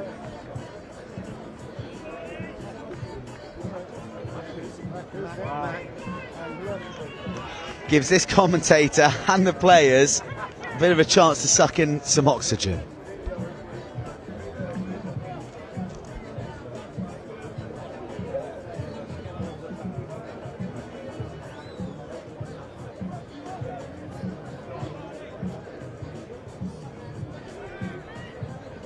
It's ugly in the scrum and Barnard Castle come away with it. Rickard fixing defenders with his feet. Harry Williams, try scorer in the first half.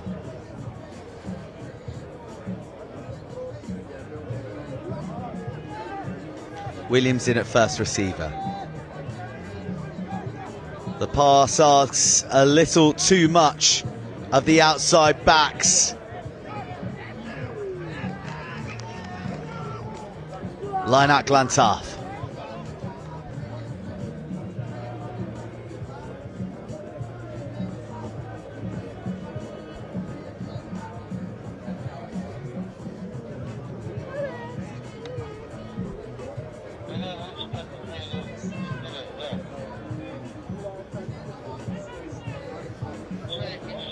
Glantaf go short on the line out and come away with possession. Oh, but picked off in a dangerous area in the hands of Barnard Castle. They fight for more meters in the maul and they get the ball to the floor.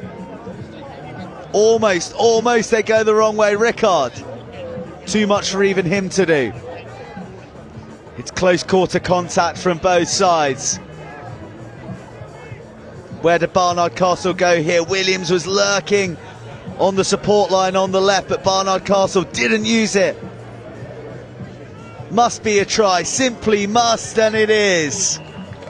Jacob Oliver finishes off the fine work of his team.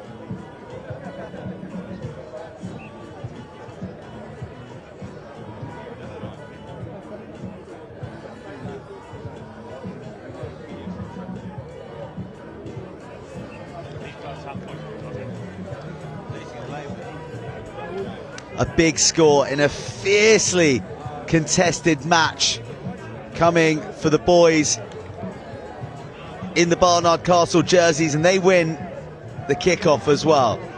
They're in the lead. They've battled it back from Glantaf, who have led 14-12 for all of this second half up until that score. It's been all-out attack really from Barnard Castle, and Glantaf are finding chinks in their defensive armour difficult to come by. But the one thing we've learned is they can strike in an instant through the likes of Jack Davies. A penalty to Barnard Castle. I think a few people thought that might be a high shot for a moment. It's the key try scorer, Oliver. Glantaf not back 10. And Barnard Castle looking for the killer try. Oh, picked off. Attack turns to defence, and Barnard Castle have to see out this passage. A minute left, a show, a pirouette, support, but still they find themselves in their 22. Oh! A loose pass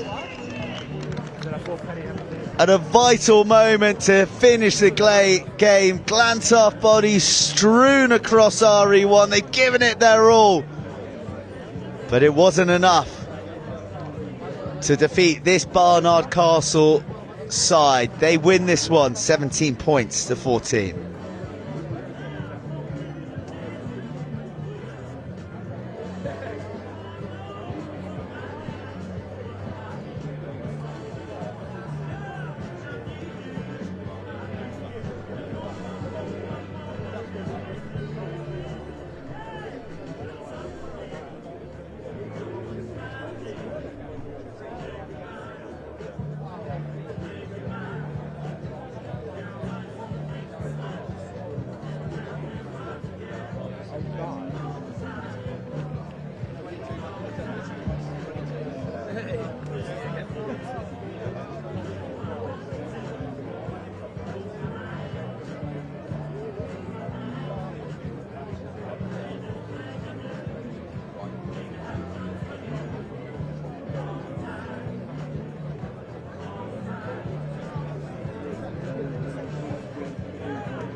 The action, as ever, at the HSBC National School Sevens at Rosslyn Park is coming thick and fast. St Benedict's back on RE1. We saw them do a number earlier today, and they've got Ivybridge Community College on here, who are looking to emulate their under-15 girls who won their cup competition on Tuesday. I think it was Tuesday. So much rugby has been consumed. 850 schools here, countless thousands and thousands of people passing through the site. So many awesome games, so many magic moments, and kind of all meld into one. But certainly Ivybridge Community College having a fine week with their under-15s girls, kicking it off with victory in that cup competition, an inaugural cup competition, I'll add. And I'm joined by Will Stace up here to add a bit of colour to the situation. He's here as part of St Joseph College, and you've been up on the mic as well already, I understand, Will? Yeah, it's been a good day. I've been pretty much at RE2 for the whole day. Watched St Joe's get a nice win here earlier on in the day. But yeah, it's been fun to do commentary. a big opportunity for myself. So yeah, really enjoyed it, and it's a great event, and my first time being here, so absolutely love it. So what do you make of it? First time here, exciting times, the Rosslyn Park Sevens. It's one you look forward to always as a schoolboy. It's such a big atmosphere, and for every single person across every school, these teams wouldn't normally play each other, so it's such a great event, and the atmosphere here is different level to anything I've ever seen before. Yeah, I mean, you have a very famous tournament at yours, St Joe's. How does it compare? Obviously, a little bit of a grander scale here, but there's definitely some similarities in terms of the quality of team and also the kind of atmosphere that exists at both. The quality of rugby is pretty much the same. Obviously, there's a sevens tournament coming up for St Joe's, but yeah, the competition is unreal. But the fact there's only 16 teams, you don't get to see much array of talent. But here, you see so many teams, so many different walks of life, different countries, different backgrounds. Such a great event. Cannot wait to see the rest of it throughout the week. Yeah, exactly. Can you believe it? We've still got more today, and we've got plenty more for you tomorrow, going right the way through to the end of the week. It has been a full 5-day affair. And if this weather keeps on coming, then I say roll on the competition for another week or so, because I think everyone's enjoying themselves here, and we've enjoyed seeing St Benedict so far as they look to free up one of their flyers, and they do so with a basketball style one-handed alley-oop pass, and that means that St Benedict's are on the scoreboard first.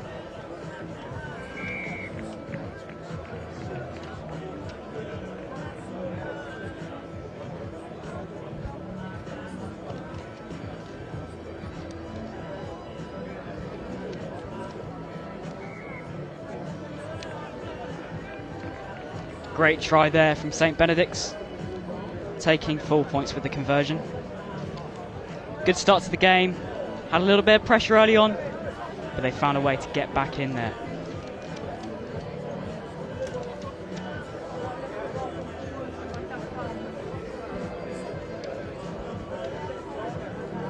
St Benedict's get it back underway.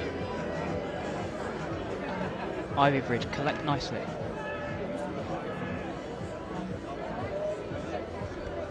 Didn't have my mic on there for a moment. So Ivybridge, as you say, in possession. We're deep in the St Benedict's half, as deep as you can be, forcing Benedict's to play from their dead ball area. They look pretty comfortable though, didn't they, in going the length? Some footwork required. Oh, and it's in the hands of the big number 8, Sheehan. He may be a forward, but he shifts like a wing. Ivybridge too eager to get on the ball that time. That's Tom Webber in the 6 jersey. Just losing control of his body weight. Oh, and Robert Jeffries punishes them. Jeffries makes it a double for Benedict's in just over 2.5 minutes. Painful for Ivybridge, 2 attacks and countered twice. Brilliant work on the counter from St Benedict's. Great finish there.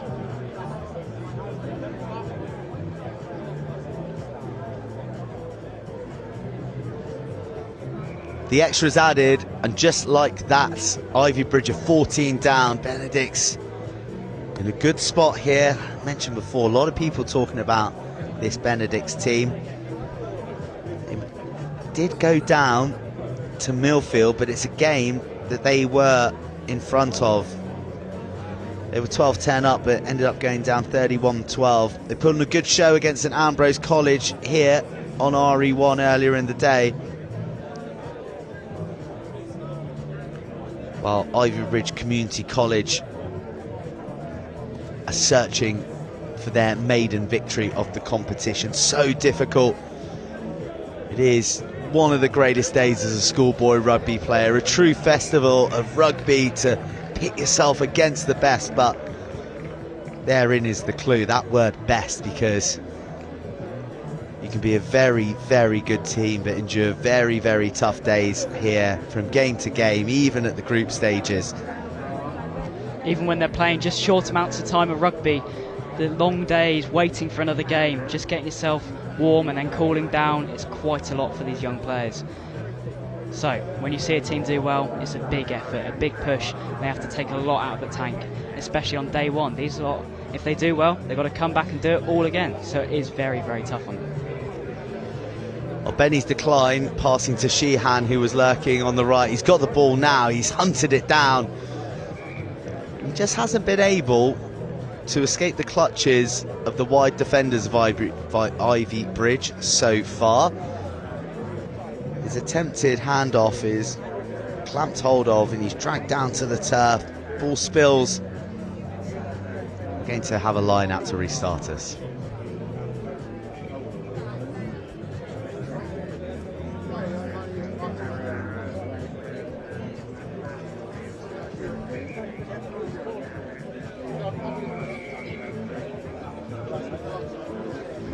Well, that's half time. Benedict's leading 14 points to 0. Ivybridge have had their possession. They've had a bit of territory. They just haven't been able to penetrate the Benedict's defence, who have been absolutely ruthless in attack as well. When turning it over, blink and you miss him. Especially that lad there, Alex Gribben, going coast to coast to open the scoring. Another one came, and that's why Benedict's lead 14 points to 0.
Back underway, and Benedict's in possession. They're leading 14 points to 0.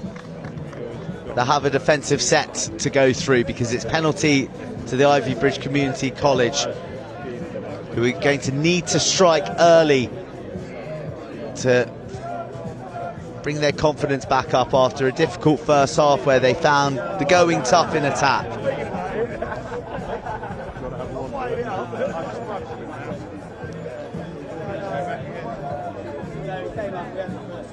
Patient play from Ivybridge Community College. They ship it to the left. They back the speed of their man in the number 1 jersey, Brandon Whitford.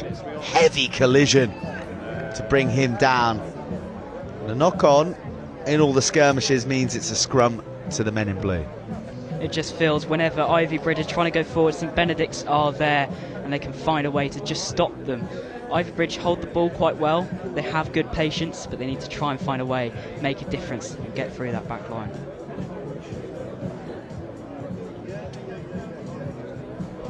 So Will, you spent a lot of time on RE2 today. You've seen many of the teams. Who are the ones standing out? Obviously Sedbergh, we'll keep talking about Sedbergh, and they're just incredible. Every single time they get the ball, even in defence, you know, they can for 5 minutes be defending for a laugh, you know. They are absolutely incredible. Hampton have put in a couple good performances today, so they're one to watch, but I think Sedbergh are going to be clear winners of this weekend. Clear winners, wow. It takes a brave man to say the word clear winners when you're talking about 7, such are the variables in the game. This team in green are looking good at the moment against Ivybridge Community College. They're on the attack. The try scorer, Gribbons, too high on the hit. It was well timed, well read. Just slightly inaccurate in terms of his altitude on his opposite number. Now, Ivybridge, the handling is secure, but they're just lacking that X factor, and a lapse in concentration sees possession to Benedict's. No way through is the answer, and St Benedict can have the ball now and look to make the lead bigger. Well, Benedict's make their own error. Advantage had been played. Pass a little too much of a stretch, and not the fluid half of rugby that we were hoping for so far. So you mentioned Sedbergh, you mentioned Hampton. What about one of the big names in schoolboy sevens, winners of the St Joe's Festival, in fact, in the 15-a-side format, and they're in this group with St Benedict's and Ivybridge Community College. Millfield, what about the great Millfield? How are they shaping up? They're going to be big competitors in tomorrow's competition. They'll get through this group, I think, quite well. They've still got a game to go, I believe. But yeah, Millfield are always going to be there. Well, a remarkable bit of play down the left-hand side. Sheehan looked all wrapped up and on a one-way ticket to the touchline, but somehow he whirled himself out of the tackle, reorientated himself and moved through the gears. And Benedict's have their third try of the match under the sticks. And you wouldn't bet against them being 21-0 up in a moment. Great try from Sheehan. Runs away, takes his time on the finish, just to ensure that clock is being run down. Charles Hart takes the extras.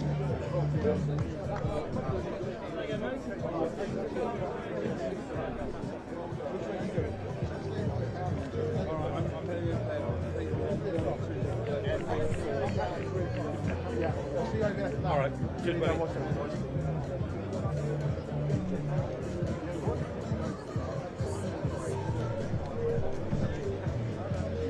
Benedict's to restart us, no doubt high in the sky. Their kick-off game has been excellent in the two matches that we've seen on RE1 against St Ambrose College. Now Ivybridge Community College. Nice and high, plenty of pressure exerted, but too much exuberance and a penalty given up. Ivybridge go in search of that elusive first try. Gribbons looked a little high again on the seatbelt, but the referee happy for play to continue. Nice bit of footwork and ball manipulation, but the risk of going one-handed means he can be ripped, and that one came from Robert Jeffries, a try scorer in the first half. And Sheehan is on the edge, and Sheehan is striding out those big long legs of his. Benedict's in full control. This Benedict's defence is unreal. Every single time Ivybridge have gone forwards, there's a man there waiting just to collect that ball and play on the counter. A serious team, and maybe one to watch for this competition. Yep, safe to say the St Benedict's have fully avenged their loss earlier in the day to Millfield. Well, they haven't avenged it over Millfield, but they've certainly put it towards the back of their mind. Two strong performances now. St Ambrose College put away, and now Ivybridge Community College looking like there'll be another statistic when reading out the wins in assembly on Monday morning. Or probably more accurately, chapel for St Benedict's School, but they'll want a fifth, and Ivybridge will want just the one. They're deserving of it as well. Off the feed on the clear out. Penalties killing Ivybridge now, but that's a testament to the pressure that St Benedict's School have put them under. Ivybridge, they haven't had a bad game in any way. but this St Benedict's defence is next level, and the way they're able to move the ball quickly through the passes, through the phases, it's incredible, and no wonder they're going to be a team to watch tomorrow. Well, Cribbins, you saw him on the right in the first half. Well, he does it on the left too. Afterburners deployed. Try number 6. Benedict's having a good time out there. Great performance, countering every single chance Ivybridge have had. The quick hands, moving the ball out wide, using their pacey men, and finding their way through. A successful game for St Benedict's, and definitely a one to watch.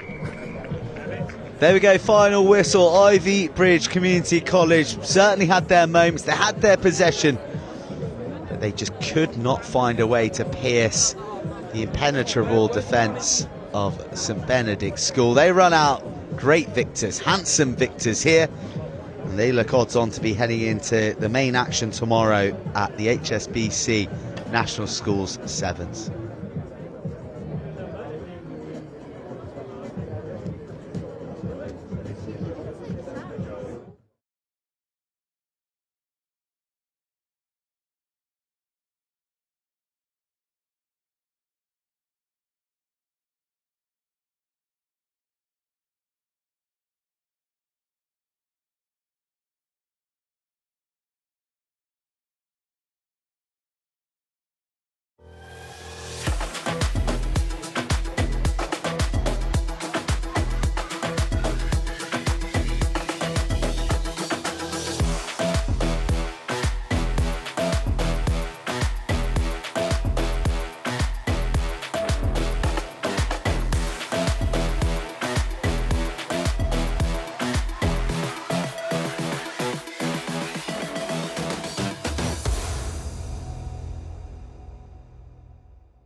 Woodhouse Grove against Whitgift as the action continues thick and fast here at the HSBC Rosslyn Park National Schools Sevens.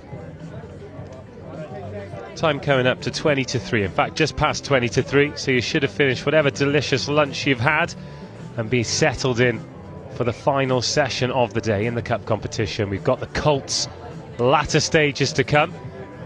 Absolute clattering on the blocking line there of the Whitgift player, but they're going to get the first touch in this group game. Everyone's had the chance to get some turf under their feet and get a feel for this competition, and there has been some pretty hefty competition as well. Had some great games on RE1 and RE2, and I'd imagine this is going to be no different. Well, this is the big match of the group. Whitgift and Woodhouse Grove undefeated. Two schools of rich rugby heritage, and we saw Whitgift earlier on this pitch against City of Oxford College. God, it wasn't that long ago, in fact. It was 1:20 kickoff, so a quick turnaround for these Whitgift boys.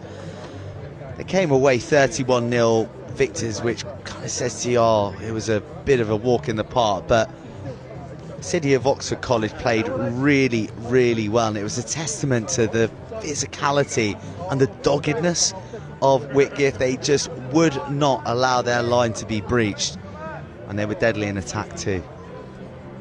Scrum here on the 10 then for Woodhouse Grove. Plenty of competition at it. Just look how deep the attacking lines are.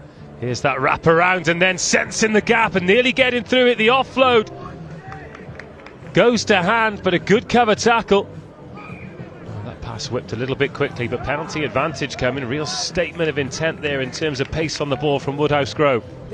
Yeah, Ben Turpin on the wrap around, the 18-year-old fly half Showing a nice turn of pace on the arc, and well, that's as direct as it comes. I told you that Whitgift cherish their whitewash, but no respect shown by Woodhouse Grove, who bully their way through the defence and across the line for the first try. Well, Ned McCormack, I don't think he could believe that nobody came to tackle him there. The conversion's good off the left peg, of course it is. That's gone into the Edwin Doran tent. Couple of teachers eating lunch.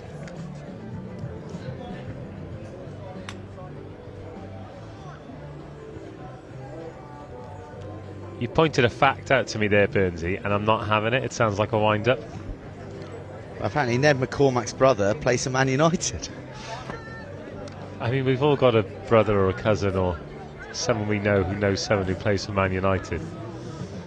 Well, Woodhouse Grove have scored a lot more points than United will this season, and that's very much thanks to the work of Ned McCormack, who's opened things up. But dangerous tackle. He's gone into the bin. 0-0. Ned McCormack really frustrated with himself. You can see in his body language there, but the leg went too high. Dangerous tackle, and now Whitgift straight on the march, up over halfway. Look at that for an in and out and in and out again. And now they've got some numbers on the far side. Really good recovery and defence there from Woodhouse Grove. Not to get too flustered. Would have been easy to concede the try. They've conceded the penalty instead. Penalty try, in fact, and it's a second yellow card. High tackle round the neck when the try line beckoned, and Woodhouse Grove are going to play, what do you reckon, the next 90 seconds with 5 players? Wowzers. Well, if they can go in after this 90 seconds at 14-7, then they'll have done very well. There's one of those, he's gone too high initially, and I don't know if he ever made it to the neck, but he's close enough and round the shoulder, and it's just got to be lower, especially with a player darting for the line like that. The only option's a penalty try. Oh, Whitgift have batted the ball back. This is a real challenge for Woodhouse Grove now. Interesting psychology when you're playing against less men. You want to score as quickly as you can so you can have as many bites at the cherry as you can, and that is exactly what Whitgift would want. They get to play against 5 again for another passage. And it was super easy, wasn't it? 14-7. It was interesting watching Woodhouse Grove defend then, because they started with a sweeper, a 4+1 or whatever you call it, 1+4, but then he came up. In fact, it was him rejoining the defensive line that added to the uncertainty and allowed Whitgift to stride on through. Now Woodhouse need to get the ball here.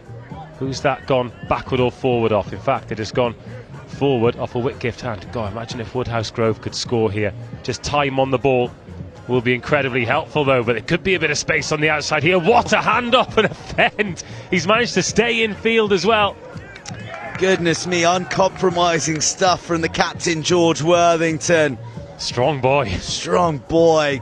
Absolute grit and will and determination to get round there. And Ben Turpin's going now as well. Oh, so close to getting away. Handful of shirt is all that stops him. And another penalty. This will suit Woodhouse Grove. Well, the try scorer, Ned McCormack, is back in the mix. So now 7v6 as opposed to 7v5. Woodhouse Grove, great territory. Some slippery studs there. Maybe they're a bit long for this hard ground. Harry Willard. Oh, gets away. Woodhouse Grove are going to score. They might draw level, and there's still a player down. Well, Whitgift will be furious with themselves. Looks a real soft try there, going high on one of Woodhouse Grove's biggest players. Not that many of them are that small, actually. Just looking at the profiles of them. And right there, look, 14 apiece. They've been down to 5, they're back to 6. Hopefully they'll be back to 7 soon if you're of Woodhouse Grove disposition. But that passage could not have worked out any better for the boys in green. Yeah, Ben Turpin converts it. Surprised he didn't take a little bit longer, actually, to see if he could eke out some more time on the clock.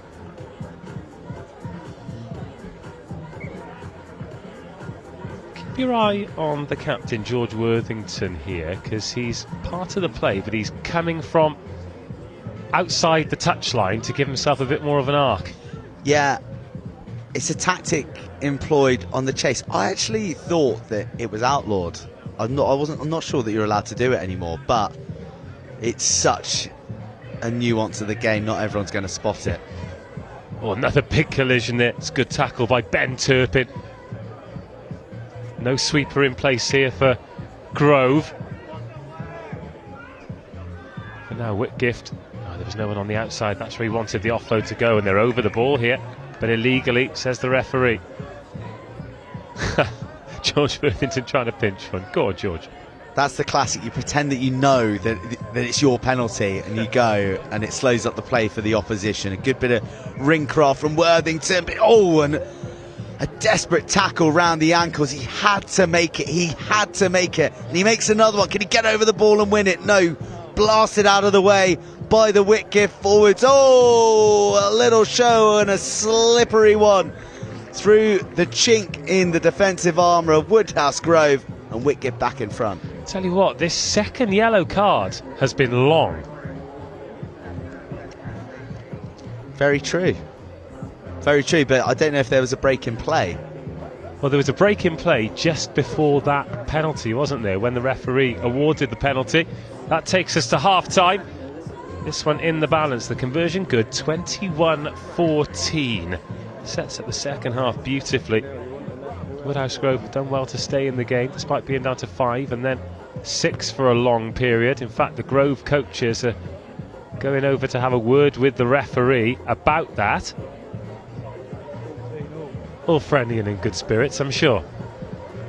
I think so. I think so. The whole competition, the whole week has been conducted in the finest of spirits. So I left you at about, what, 1 o'clock, just after 1 o'clock? Who have you seen that really impressed you in that time? Who's been good? Well, not Dan Norton on commentary. Oh, really?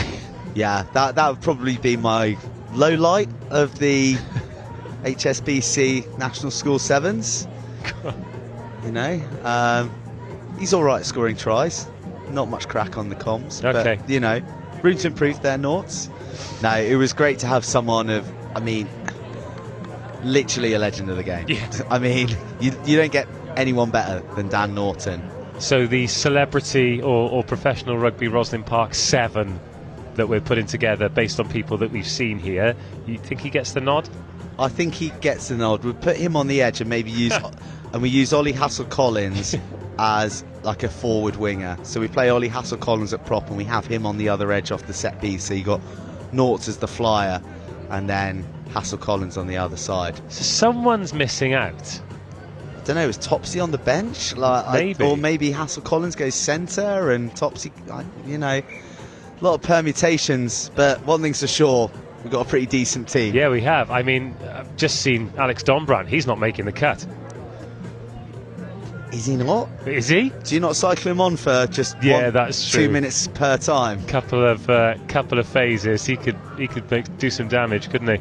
I think I'd have Sam. Yeah, I'd have Sam Warburton, yes. Don Brandt. We'll put Ollie Hassel-Collins in. Dan Norton. Find a place for Topsy. Oh, Anthony Watson. Yeah, Anthony Watson. Anthony Watson. We need a playmaker.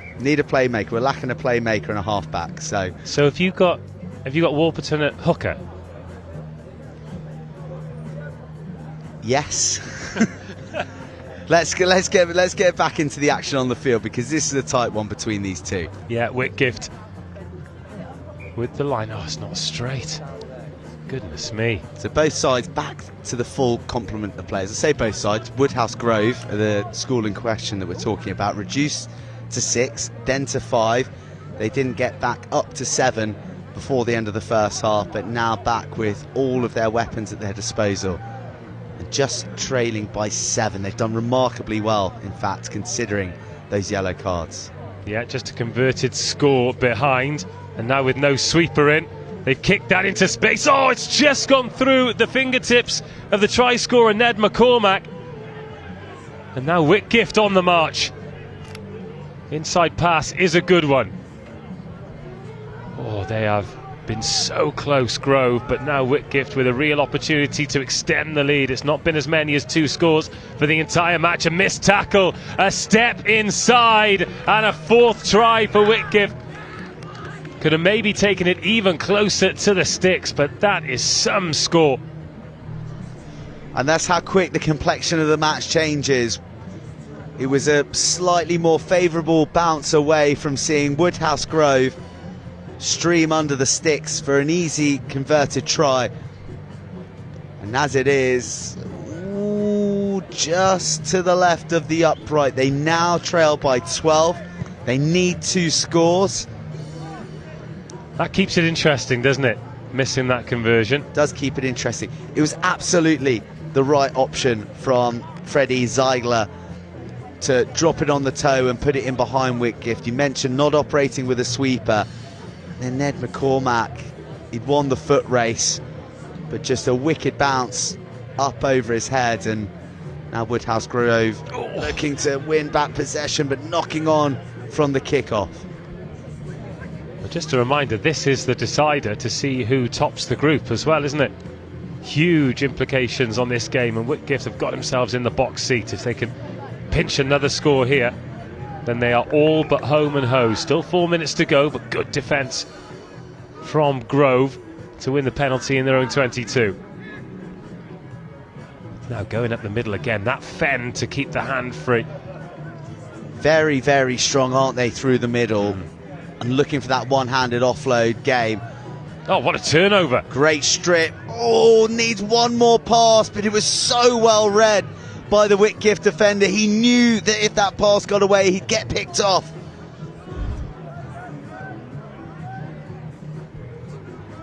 Penalty to Grove. Let's go, let's go. That's the call from the Grove coach down on our near touchline. Show, go. What a defend! And he's got rid of the final defender as well. What a brilliant try. Here he goes. Over, here we go, game on. Big final few moments in this match, 5 points the deficit. Well, Ben Turpin, goodness me, had a defender to beat. We've not seen many fens that strong in the entire competition. Still had a lot of work to do. It was a great chase. That, you know, that's one thing I've been really impressed with all of the teams. They've not given up on the chase. Maybe that's because it's day 1, might be a bit different on day 2. Hang on, spiral bomb restart, yes please, and a battle for the ball. The pass takes a ricochet off the back of his own player and fortuitously pops into the breadbasket of his own teammate. Woodhouse Grove need the ball back. They need that ball. Still got time on their side though, just not the ball. The field position is good. They could do with turning it over here, giving us a grandstand finish. God, there's loads of time. I thought that we were in the final moments. There's so much action in the game. Yeah, that's 7 tries in this table-topping clash. Oh, that is slinky. Oh, great chase. Now get over the ball. Oh, it spilled out forward as well. Well, that is exactly what I was just talking about. It is so easy to give up on the chase in 7s. It's hard graft for the sweeper, but he's done a good job to turn him back inside, allow the chasing defender to get close enough and make the tackle.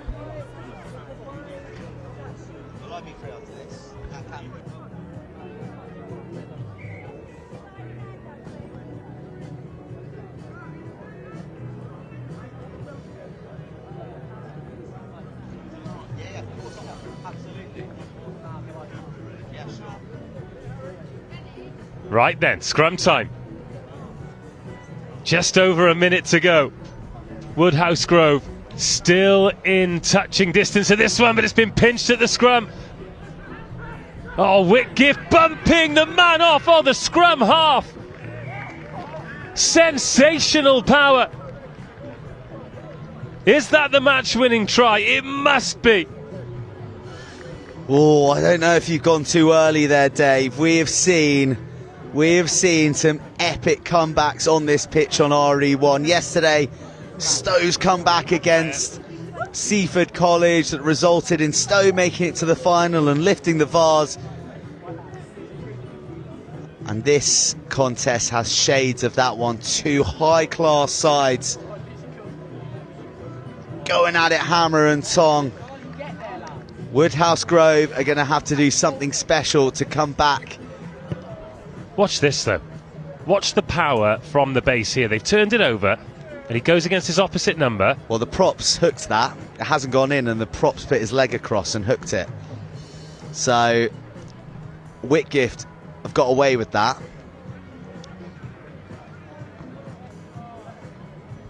Okay, our clock has gone red. We don't know what that means for the referee. Oh, that's a kick out of desperation. Well, you feel that kick means it's the game now. Woodhouse Grove chasing shadows a bit. That was a bit of jouet, Croydon style. Jouet Croydon. I love that. We'll be saying that at Fairfield Halls later.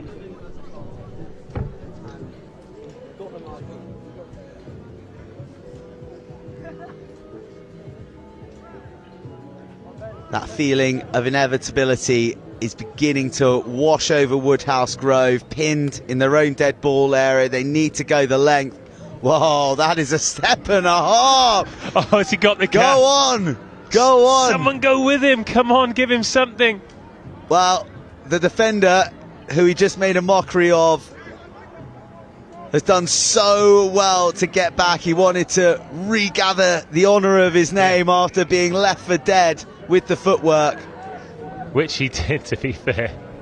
God, there are some ankle breakers, especially on this pitch.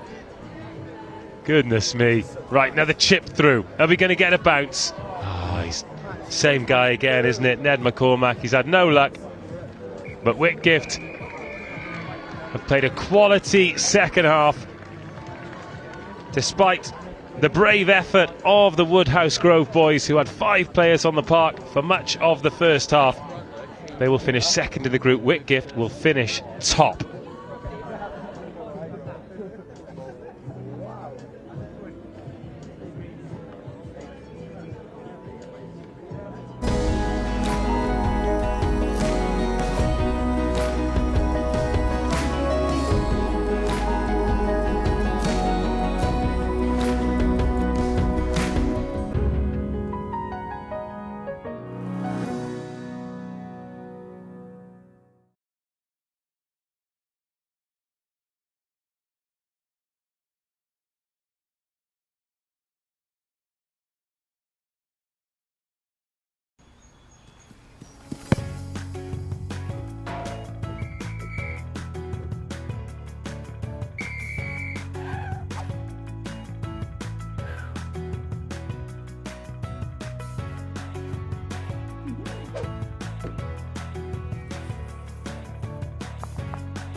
Young Rugby's own Will Roberts, how are you? I'm very well, Dave, and I'm delighted to be joining you for what should be a cracking game. Not as delighted as I am, because it'll be nice to have someone who knows what he's talking about. We just had some of the boys down there who just played, nearly going through the advertising hoardings.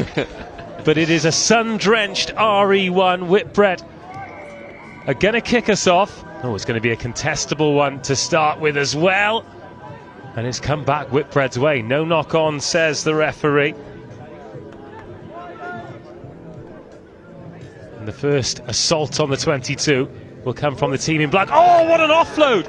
That is absolutely superb. Scooped round the midriff, and Whitbread open the scoring. Will Dorasami doing what he does best and playing conduit, and then when you get the ball in the hands of Jody Devine, who's been absolutely tearing it up for Northampton Saints under 18s this season, there is only one answer, and that is try time. Great work from Sam Witt, catching Warwick off guard. It's a miss-hit conversion, but I'm quite into that because it keeps the game interesting. But less than a minute gone. Let's take a look at this offload here. Oh, sublime. But he's taken 3 defenders out with that one finger-rolled pass. And then Jody Devine finishes the job. Same kick-off again. Same chase coming up. Same challenge and great take. Oh my goodness, Sam Witt are flying. Hans could do it here, but no, the step inside will. Yes. That is 2 tries in less than 2 minutes. Stenson touching down this time, but what about the work by Big Ben Radner? Ben Radner, who usually is playing sort of out in that wing position, is primed to be catching the ball and doing oh so well there. There's a lovely take, Dorasami holding it up into the London sky, and then it's a quick offload game from the likes of Wilmot as well as Stenson, who got on the end of that. Lovely stuff. Conversion. In fact, I'm too busy looking at the replays. Couldn't tell you. We'll say 12-0. Yeah, the step inside. So much momentum with the Warwick defenders, expecting the drift. Here we go then. Ben Radner can't get there this time. Kick off a bit deeper, and finally Warwick get their hands on the ball, having already conceded 2 tries. It's a brutal game, this, isn't it? You can have all the attacking quality in the world, but if you can't get your hands on the ball. Now there's a bit of space out wide. Big whip pass off the right hand, and not quite on the same wavelength. It goes forward off Alex Fakatau. Jody. Yeah, he's filth, isn't he? So Garwood nudge in behind. Here comes some of that pace. Really good cover tackle as well. That is Radner. Warwick having to do it from inside their own 22 if they're going to do it at all. That's a good start. Not a quick ball though. Again out there, Fakatau. Going to live off scraps, but that is some carry from him. Oh, lovely pickup. And that's gone forward off the shoulder, and we'll reset with a scrum. Good defensive organisation from Warwick high up the pitch. I was going to say it's Sam Witt's aggressiveness in the line and being confident enough to take man and ball and trusting that they can get there before what seems like Warwick's strong skill set sort of gets them out of jail. But at the moment, Sam Witt's sort of holding strong. I'm going to whisper it because I don't want them to hear. But Sedbergh stood just below us. Yeah. They look very good, don't they? Look very good, and they look very relaxed. Yes. And they're very composed, and they're a team that have seen that their predecessors have walked this path many a time, and I'm in no doubt that this team will want to do the same. Well, if they're not there or thereabouts, then it'll be some pretty good teams that have beaten them. Lots to look forward to in the next, day and a bit now of this Under-18s Cup competition. Warwick 12-0 down here in the first half. Has that gone out on the far side? No. Play continues. Warwick get to have any ball in the Sam Witt half. They get to have any ball really outside their own 22 as they're forced backwards again. Another heavy carry to the line over the top of that Sam Garwood, but illegally. Game just settling into a bit of a rhythm now though. 4.5 minutes of the first half gone. That mid-afternoon buzz has set in now. That initial energy of the morning, everyone excited to be here, has worn off, and now the serious rugby business starts to take precedent.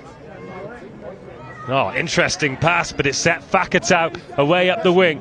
It's not a clean offload, and Sam Witt can scoop it up. Dorasami. First venture behind enemy lines there for Warwick. Yields no points, but now Sam Witt are going to stroll away again, or are they? That is some cover tackle.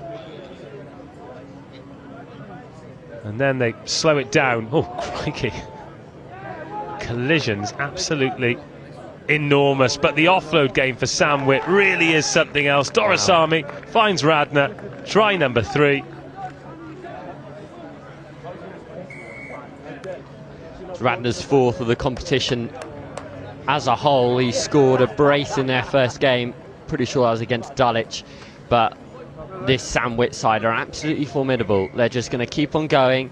They've brought on the likes of Archie Barrett, a heavy hitter, wearing 13, and Richard Sinclair is going to continue to recycle this team. Jacob Appleyard's also on, as Sam Valpy, the cavalry, have been appointed, and it'll be interesting to see what Warwick can do, because that little glimmer of attacking intent showed promise, but you need to put scores on the doors if you want to go far at Rosslyn Park. Just looking at the scores here, so Samwit lost to Dulwich 1926, but then beat Hartbury, but then Dulwich beat Samwit but lost to Warwick, and Warwick lost to Hartbury, then beat Dulwich, then lost to Ipswich.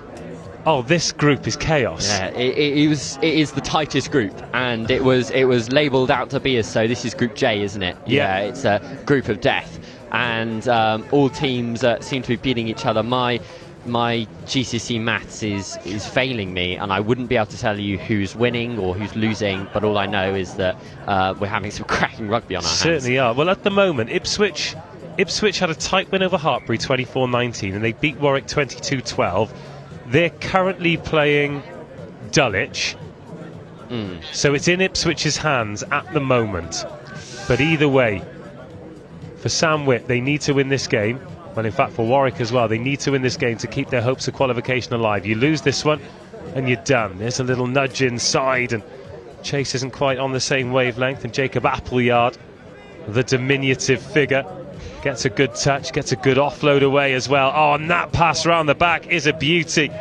Oh, just that last one to Radnor not sticking, but it's great work from Jacob Appleyard, sort of picking up the pieces, linking up with Harrison Riley, and then Ben Radnor, who's been on the end of all those passes so far in this fixture, just not being able to get on the end of that one.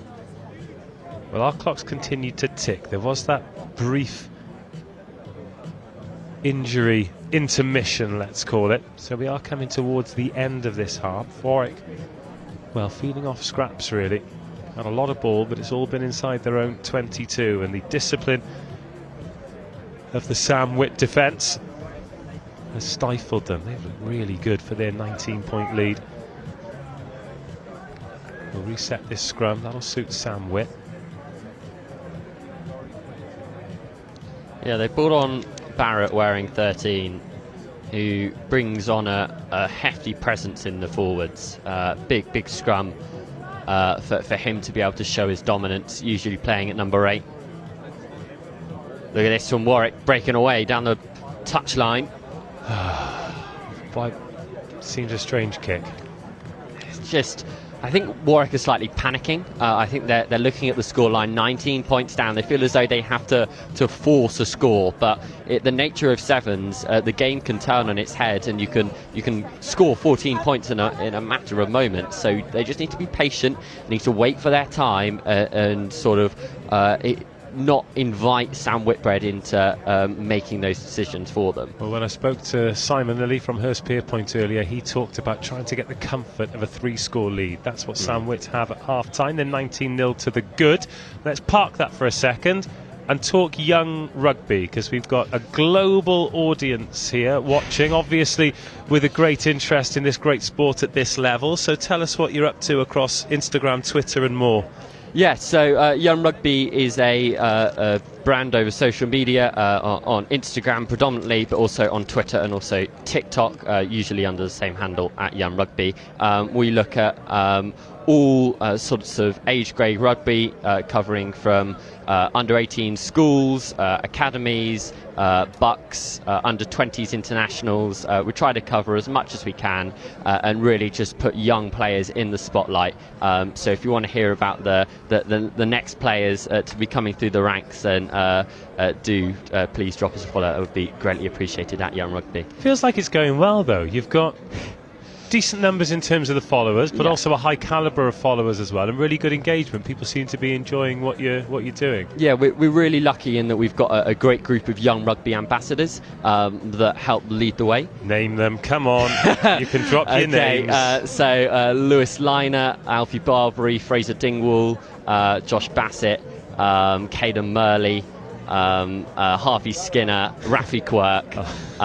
So those are just a few, but it's really great to have those players to so that these young boys can really feed off them, ask them questions, learn more about the professional game, and really pull back that curtain on professional rugby. Of course, some all right players then. Yeah, not bad at all. Right, Warwick getting us underway in the second half, or they will be at some point, because the referees called them back. Well, one of your ambassadors was here yesterday, Lewis Liner. He's come, he's obviously spent some of that England camp money on a very nice new North Face jacket that he must have carried round for the rest of the day, because it was melting yesterday.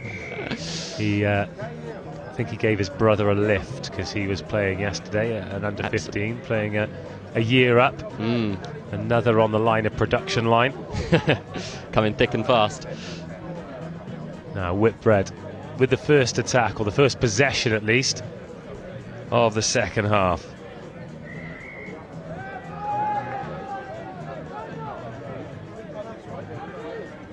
Another penalty conceded at the breakdown. Now Warwick need to be pretty much perfect for 6 minutes here, or 6 or so minutes. Of course, our clock not linked in with the referee's watch. First score needs to come quick, and then they need to get some ball and turn the screw. It's a nice ball there, and a lovely line run as well. Jody Devine, then Sam Garwood. Again, the offloading game of Sam Whitbread, absolutely sensational. Jody Devine is going to score again, but this team working in perfect synergy. It's a team that play with each other pretty much week in, week out. These boys not only play for school level, but Devine, Riley and Garwood also play for Ampthill Academy. So these boys really know each other, which plays into their offloading game, always know who's on their shoulder, and it's a perfect sort of balance of power, precision, pace in this Sam Whit team, which makes them probably the perfect underdog. Tell you what, I might go and watch Ampthill Academy if they're playing like this. Well, you'll never guess who their fly half is. Do I know? Yeah, you're looking at him. Oh, really? Yeah. I didn't know that. I get the pleasure of putting Jody Devine through gaps and then standing, holding my hips, going, yeah, he can do the rest. So that's pretty much all I do on a Sunday afternoon. Oh, there was me thinking you were Bedford Blues through and through. Oh, yeah, we might not mention that. No, we don't. We don't, either way. So Warwick really up against it now. Sam Whitbread looking the business here on pitch RE1. Who coaches you with Ampthill then? Paul Allen. Okay. Who was actually another former Bedford Blues player, but he's there at Ampthill. Great setup there. Goes all the way through. They've got a few of their academy boys who are playing for their second team with all their champ players. It's a real good mix. Oh, I can imagine. Right, Warwick just about around halfway. This kind of territory has been a rarity, and Sam Whitbread have looked pretty comfortable in defence. They drift across now. They don't look rushed, do they? No. Oh, but you missed tackles, and that can happen. Max Blinkham will go in on his own. One missed tackle, one explosion of pace, and 1 5-pointer for Warwick. Yeah, I think this is just a slight bit of defensive tardiness from Valpy and Stenson out wide. Potentially probably should have jammed up, but playing soft, sort of allowing Warwick to come onto them, which meant that Blinkham had time to pause, step and burst through, and once he'd gone on the outside shoulder there was no stopping him. So potentially just, yeah, that slight bit of defensive tardiness from Valpy, struggling to get over and put any pressure on, which means that Warwick can come at Sam Whitbread and really make them pay. Yeah, credit to Blinkham. Just attacked the soft shoulder, beat the tackle. Still had to go in from 50 metres. Great score. 26-7. Well, deep with the restart.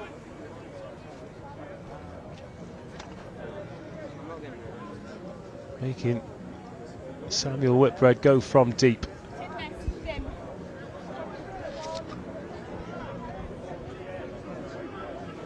Which they are particularly happy to do. I was going to say great clear out, if anything. It's a little bit too much on it.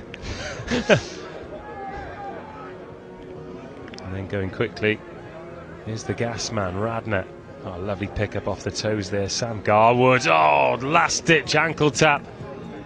Stops him in his tracks, and then Radner comes cannoning through. The ball's so fluid through the hands. Stop it, Sam Valpy. Valpy to Radner. Do you know what? I've seen faster teams with better individuals, but in terms of the movement of the ball and the synergy of the teammates, Sam Whitbread are one of the best teams I've seen today.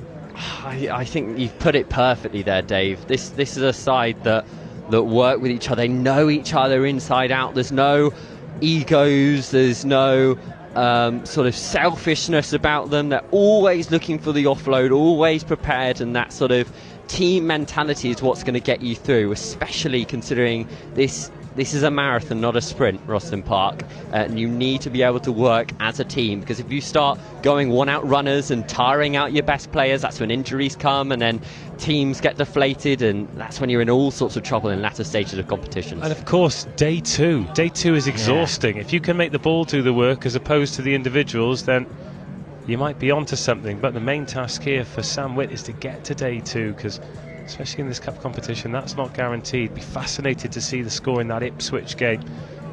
God, if you can go through a group like this undefeated, crikey, some achievement. Exactly that. As we mentioned, group of death. So this is it'll be a real statement point for Sam Whitt if they can make something of it. Well, we're into the final minute.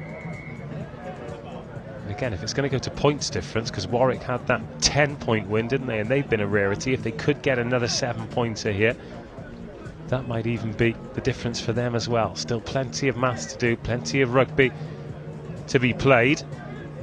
Definitely prefer the rugby to the maths, that's for sure. Yeah, absolutely. Absolutely. Oh, what a shot! Flying through there, Archie Barrett. He's given away the penalty, but he has absolutely nailed him.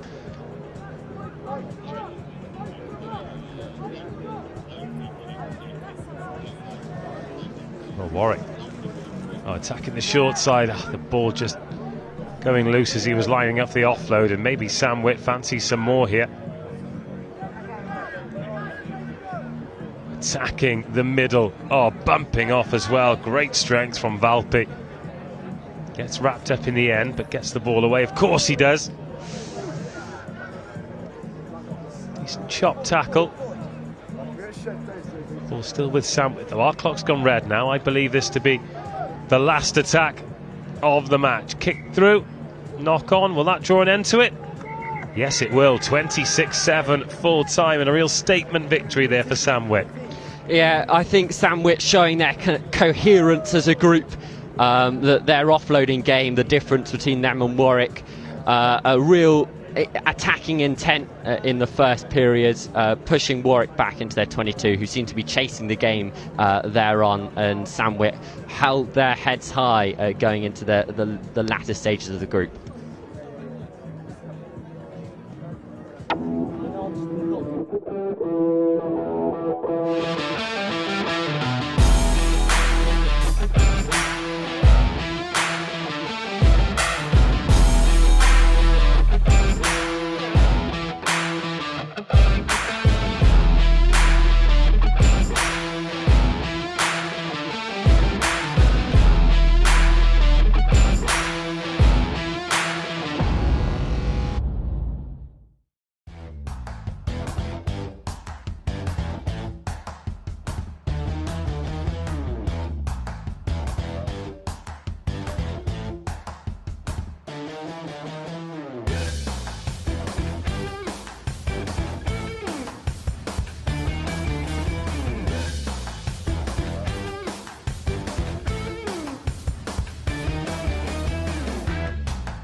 It's a big, which is literally like 200 Tracy!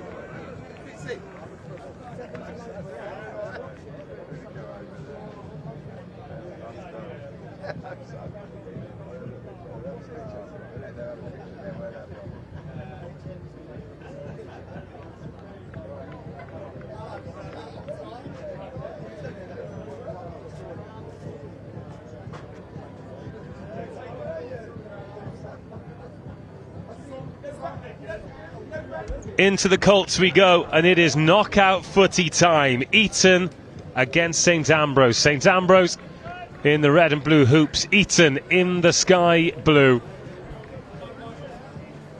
One of these teams' tournaments ends here. It is a brutal way to go, but it's also a fantastic way to win. Playing for a place in the final at 5 p.m. That'll be against either Harrow or Trinity. Will Roberts joining us for this one again.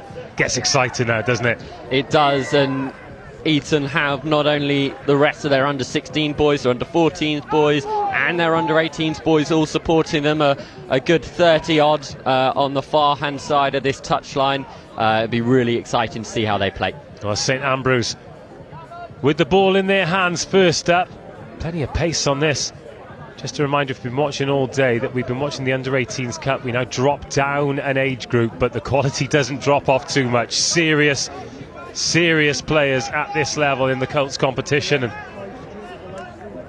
Eton with some defending to do. St Ambrose moving the ball beautifully. And avoiding contact whilst they're doing it. There's a 3-on-2 here. I think that could have possibly done with being moved out. But Eton win the ball back. No advantage coming, and finally after 50 seconds we can draw breath. Yeah, there'll be some concern for Eton. They seem really disconnected in the middle. Lots of players, it's the most difficult place to play in sevens is in the middle defensively, because you're being drawn this way and that, and if you're going to be there, then you have to make sure that you stay connected with the people either side of you, and Eton not doing that, and St Ambrose really punishing them for it, just their hands letting them down towards the end. Well, they've got the put in at the scrum here. Nobody on the blind side, but the first receiver stood directly behind the scrum, so there is a blind side option if they want it, but they do go open to Eton. Now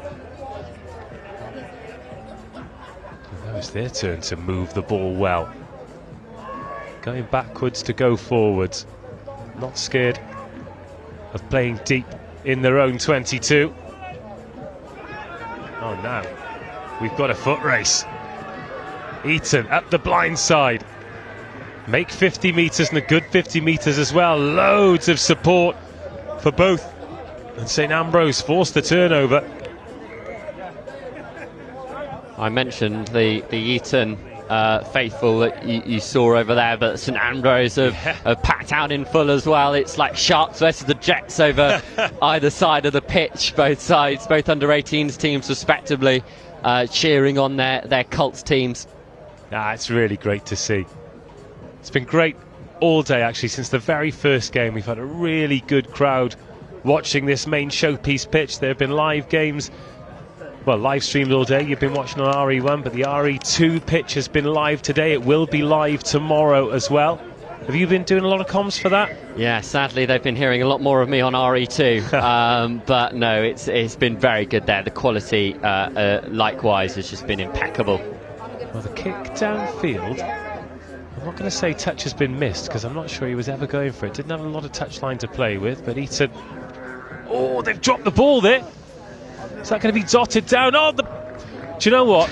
I saw a similar thing happen last week in one of the games at Saracens in the Schools Cup, and it changed the game. And it might have been in the Stowe game. I'll remember the teams, but the outcome was the same. The team with the ball were completely in charge of the game. The outside half was looking to clear the ball from around about his own dead ball line. He's kicked it. It's hit the underside of the crossbar, bounced straight back down into the hands of the opposing tight head prop, who's touched down, and it's changed the game. Really? Yeah. Such a rarity. I've never seen it in my life before, and I've just seen it twice in a week. Twice in a week, yeah. There you go.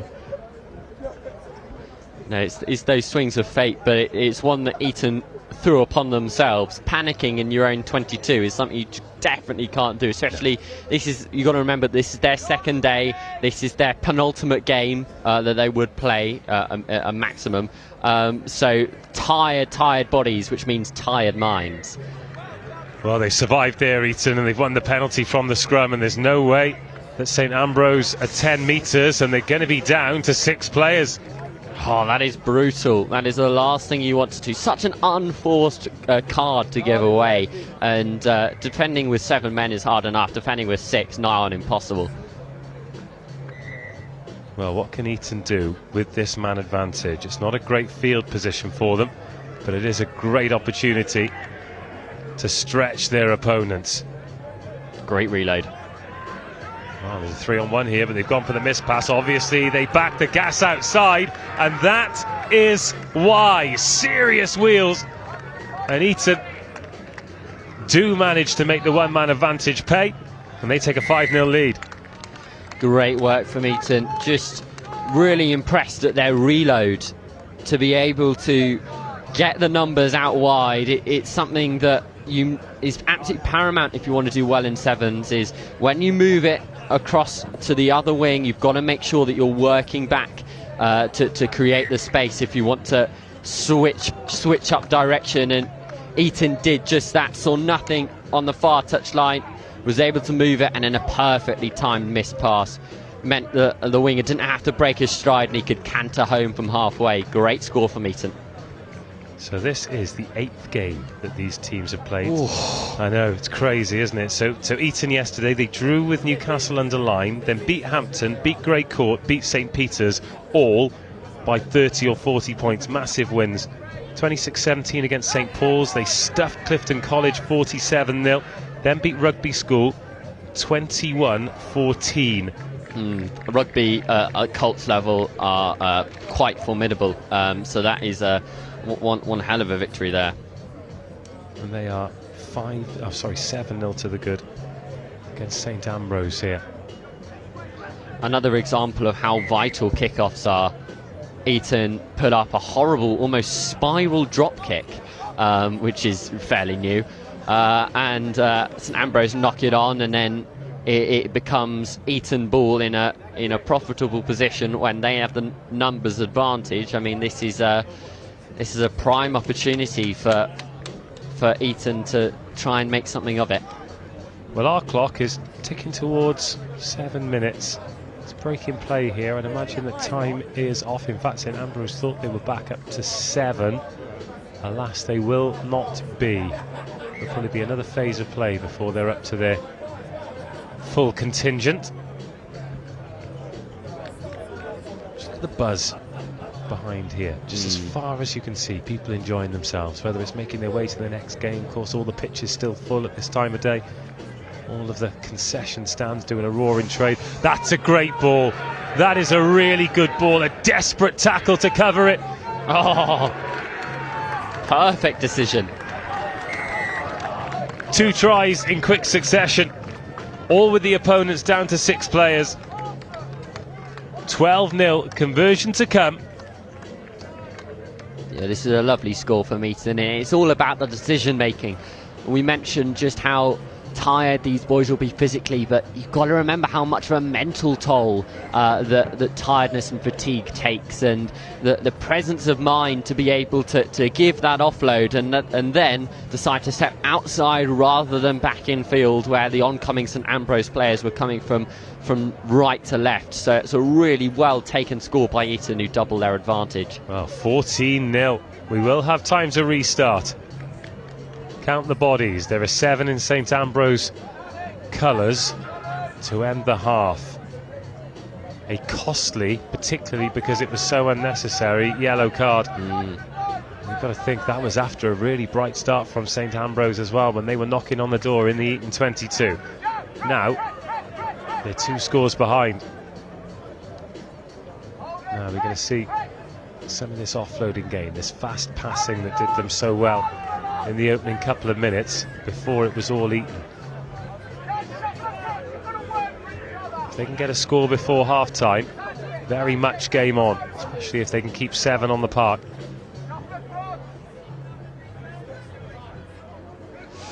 Loose pass. Going lateral at the moment, St Ambrose, and no one's straightening up, no one's going back on the inside to try and... high? Got out of the jail there, but they're just playing so laterally, meaning that Eton can just shuffle across and smother out attacks. They're tackling well, Eton.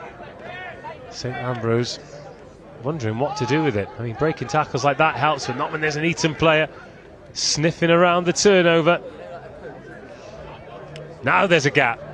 A handful of shirt is a very helpful one. Oh, but there's an Eton player just strolling back, ambling back into position. Finds a ball in his bread basket. Then there's a missed tackle. Alarm bells ringing for St Ambrose again. Oh, they're attempting the rip of the ball here. Space wide, give it. Oh, he dummies instead. Goes inside, looks for the offload. Nobody there. St Ambrose sniffing around the turnover again. Oh, an infringement could be killer. We're still playing in this half. Some ankle breaking steps, and here's another one, and the handoff as well. Eton fully in control. They're 19-0 ahead. We played nearly 10 minutes of the first half. Yeah, if these boys aren't tired enough, they definitely will be now, but it's great patience from Eton. That's a quality that you normally see maturing into the under-18s game. Still probably not fully fledged at that level, but the fact that we're getting that at Colts level is really impressive to see, and Eton very much in the driving seat. Yes, they are. 19-0. They lead at half-time. The St Ambrose boys on the bench. They trot in with water bottles and words of encouragement, and they're going to need them as well, because after a bright start, that yellow card changed the game. But huge credit to Eton. They have been clinical when they've had the opportunity to be. Just making the right decisions at the right times, and they knew that they had the space out wide. This is the difference between these two sides at the moment. St Ambrose lacking that attacking intent, and when they make that initial break, doesn't seem to be anyone on the shoulders, whereas Eton is frankly the opposite. They're straightening up, hitting those hard lines, making space out wide, which is being executed very well by their wingers respectively. So they do deserve that 19-point lead. So to win this Colts competition, you need to win 9 games in 2 days. Yeah, that is mad. It is absolutely mad, and it requires for a team to be consistently strong, and it then comes down to squad depth. Yeah. These sides usually don't bring in that many scholars, so it's normally all boys who have come through from either all the way to the prep school or year 9 or anything in between. So it requires for squad depth up and down the school. Lots of boys rolling up their sleeves and getting involved.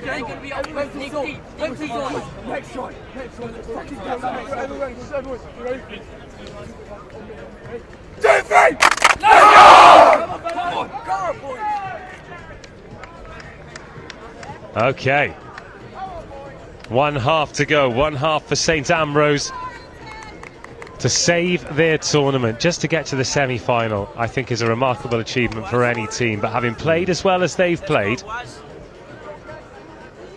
they'll want to go hammer and tongs for 7 minutes here and give themselves the best opportunity. We've seen that they've got plenty of quality.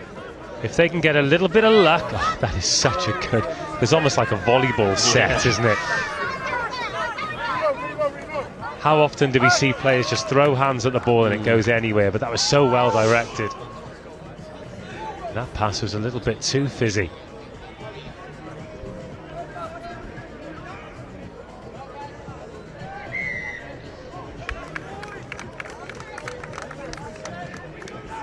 Penalties like that aren't going to help the cause for St Ambrose.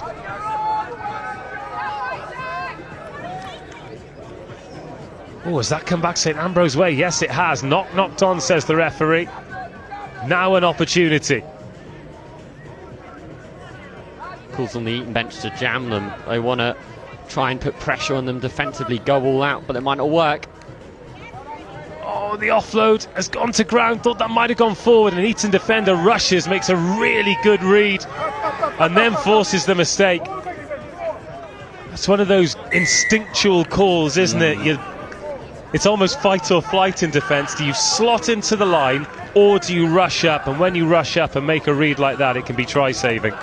You've got to do it as a unit. If you're going to put on the pressure defensively, you've got to do it coherently. It's been all St Ambrose at the start of the second half. A mazy run. Oh, that's going to be a yellow card. And it's going to be a penalty try. Oh, goodness me, huge decision. The player already knows that he's being given his marching orders.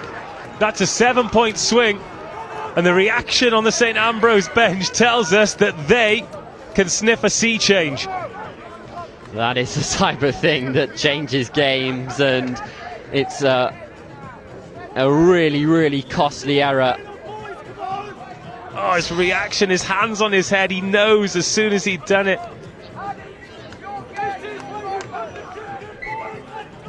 $7-19. Now game management for Eton is absolutely huge. Hey, some collisions, eh? Big heavy hits.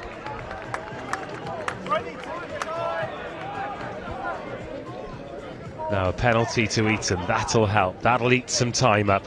Look how narrow they're keeping it comparatively.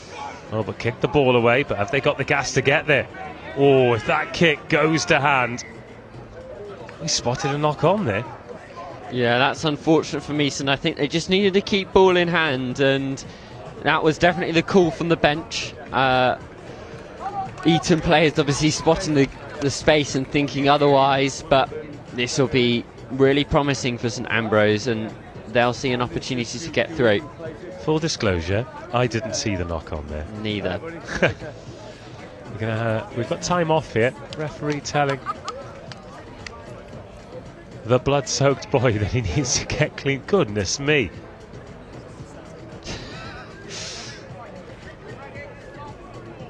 And he's washed his face with it, the animal. Tell you what, these boys are up for it, aren't they? For this time that they've got their school jerseys on, this means the world, and it's so good to see how competitive they are. Great work by the Eton scrum half to stifle that blindside attack. Now St Ambrose with some space to run into. There's no one on the outside, but they switch it back inside instead. Lovely. This is so good. He has to put the brakes on, sends a defender flying, but Eton get back. Look how narrow they are defensively. It's got to come. But it's too slow for St Ambrose, and Eton can reset, but will the reset be enough? Jam defence. Well, they're forcing the mistakes from St Ambrose here, who still need 2 scores. Eton still down to 6. They've got to back themselves. Oh, they forced the knock on. But he's just hoiked that clear and then kicked away the knock-on advantage.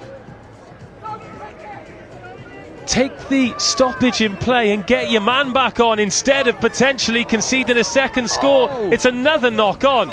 This is absolutely insane, and I love it. Oh, Eton break free! It's a foot race for a potentially match-winning score. St Ambrose chase to the death, but they're not going to get there. And with empty lungs, Eton get a 4th try, surely the try that sends them to the Colts final. Oh, I feel tired just watching that. You could see the pain that the Eton winger had to go through to break the barrier. Sevens coaches talk about going to that dark place, and I think that all the Eton boys and St Ambrose boys for that matter have certainly reached there, but they're coming out the other side. They see the light, that light being a place in the final. Not long to go now. Not long to go. Well, that's probably the moment, isn't it? Bearing in mind that was with 6 on the park too, and that's how quickly this brilliant and beautiful game can change. St Ambrose, they had opportunities there. Both teams were panicking. It was going to end in a try, that period of play. It was just a case of who was going to score it. Exactly that, and Eton just need to focus on their game management, which has been poor, giving away the kick and the nudges when they have ball in hand. Right, how's your throw, Will? Oh God, I've seen better. Yeah, no, that was off the left. I probably should have put Mike down and then gone for it, but I decided that I'd go for pace. I tell you what, my left hand, I probably could have hit the trees at the back there, but it was a tricep issue that I had, so yeah, no, that's why, definitely why. Well, there's another player bleeding for St Ambrose. What it means to play to wear the school shirt. Of course. I think just at 16s level it has that little bit more to it. Yeah. And it's your first proper taste at senior rugby, and it really means something. We don't have an under 15s level at Rosslyn Park, so it means that most of these boys, this is their first real stab on the big stage of the HSBC National School Sevens tournament, and you can see what it means to them. They want to stay here. They want to play as much as possible. Yes, they do. It is St Ambrose 7, Eton 26. Eton booking their place in the final. Ian Kench being a great bloke and handing me a team sheet, which I've got to admit I'm a huge fan of.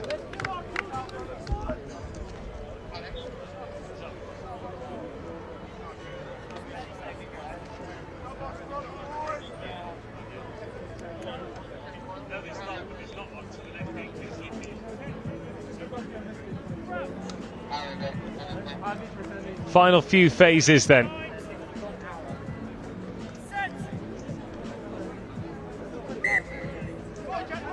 Tell you what, 7-26 is the score, but it is a much closer game than the scoreline suggests. Eton have been good for the win, but St Ambrose have been gutsy and a little bit more finesse to back up the passion. May well have seen them book their place in the final. I think it's that sort of northern grit that possesses St Ambrose. They're not going to roll over, no matter the scoreline, and you can see that through the intent that they're playing with, right up until the last final whistle. Oh, that's not the first time I've seen that happen, but an Eton player has scored on the 5-metre line, which obviously does not give you 5 points. That is very frustrating for Eton.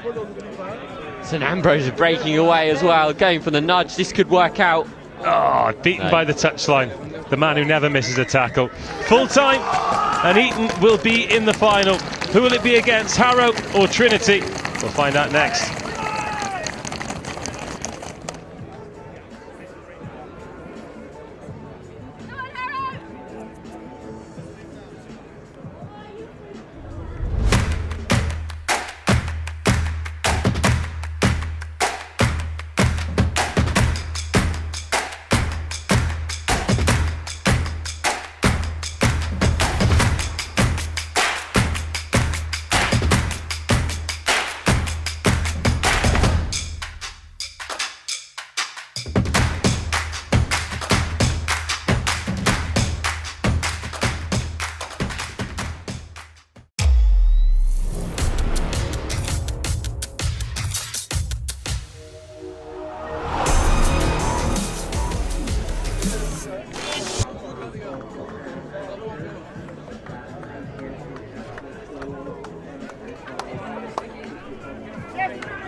How about that for a semi-final? Well, guess what? We have got another barnstormer ahead. We've got Harrow versus Trinity, and Harrow kicking off into the arms. Well, prematurely call the arms of the Trinity players. Two superb teams going here. I'm not sure Trinity have lost a sevens game all season. I think they've won everything. They're superb. They've got a lot of players involved with the Quins, but then Harrow always strong, looking big and physical out there, and they got a great scrummage here in a great position. There is a palpable fervour from the fans around RE1, really energised by that cracker between Eton and St Ambrose. What a game that was, so keenly contested, and what a great story as well for those two schools to be meeting. Superb game, and the two Simbins, Ambrose were in the fight. Oh, there we go. Friday, just like his dad, right Norse as a scrum half, all over the Harrow player, but he's got that offload away. Well, the tackle was low, but it wasn't enough. And Harrow, it's first blood in this semi-final between the two heavyweights of the tournament. Excellent try, really good offload. Winger showed a lot of pace, handed off, scored really well. Good try there. This game, all you hear around, like, there's such a buzz around this tournament, as you like, and all you're hearing is Trinity are looking really good, Harrow looking really good. This should be a superb semi-final, and you know what? These conversions, I think they might be crucial in it. I think this game's going to be really, really tight. Trinity just need to keep this kick-off when they get the ball, because they've got so much pace, they've got good playmakers. With the ball, they can look really dangerous. They need to just secure this ball, and let's see what they can do with attack, because from what I've seen so far, they're very, very dangerous with the ball in hand. Well, the opening 2 minutes of this match played exclusively in the Trinity half of the field, and a steepling kick sent skywards, and enough confusion created to force a knock-on. It's advantage to Trinity. Massive amounts of pressure being exerted from that press defence that Harrow are employing, so Trinity forced into the contact, and first time to see them flash it wide with a few hands, but for the might of a tackle in the middle. Good ball retention from Trinity, some dancing feet. That's Lucas Friday trying to manipulate the defence. Oh, and he did so well to get beyond his defender. But a bit too much fizz on the backdoor pass, straight into touch. And Trinity just shackled in their half at the moment. Yeah, Harrow's defence is really physical, isn't it? And maybe that Trinity have not been used to a team that's really getting in their face. They're giving them no time, and they've just seen them Fridays just force that offload. If it had gone to hand, he was probably away. But sometimes you just got to hold on and not force it, and Harrow have done exactly the same. Trinity could be away here. This kid's got serious wheels. Oh, what a tackle, what timing on the tackle. But the support from Omar Leon brings Trinity up until the 10-metre line. More disruption, more nosing from the Harrow side, forces a knock-on. Just for a moment, people were getting very excited about the prospect of seeing the Trinity flyer streak down the wing. Again, how many times have we seen it? A tap tackle, a last-ditch tackle. Everyone thought that he was away. Everyone thought that that was try time. Harrow are not giving up here.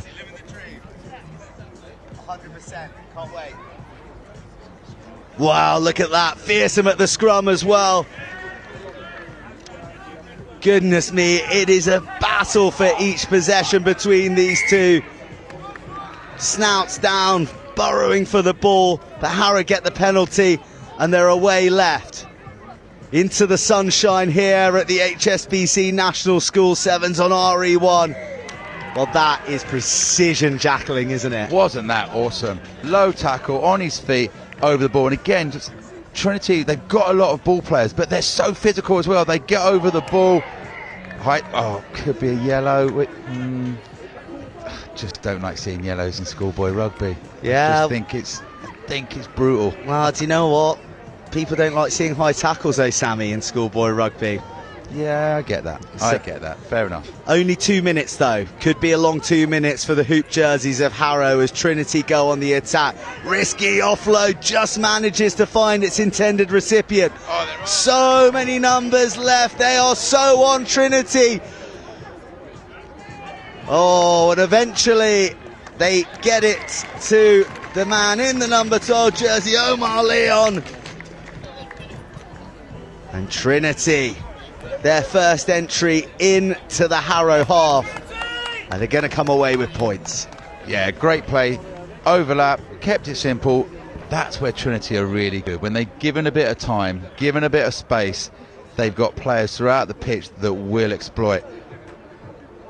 Important conversion here. Well, you said it, Sam. Conversions could be crucial.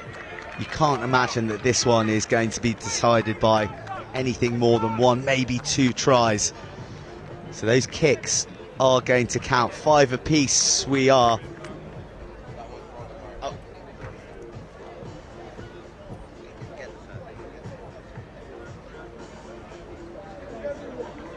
So 5-all, no conversions slotted on either of the tries. That is a difficult ball to be under, and Harrow really actually do excellently to not just come away with it, but then to find the space to go roaming in the Trinity backfield. What wizardry with the feet! Harrow bite back in an instant. How many times you see that? The kickoff was absolutely on the money, but it bounced, fell into the Harrow's boy. But then, how well did he do to finish that? He had so much work to do. The Trinity guy got back, but he stepped him inside, outside, and then he's gone close to the sticks. Another miss. Goodness me, you can feel the tension around the pitch when the kick doesn't go over, because I think everyone's thinking what we're thinking is, you've got to try and get these kicks. They could be absolutely crucial. Just sort of on a point of that, like, he took it from the 22. Like, just take it as close as you can to the post, which gives you less room for error in terms of left and right. But this has been a superb game, and it's interesting. Trinity are matching them, but they probably haven't had such a tough game as this. So it'll be interesting how they respond. This is, as you can say, you can feel an air of sort of tension around the pitch. It's brilliant. Well, this is the kind of energy that is brought at the HSBC National School Sevens. The next big names in the game at semi-final time in the Colts competition. And look at that pickup and backdoor boogie from the big man from Harrow. What a tackle. That was a try for all money, and he's held him up. That could be the game there. Well, Max Farrell in the 13 jersey looked like he was the man who gets under. Let's take a look here. This is the angle, isn't it? We're going to know. Charging through, blue jerseys converging. Wow. The ref's always right. You couldn't see definitively there. The ref's called it. The ref's always right. Max Farrell, well, even if he doesn't score a try this match, he's worth 7 points already as far as I'm concerned.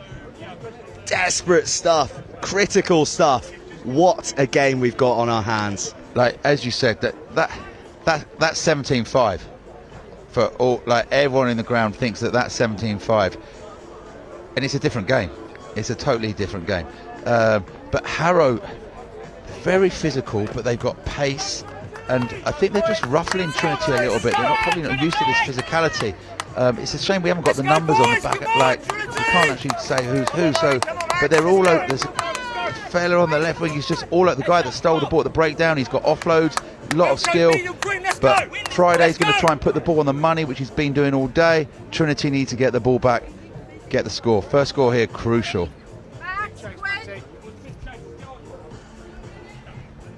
A hush descends.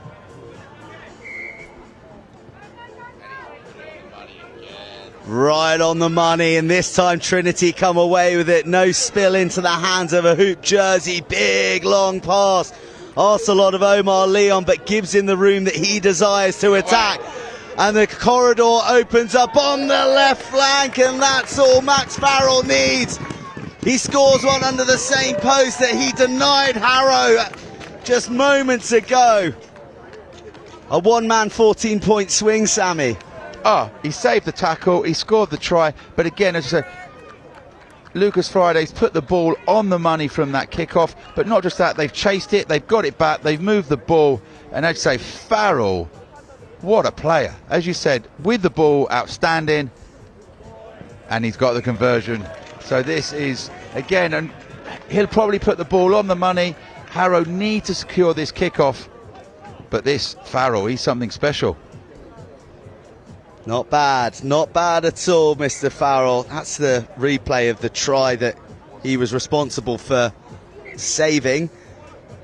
That was his first 7-pointer. Little bit longer, easier for Harrow to take, but still the chase is hot. They're very hot on it. Even if you're slightly in the air, they're going to give the penalty. Well-timed tackle, almost read it perfectly, but Harrow are away and across the halfway line. First attacking possession that they've enjoyed, and they're picked up and put down.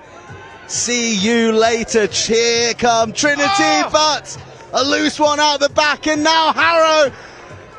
Well, they coughed up possession, they're on the back foot, but a loose pass gives them an opportunity to get right back into this one.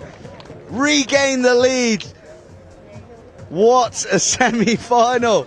This is outstanding, but what both teams have done brilliantly, and you still got to remember, these are 15-year-old kids, so when there's a knock-on, they're not sort of stopping and thinking, oh, it's a knock-on. The team that get the ball, they're off, they're playing. Trinity were right, look like they have the overlap, they drop it. Harrow sees the opportunity. Get the kick? Got the kick. Got the kick.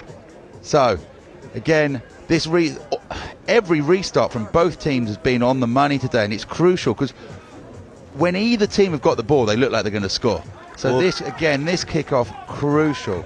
Oh, he's done well to pick that up, and then the wherewithal, give it to the big fella. You ain't stopping him.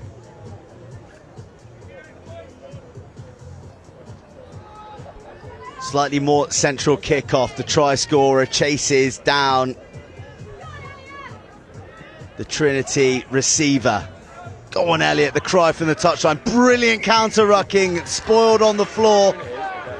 Well spotted by the referee, knew what he was doing. Really good decision-making from Harrow. They went for the jackal, didn't get it, so then just smashed it, fired through, and won the turnover. Well, this is a man who's impressed so far. I haven't seen him with the ball in hand in the second half, and he takes a big carry up to the threshold of the 22. That's why we now see Harrow attacking down that right flank, picked up but down, but the offload was made and the flight of foot, and Harrow are in. Fair play to Harrow. As you said, the big fellas sucked in the Trinity defence. They've won the breakdown, and then they've just moved the ball wide. They've got a lot of pace, they've got a lot of power. A good 2-on-1, and he's gone in the corner. Like, these are two outstanding teams going literally toe-to-toe here. This is fantastic to see.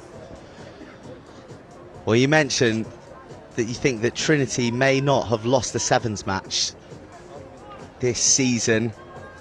Well, this is the ultimate test of their mettle. They trail by 10.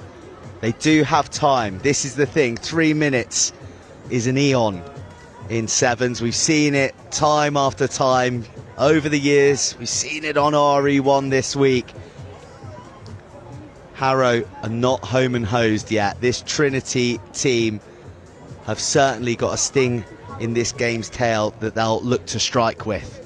Oh, it's definitely not over. They can score in a heartbeat, this Trinity team. And one try, and suddenly he's away up the touchline. Well, look at that. Look at that. There he goes, galloping away. Ollie Wilcox brought down, and that's brilliant play by Samson Goldstein. Out to the left flank. Trinity with the wheels. Oh, a tap tackle. A tap tackle at the very last moment. He must have caught a shoelace. How many of them have we seen these tap? I think there's seen 2 by Harrow in this game. You think that Trinity are away, a tap tackle, and he's just lost the ball in contact. But as we said, you give Trinity the ball, they can score. Watch this for a tap tackle.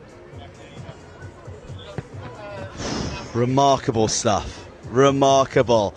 I think that RE1 would have officially exploded had he coasted in for that, because it would have brought Trinity back to within a score with 90 seconds left. As it is, they're still banging on the door of Harrow's line, and that'll help. The scrum half smothered, but then not released. Yeah. I nearly said Mike Friday. Lucas Friday all over the 9, but he's got to release. He can't just keep trying to go for the ball. And fair play, the ref got the right call there.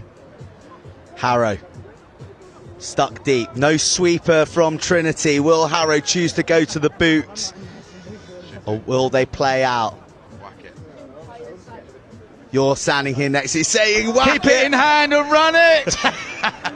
Well, he's not going to get there, is he? Has he got enough support? This man's been fantastic, but what a tackle. Physical to the very end. Harrow at 6s and 7s. They don't know what to do with the time they have. But they're in the box seat. They have possession. They have the clock on their side. The scoreboard's in their favour. But Trinity poach instinctively at the breakdown. Trinity need a score now. They've got to get a score. If they score now, it could be game on. Have they got time to get 2? The space is here on the right-hand side. New man on the field. Just caught round the hips. That's going to be a pressure ball to pick up. A Harrow going to charge through and finish this one with a flourish. That's the big don't argue from the big fella. He has had a great game today. An absolutely outstanding game. But the ball's gone loose. Lost. Trinity have got to go. Oh, wow. We have just been treated to a classic from 2 of the finest School 7 sides in the land. Harrow take down Trinity. It's Harrow off to the final. Wow, what a game. It was outstanding. And you forget that these kids are just 15 or 16. The skills that they're showing, the commitment they're showing. And you have to say, Harrow deserved that win. They tracked back. Whenever they had an opportunity, they took their scores and they deprived Trinity of possession, which you've got to do, because Trinity with the ball are very good, but Harrow just dominated the ball and were a lot more physical than maybe Trinity have come up against so far. What a game. And do you know what Harrow Eton do you know what final that sets up? Wow, you could the poshest final you've ever seen. Charge your glasses full of swan's blood. It's Harrow versus Eton in the Colts final. But we're off back into the cup now. Group F. Bishop Stortford High School versus Eton College. Eton. Oh, no, sorry, I beg your pardon. There's been a change in the schedule, and it is Woodhouse Grove against City of Oxford College, if I'm not mistaken. I've got to go and watch my under-14s. We're playing Brighton College. Sammy, a pleasure to have you up here for that absolute barnstormer. Wow. Goodness me. It just gets better and better, doesn't it, at the HSBC National School Sevens.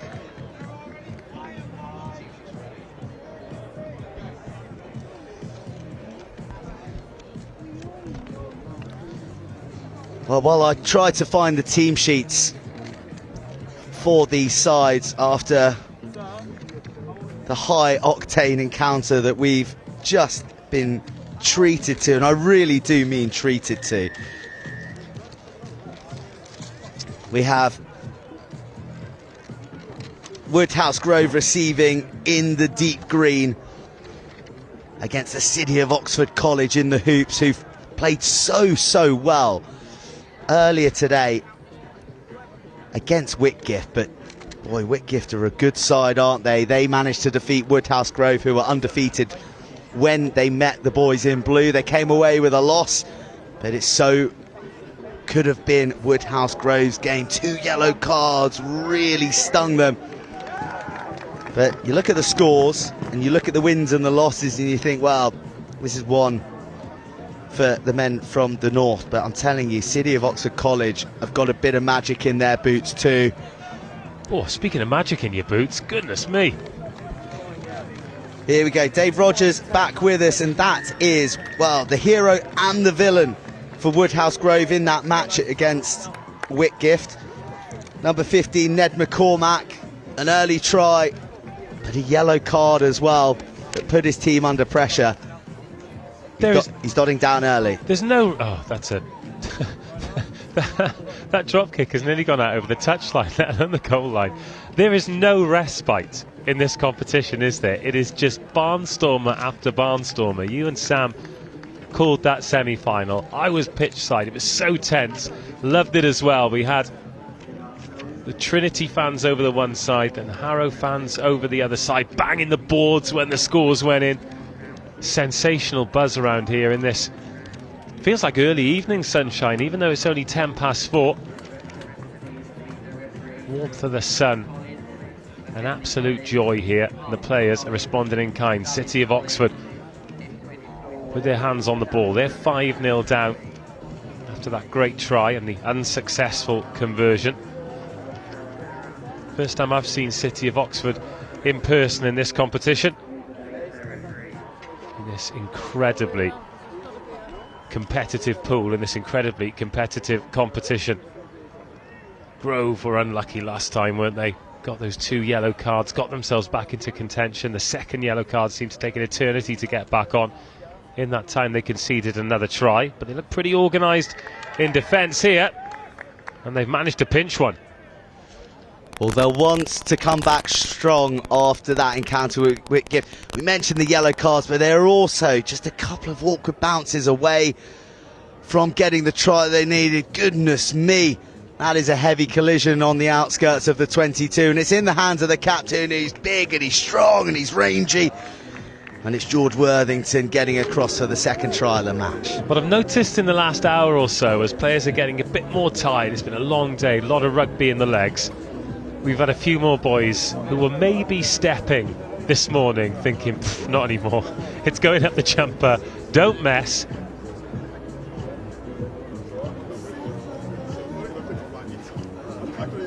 Yeah, big collisions, 2 unsuccessful conversions, 2 tries. Grove 10-0. Well, you mentioned that variety in attack. Yeah, I mean, you don't want to come up against one of these break-dancing sidesteppers that seem to be in abundance at Rosslyn Park Sevens. But equally, late in the day, final game, done a lot of running, a lot of tackling. You don't want to get railroaded by one of the tanks in the midfield, so there's really nowhere to hide out on these pitches. Ooh. The risky offload comes off and lost in the contact. There was a bit of advantage being played from the knock-on, so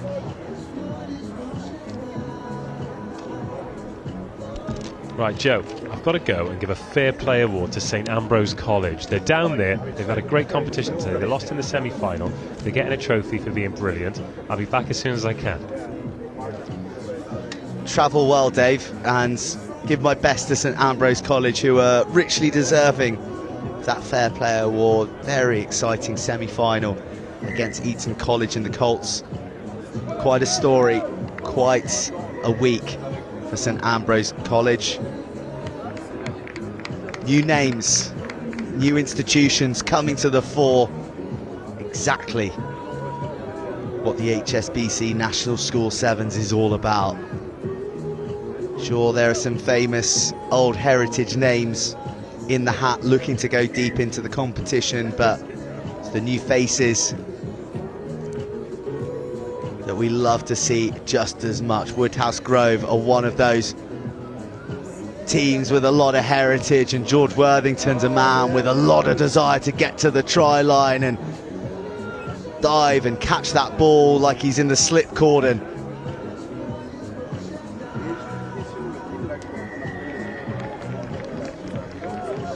Penalty infringement at the breakdown, good defence, and 10 metres for Chatback, and a yellow card as well for the captain. Woodhouse Grove and their disciplinary issues rear their heads once more, and it's double trouble as well because one of the Grove boys, I think Ben Turpin, who is a key playmaker for them, is hobbling off very, very awkwardly, just down on our near touchline. No, lost. So Captain George Worthington off, fly half Ben Turpin off, and a potential change in the complexion of the match. That is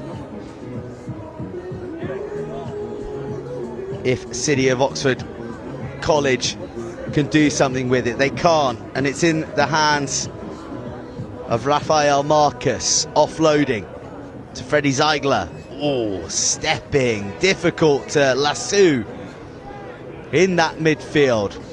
Smart hands, beautiful pass for Lewis Worrell to charge onto. The Yorkshireman stretches Woodhouse Grove's lead coming into the half-time.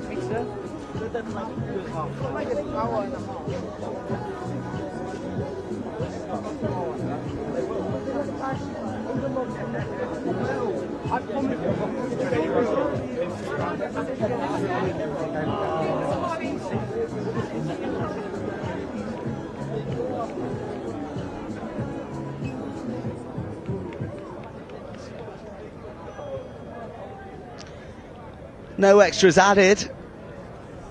3 tries to Woodhouse Grove, but all just 5-pointers, so they lead 15 points to 0.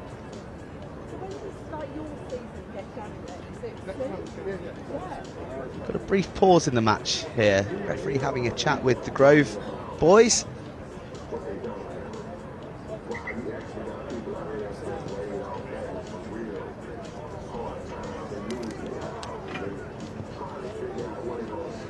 And it's gone high, but it hasn't gone the 10. Last chance of the half for City of Oxford College to try and do something in attack. Try and penetrate this forest of green jerseys that have kept them pinned in their own half. Lovely little pot play round the back of the would-be defender, and now the weaving run. Pass isn't to hand, footwork required, good scrambling recovery. The man who fashioned the opportunity with the smart hands takes it to the line. Lots of runners, lots of options, there go the hoops.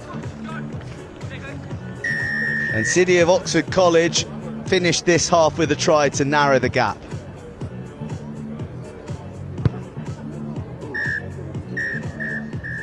Bang through the middle, half-time here. It is Woodhouse Grove 15, City of Oxford College 7.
Plenty of sevens left in this match, and 7 minutes of it to be precise. Woodhouse Grove leading by 8 and kicking off and winning that battle in the air.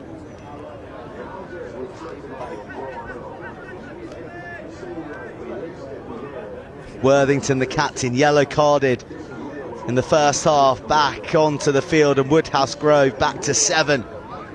He saw out the final moments of that half at 6, and Worthington making amends immediately. Oh, I thought he'd been snagged, but he is one determined man, leading by example with a big left arm, keeping the defender at bay. back on the field, back in the points. And Woodhouse Grove back with a bigger cushion. Oof, lovely conversion as well. Really pleasing sound ringing round pitch RE1. Just looking out across the rest of the Rosslyn Park Sevens kingdom, all the pitches still, plenty of action, so much rugby going on everywhere. These are only the pitches that I can see. There's more on the other side of RE1. There's the pitches out towards the Richard Evans Memorial Ground off the A3. It is just a feast of schoolboy rugby. And let's not forget what these boys are playing for. Yes, they might take the crown of Rosslyn Park HSBC National Schools Sevens champions, but there is an even bigger prize awaiting the winners. The two teams that make the final will play at Twickenham. They will play at the London Sevens, the final stop on the HSBC World Sevens Series. That's the international series. That's where you have England, South Africa, Fiji, you name it. The biggest sevens nations in the world are there. The winners of this under-18 cup competition will play as well. They'll have a repeat of the final. And Woodhouse Grove are one of those sides trying to make their way to HQ. Worthington loses in contact. A hazard of the one-handed carry. City of Oxford College. Well, they're looking tired. They're struggling to get men back behind the ball. The one-footed hop to try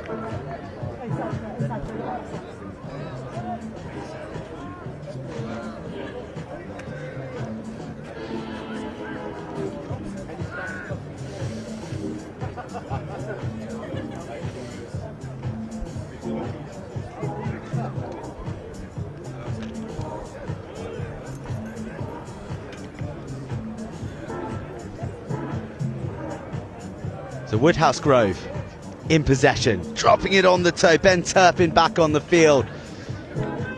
Key playmaker for the boys in green. Well, there's three of them trying to hunt down the retreating fullback. Oh, those steps.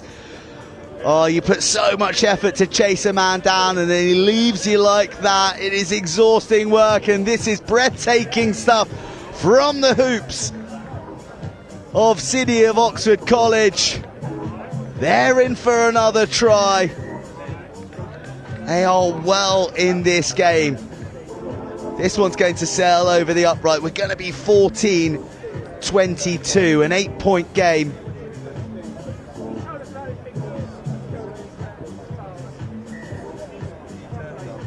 And boy, what a conversion.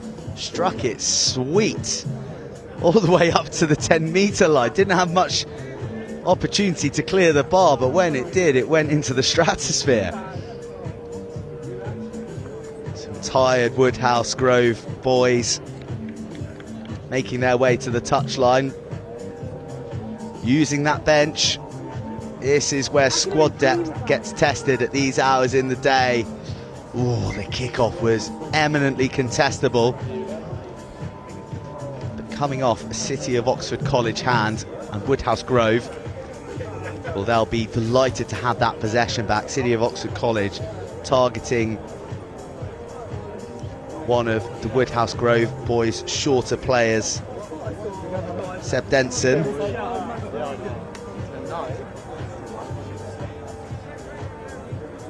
He'll bring plenty more around the park though, the loose head prop.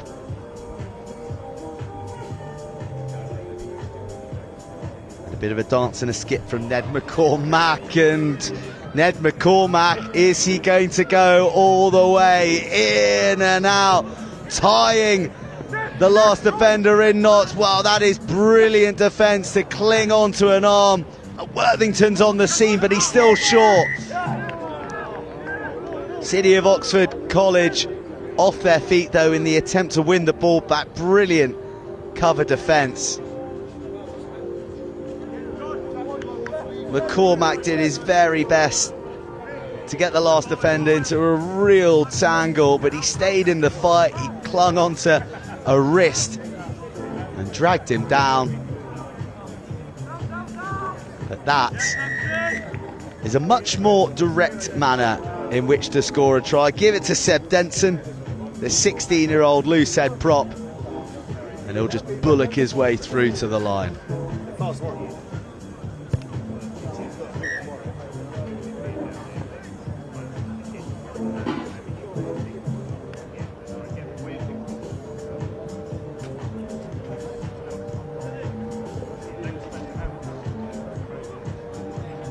Yeah, not too much artistry to that one, but definitely playing to the strengths. Simple hands to a strong runner who wasn't going to be stopped from that range.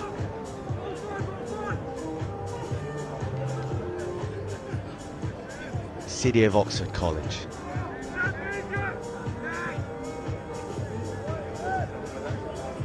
In the shadows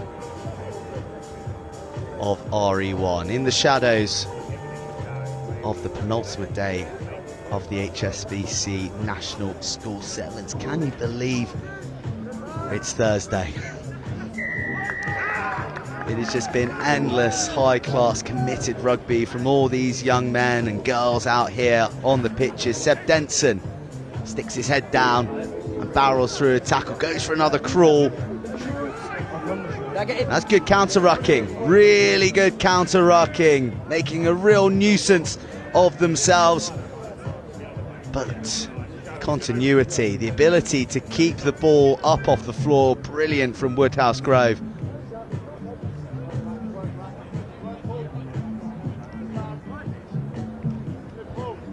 Not too many options available. Oh, that is cute. Flick of the wrist. But it does put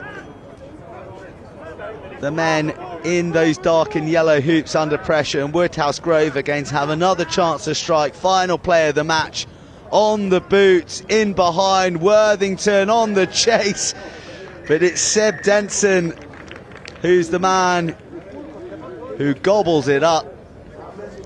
Quite an impact from the young man. 2 tries in only a handful of second half minutes. Woodhouse Grove are going to wrap this one up, although it's been a much tighter affair than the scoreline would suggest.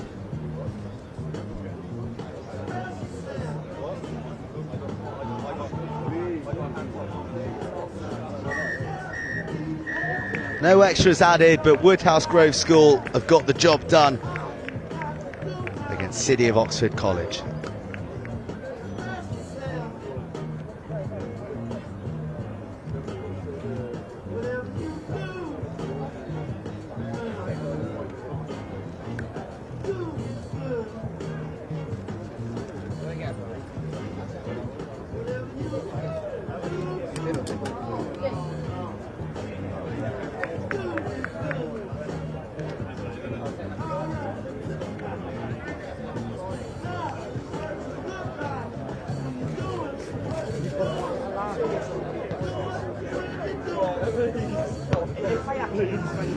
Do you understand how quick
Exeter College against Henley College. Right here, the penultimate game on pitch RE1 at the HSBC National School Sevens at Rosslyn Park. It is the Rugby Sevens Jamboree that the country have been missing oh so much due to COVID, but it is back, and boy is it back with a bang. We're in the cup, and we've got two great colleges going toe to toe. That's Exeter in the light blue, and the Devonians are on the score sheet within the first minute.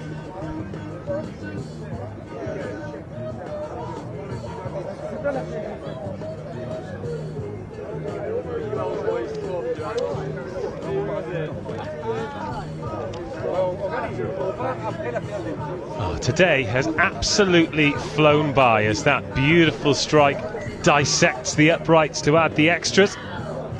7-0 to Exeter College, playing in a Chiefs jersey with all the sponsors and everything, which I absolutely love.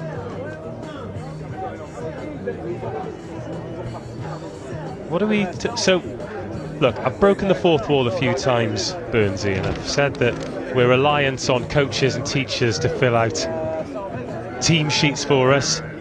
Some of the handwriting genuinely looks more like hieroglyphics.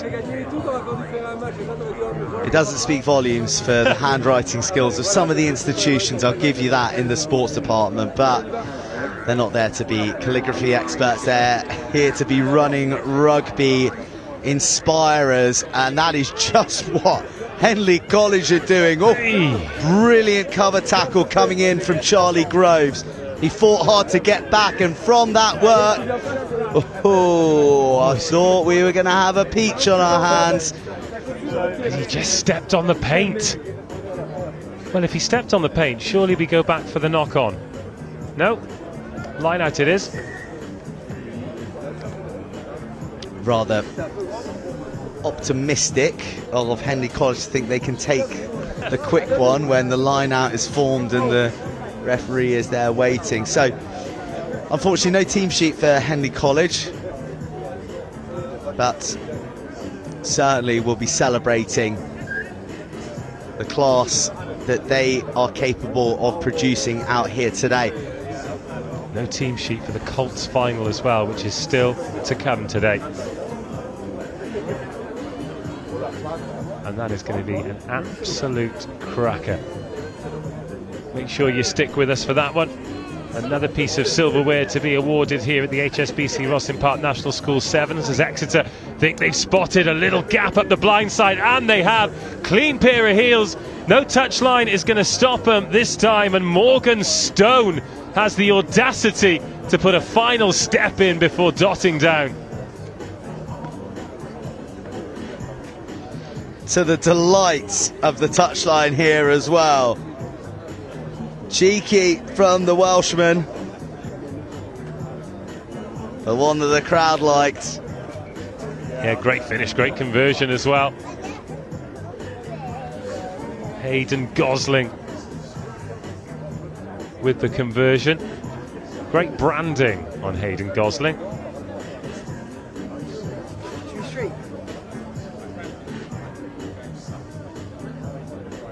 Another look at that Morgan Stone try.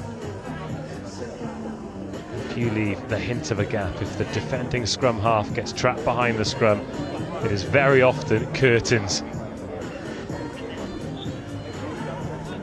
Well, Henley College couldn't have wished for a tougher group, really.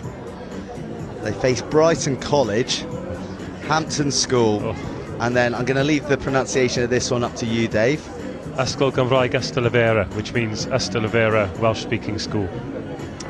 Ystalyfera, well, they said hasta la vista to Henley College 24-17, and it looks like Exeter College, goodness me, are going to zigzag like a typewriter through the defensive line and across for another try. Stepped so well, it's like he had 3 feet. Well, Exeter College drew with Ystalyfera. Hasta la vista. They went down to Brighton College and they ran Hampton pretty close, 26-12. So two sides can play pretty nifty rugby, as we can see, but up against some behemoths. Watch these feet of the again tournament. on the finish. Oh, I'm going right. Nope, I'm going left. Oh, no, I'm going even more right. Yep, okay. Contestable restart. I've enjoyed these all day. Hayden Gosling puts a mischievous kick up high and into the sun. Nice feet there. Good pop from the floor. Nice communication. Hitch kick. Oh, shaped to go out the back, and boy did he pay for it. Davis, serious hit. That was probably about a centimetre away from being a high tackle and a yellow card. No, remarkable, some of the shuddering hits. And boys just getting up, dusting themselves down and going again. We like the feet of this man. Good offload, one-handedly spun from the fingertips. Oh, he doesn't need the support because he's got the strength to go it all alone. Henley College skipping to the line and under the post. Yeah, that was a little NFL touchdown style celebration before he dotted down. Tell you, Burnsy, I'm here for it. Maybe a bit of payback for the step and the Morganstone tribe earlier in the half. 3 beers, 3 beers. Henley College's first points of the match. It is a maximum 21-7 the score. We're coming towards the end of the first half. Interesting phase now. Do Henley try and get this ball back, try and force another score to take them to within, well, 7 or 9 before half time, or will they be happy to see the half out? Likewise, Exeter look dangerous whenever they've been on the ball. Another score here could bury Henley. Exeter College, incredibly elusive. 2 hands to 1 hand, dancing left, dancing right, really posing some questions for the Henley College defence, and that's why Exeter are finding the meters so easy. From the mark, so we're going to bring that one back. Here we go again. Brilliant from Ruben Brinkley. But he gets soaked up by 2. No release. Henley frustrated at the moment, then march back another 10.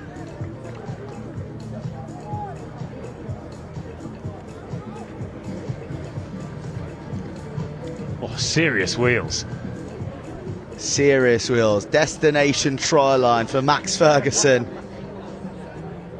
who, it says here in my notes, as provided by Exeter College, I'll add, that he burns easily. Max, I feel your pain. I feel your pain. We've been up on this commentary plinth for many, many hours, and if you're of a fair complexion like me, and me, you're suffering.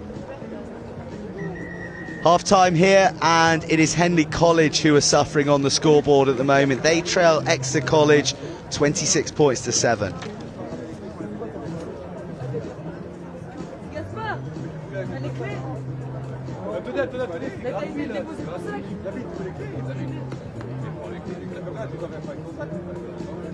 Les gars, ouais, tu vas aller mettre ton sac là-bas, dans la voiture. Ah Théo, le sac dans la voiture.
Henley College get us underway. Really good contestable kick-off, and they get hands on it and win it back.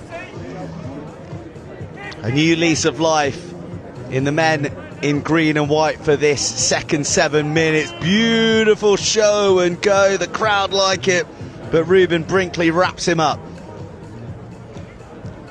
Loose pass just sets them back a little bit. The man in the 6 jersey's been prominent in these opening exchanges. A kick-off win, bit of distribution, and some fresh energy. Probing down the right-hand side onto the toe. Brinkley scoops it up and then swats the would-be attacker away. It's a real melee of bodies in there, and he just knew that probably a few too many green and white jerseys had tumbled in there. The neutrals are after a Henley score here, aren't they? Crossing in the midfield, absolutely. Charlie Groves, pretty big frame on the lad. You're not going to fool the ref, are you, by ghosting in front of the player in possession?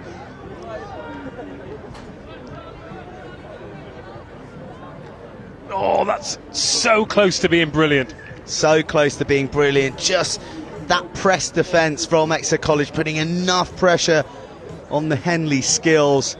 He had a split second to receive and shift it along, and just not quite finding the extra man on the edge.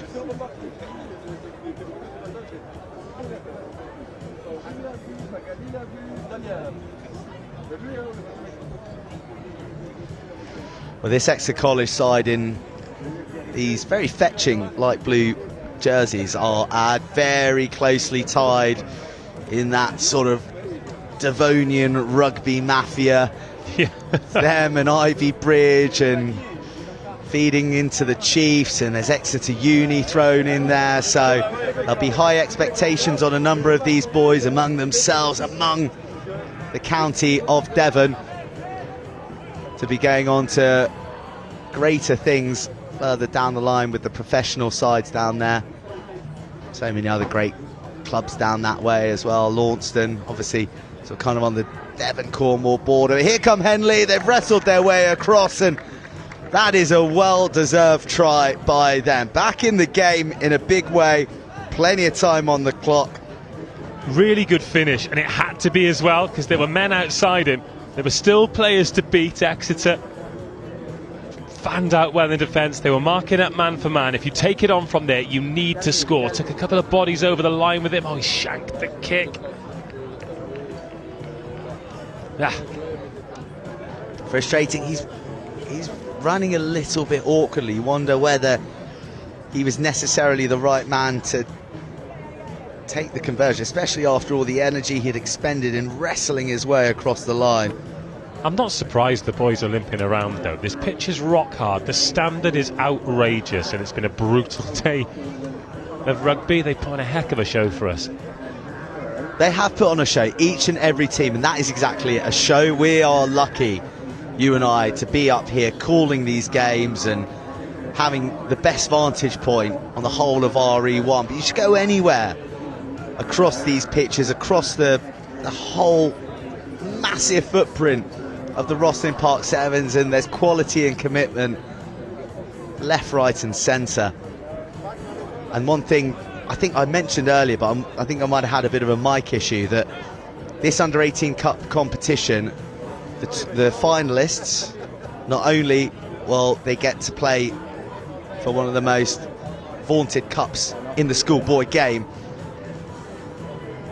but they will also play at the London Sevens on the HSBC World Series at Twickenham in May, the weekend of May the 27th, 8th and 9th. So in the middle of Fiji, South Africa, England, Australia, the 2 cup finalists are going to play on the grandest stage. They're going to be at HQ. Oh my God. And it's not just a curtain raise, it's right in the middle of the day. Right in the middle of the day. you know, potential for 80,000 fans there. That's unspeakably cool. So that's kind of what's at stake. You've got the cup to win, but also, I mean, imagine that. Imagine that at this age. Oh, goodness me. His ancestors are going to feel that one smoked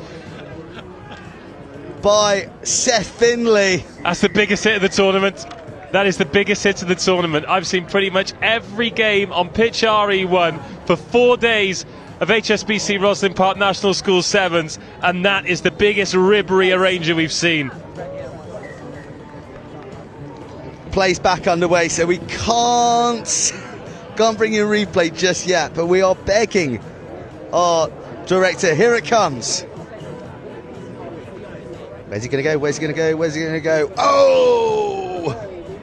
Goodness me, Seth Finley lined him up and slotted him. Fair play though, the lad got straight back up. He's in the line out lifting now.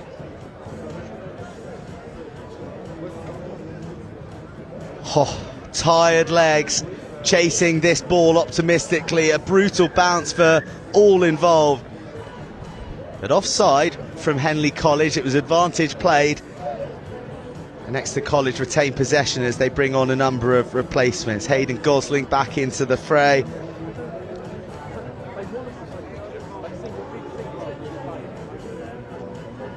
Oh, you're going to ask me how to read that, aren't you? I haven't got a clue, Joe. I mean, Ollie Willis is on, I know that. I think, look, there comes to a point where we've just got to be honest with the viewers, and that doesn't say anything. That just doesn't say anything. Some very difficult handwriting to read, but look, some very, very easy on the eye rugby to enjoy, though. Does that say Owen Le Provence? I don't know. Something like that. Something like that. Final few seconds then. Game management here for Exeter as they empty the bench. Again, rotation again. Tired bodies. Everyone's going to be tired. But they should see this game out now. We'll have to do a bit more defending in this second half as well, and they've been up to the challenge.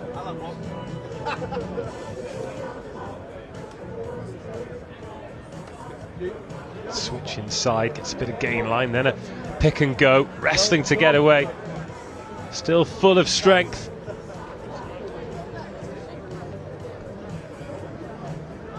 One last attack for Henley College. Hands, big step as well. Lovely play from the college in green.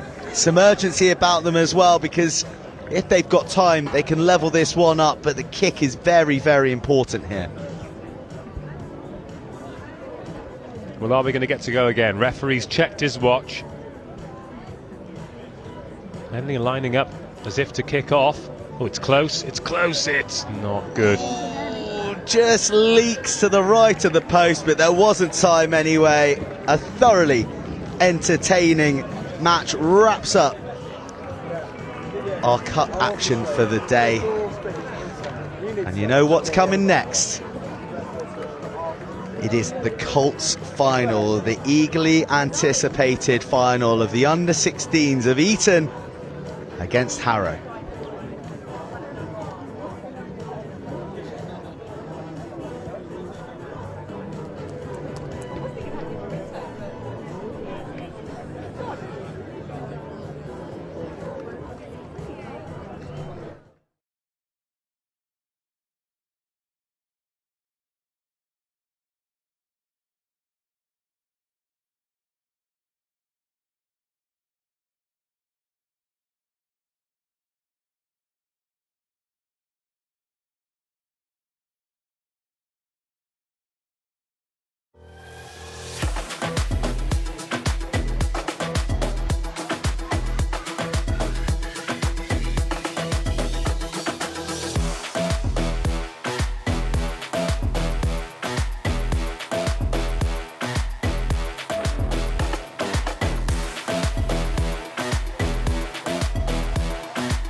There it is. That's the prize. The blue-blooded Colt final between Harrow School and Eton.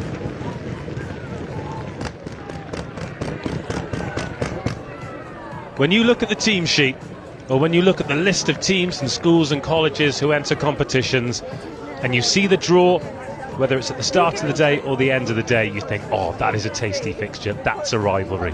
Whether it's a group game, whether it's a knockout game, it's special. But when it's a final against two of the most well-known teams, not just in England, but in the world, people all over the planet know about Harrow and they know about Eton. They've been playing against each other in various sports for centuries, but still in a Colts game for a trophy here at the HSBC Rosslyn Park National School Sevens. This is special and I can't wait. Neither of these sides have tasted defeat on their HSBC National School Sevens journeys. Eton are on the attack early, trying to penetrate the hoops of Harrow. Slammed to the floor, that looked like an awfully painful collision. They'll want to check him, and the temperature is bubbling over 100 degrees from both sides already. Advantage to Harrow, penalty advantage at that as well, taking the scrum half.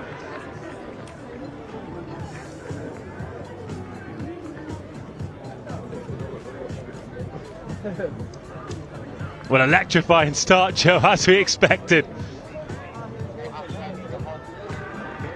Enough disruption in the tackle to make it an awkward pick-up for Harrow. Harrow in the hoops, Eton in the light blue.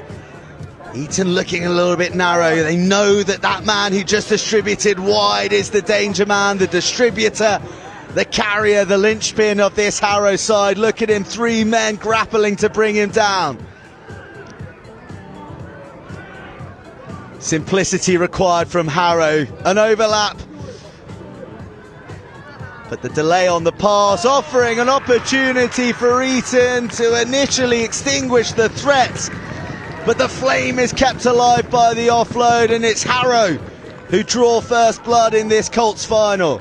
Just look at the awareness of the ball carrier when we see the replay. Who's on the outside? It's 2 Eton tacklers come across. The first makes the tackle. The second's kind of in no man's land, not really offer anything, because the first, well, it would have been his job to wrap the ball up. As a result, there's a gap in behind. The eventual try scorer times his run beautifully. Have a look now, this little bit of footwork here. Great handoff, leaves a player in the dirt. Then they shift it out to the edge. Tries to knock the fend down, but then that second defender comes in that leaves the hole. Holds his line, finishes under the sticks. Of course, that defender overcommitting leaves that space in between the poles. And in a final like this, those conversions could end up being super important. 7-0, 2 minutes gone. Great start for Harrow. And a brilliant kickoff that they will win back as well. They win that set-piece battle, and their playmaker in the middle shows the footwork and a turn of gas.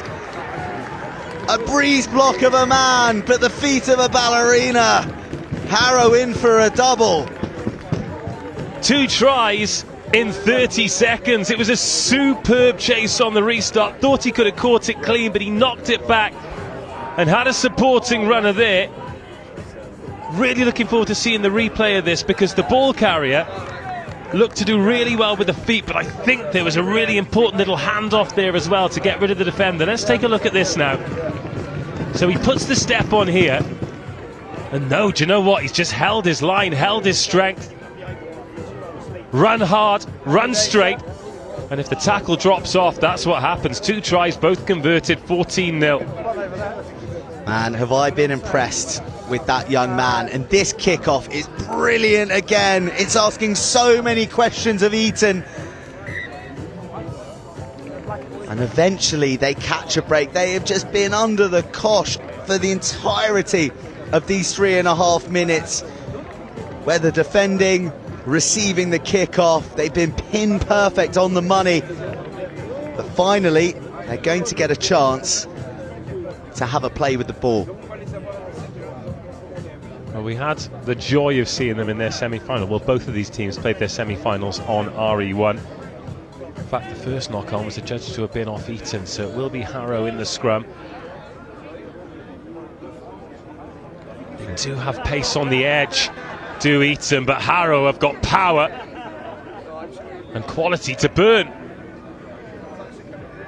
Well, a desperate fingertip tackle kept them in the fight, but so did Harrow with their offloading continuity game, and eventually it's a waltz into the right-hand corner. Eton shell-shocked, and Harrow on the march. Well, I don't know whether it's just a case of one team reacting to the finals pressure better than the other, one team being physically stronger than the other, but Harrow with the wind in their sails. Every time one of their players gets on the ball, they look like they're going to beat a man. Well, this Harrow side, let's not forget, the reason they are here is that they defeated Trinity. Trinity, a team, a school who have not lost a game of sevens all season up until the semi-final. And it was an incredible match of high skill, top execution, and just ultimate desire from both sides to leave every last drop of effort out there. So Harrow coming into this, riding on a high with a big scalp in their back pocket. But the scalp they want the most is their old foes Eton, who finally get their hands off on the ball after 5.5 minutes. Well, they need a score before half-time, make no mistake. It's no good just ending the half well. They need to end the half in the ascendancy. They have got pace to burn outside. This man standing on the edge here, they can get him outside, has got serious wheels, and here he goes now. There is a sweeper in place, but he leaves him in the dirt. First touch in attack, Eton back in the final, and that is what they needed. What a sensational score. Well, Eton can take immense heart, immense optimism from the fact that with their first possession, they found their man, they found their flyer, and he has demonstrated just how deadly he is down that right flank. Harrow proving themselves to be porous. When Eton have the ball, just left in a huge gap there, 15-metre channel for him to play with. And if you leave him that much room, not even a sweeper and a covering tackle can keep him at bay. Well, they've left him on the right here, so this kick-off is going to go left. They're going to try and win it back and create that space there, but just slightly overcooked on the restart. Too deep, not much pressure on the Harrow reception. Oh my goodness, this boy is some player, isn't he? Harrow playing patient rugby, little bit of laziness in the defence from Eton. They switch off and Harrow make their way across the halfway line. Penalty for not rolling away. Little things like this are going to kill the light blues of Eton. Ho ho! We go NBA on the 10-metre line. Was that forward? A shovel into the breadbasket of the Harrow winger, as you said, must have been forward, but not picked up. We say that from 50 metres away. But that is the last action of the half. 19 points to 7, 3 fabulous Harrow tries. But one sizzler from Eton means we got a ball game on our hands and only 7 minutes to decide where the trophy's going.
Harrow 19, Eton 7, the Colts final, and the shuddering hit to rearrange the skeleton of one of the Harrow boys. The Eton boys need a quick start, and they're ramped up. Well, banging on the boards, I absolutely love it. And it's obviously it's not rugby specific. I've seen it at like road cycling and all that, but it just drums up the atmosphere so well. Well, but a moment of concern though for one of the Harrow players. It looked like it was the second tackle where he just fell and stretched his back awkwardly.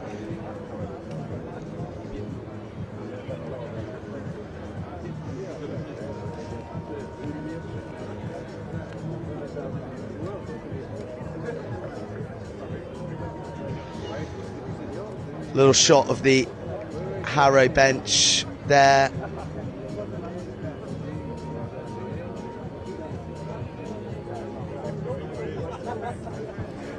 You know,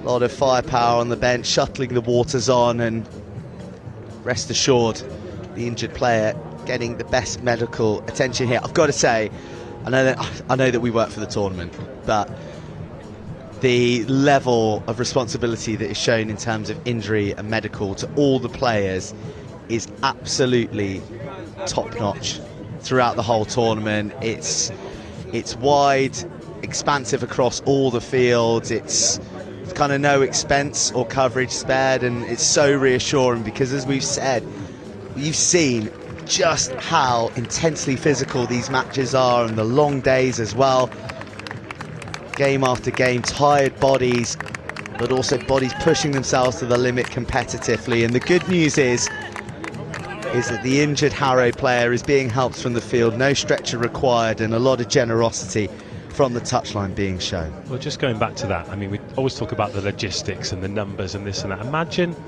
being able to give that level of care, if you like, because hopefully getting in medics is the biggest money wasted in any tournament. You hope they're never used, but to do that across 25 pitches for all these teams for 5 days is quite the achievement. Eton give away a penalty on the scrum. Ooh, heavy collision on the outskirts of the 22, but Eton fighting hard, really trying to turn the screw on Harrow in these early exchanges. Swatted away by the big rangy runner on the left. Oh, a corridor opens up and a dance off the right. Can he fend away the would-be tackler? He's clutching, it's desperate, but Harrow get there! Goodness me! It was cat and mouse from the 10 metre all the way to the try line. But it was the man in the hoop jersey who escaped the clutches of the Etonian, and that feels like a crucial try in this final. He spent about the last 30 metres looking behind him there, trying to swat away the defender, so close.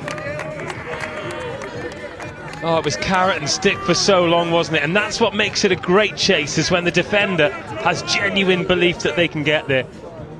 It was a lovely couple of offloads, wasn't it? And then the gap looked like it was going to open up. You beat the final man like that, he's left the sweeper. Then that first bend there, that was the important one. Change his hands, lovely core skill, sort of subconsciously doing that kind of thing, just to keep the defender at bay.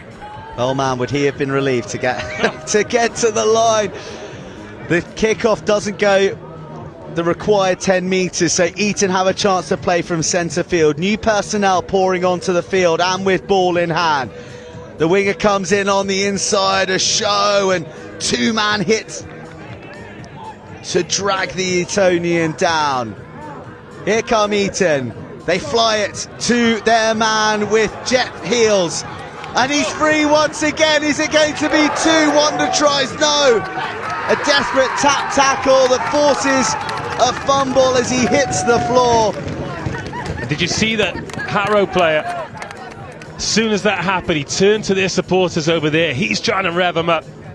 What have they got? 3 and a bit minutes to go, 2 and a bit minutes to go. I think they're starting to believe that they're going to be champions.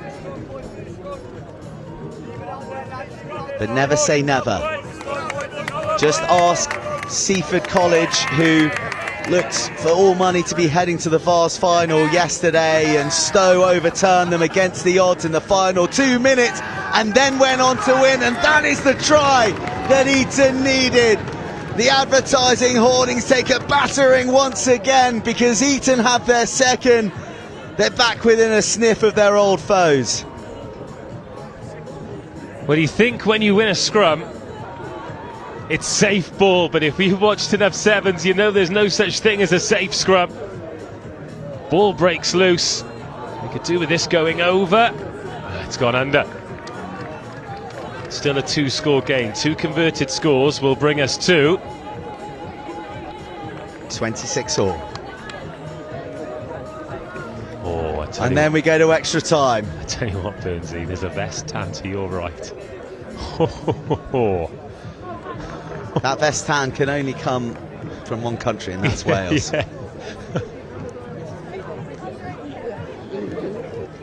Just a minute remaining of the final. There is injury time to take into account. That was a wow. My goodness, head-on-head collision.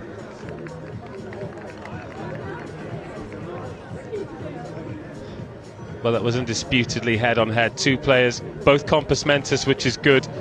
You wonder whether or not the referee is going to have to take the most serious of action here. If we could see it from there, the AR, I don't know her name, we've not got a full list of officials, but she's officiated on RE1 today. She actually had a brilliant game earlier on. I think it was Hurstpierpoint 18s against one of the Welsh sides. But there's a lengthy conversation happening here. It was a sickening coming together of the 2 players. They've both left the field, rightly so. But I've got a feeling one might be leaving for good.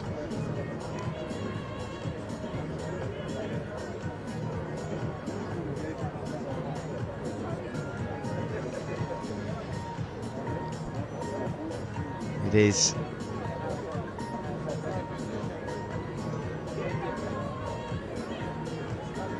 It is a red card.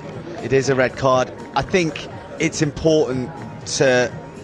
It was reckless, it was wild, no doubt about it, but you would say that it was driven by over-exuberance, not a malice to injure his opposition player. But be that as it may, safety first, and head-on-head at that pace. Goodness me, we're lucky that both players walked off the pitch with relatively little assistance. So Eton, the mountain that needs climbing, gets that bit more steep because they're down to 6, they're trailing by 14, they're playing against an inspired Harrow side with tools all over the field that can slice and dice you open, and big rangy runners who, when they get going, are nigh on impossible to stop. But when you do, it is hot potato offloading stuff from the mighty Harrow, and you just can't argue with the class that they are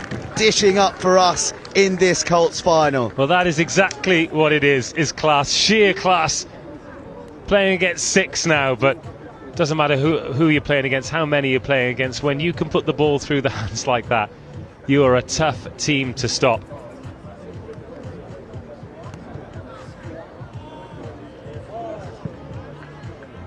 No conversion added, and while our clock is deep into the red, you can appreciate that we had a long injury delay, and the red card incident. So plenty of, well, not plenty, but a bit more rugby left in this one. But those scenes tell the story. An absolutely inspired Harrow were number one from the first minute to the last in this Colts final. It was the oldest of rivalries, and it played out just like that, full-blooded to the very end. But it is Harrow who are the worthiest of Colts champions. Physicality, speed, skills, adventure. These Colts are the full package. Eton played their part in a very entertaining final, and they deserve to be here going undefeated across the tournament, but that final game was one game too far. A couple of fabulous tries from them, but no match for the mighty Harrow. Harrow are the kings of the HSBC National School Sevens at Rosslyn Park. They are the cup champions of the Colts division, and will have eternal bragging rights over their old foes Eton. Fabulous final, fabulous rugby, and two squads of young men that deserve to be applauded.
Good evening, everyone, and welcome to the presentation here at the HSBC Rosslyn Park National School Sevens Tournament. We've had another stunning day here, culminating in the winners of the Under-16 boys competition. Before we get underway, I'd like to once again say thank you to all of our sponsors, HSBC, Harbour Sportswear, Ealing Trailfinders and Brunel Universities, Perform Better, and Edwin Doran Sports Tours. Now, whether you've been watching here at the tournament or if you've been watching on the live stream, you've been treated to some simply stunning rugby by some great teams, but the first award is for the player of the tournament. He's put on a great show along with his teammates, but he has shone bright, particularly in the semi-final and the final on pitch RE1 in front of the cameras and the worldwide audience. Your Under-16 boys player of the tournament is Kepo Tuipulotu. The player of the tournament is sponsored by Harbour Sportswear, and presenting the award is ex-Gloucester, England and Barbarian, Andy Deakin.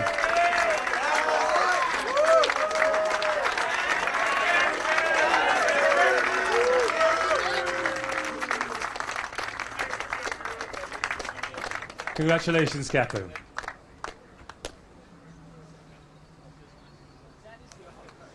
And now we move on to the runners-up and winners. Presenting the award in the Under-16 boys, please welcome the RFU President, His Honour, Jeff Blackett.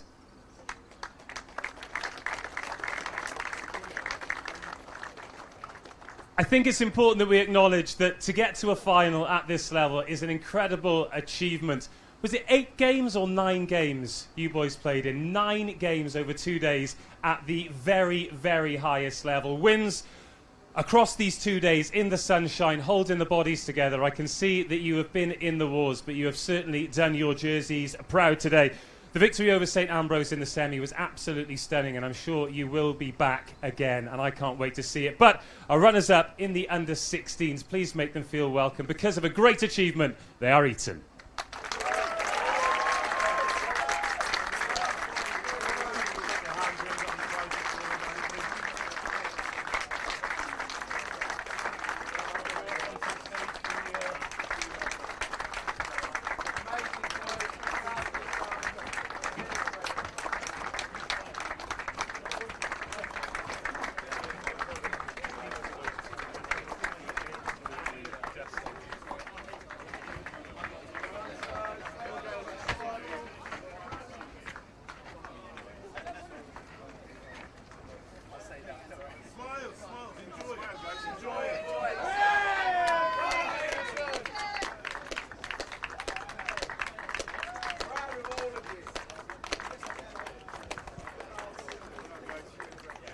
Once again, for our Colts runners-up, Eton.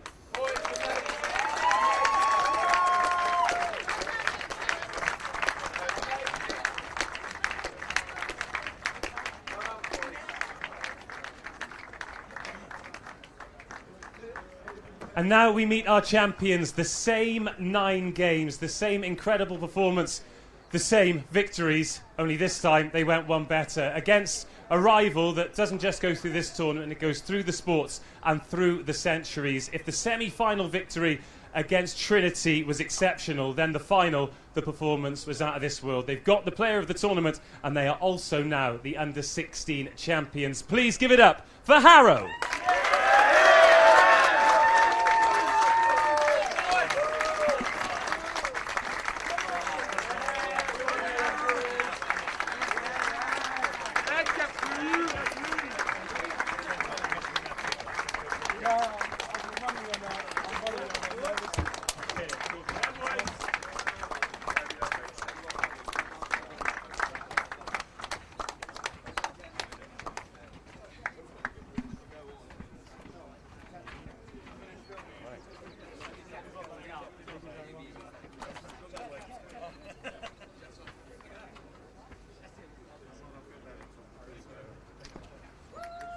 After receiving the cup from the RFU President, Jeff Blackett, your champions, Harrow School.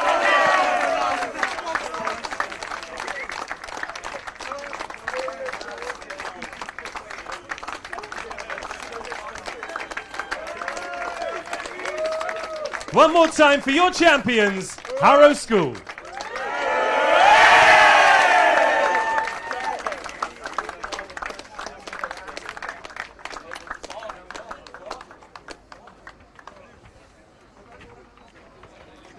Well, congratulations to the champions, Harrow. Commiserations to Eton. That draws the curtain down on day 4. It has absolutely flown by. 4 days down, another incredible one to go. Whether you can make it down to Rosslyn Park or if you're going to watch the HSBC National School Sevens at Rosslyn Park on the live stream. Every match again from pitch RE1 behind me and pitch RE2 over there will be live, and we come to the conclusion of the big one, the Under-18s Cup. Do not miss it. Sun-soaked schoolboy rugby at its best will be there. We hope you will too. Goodbye.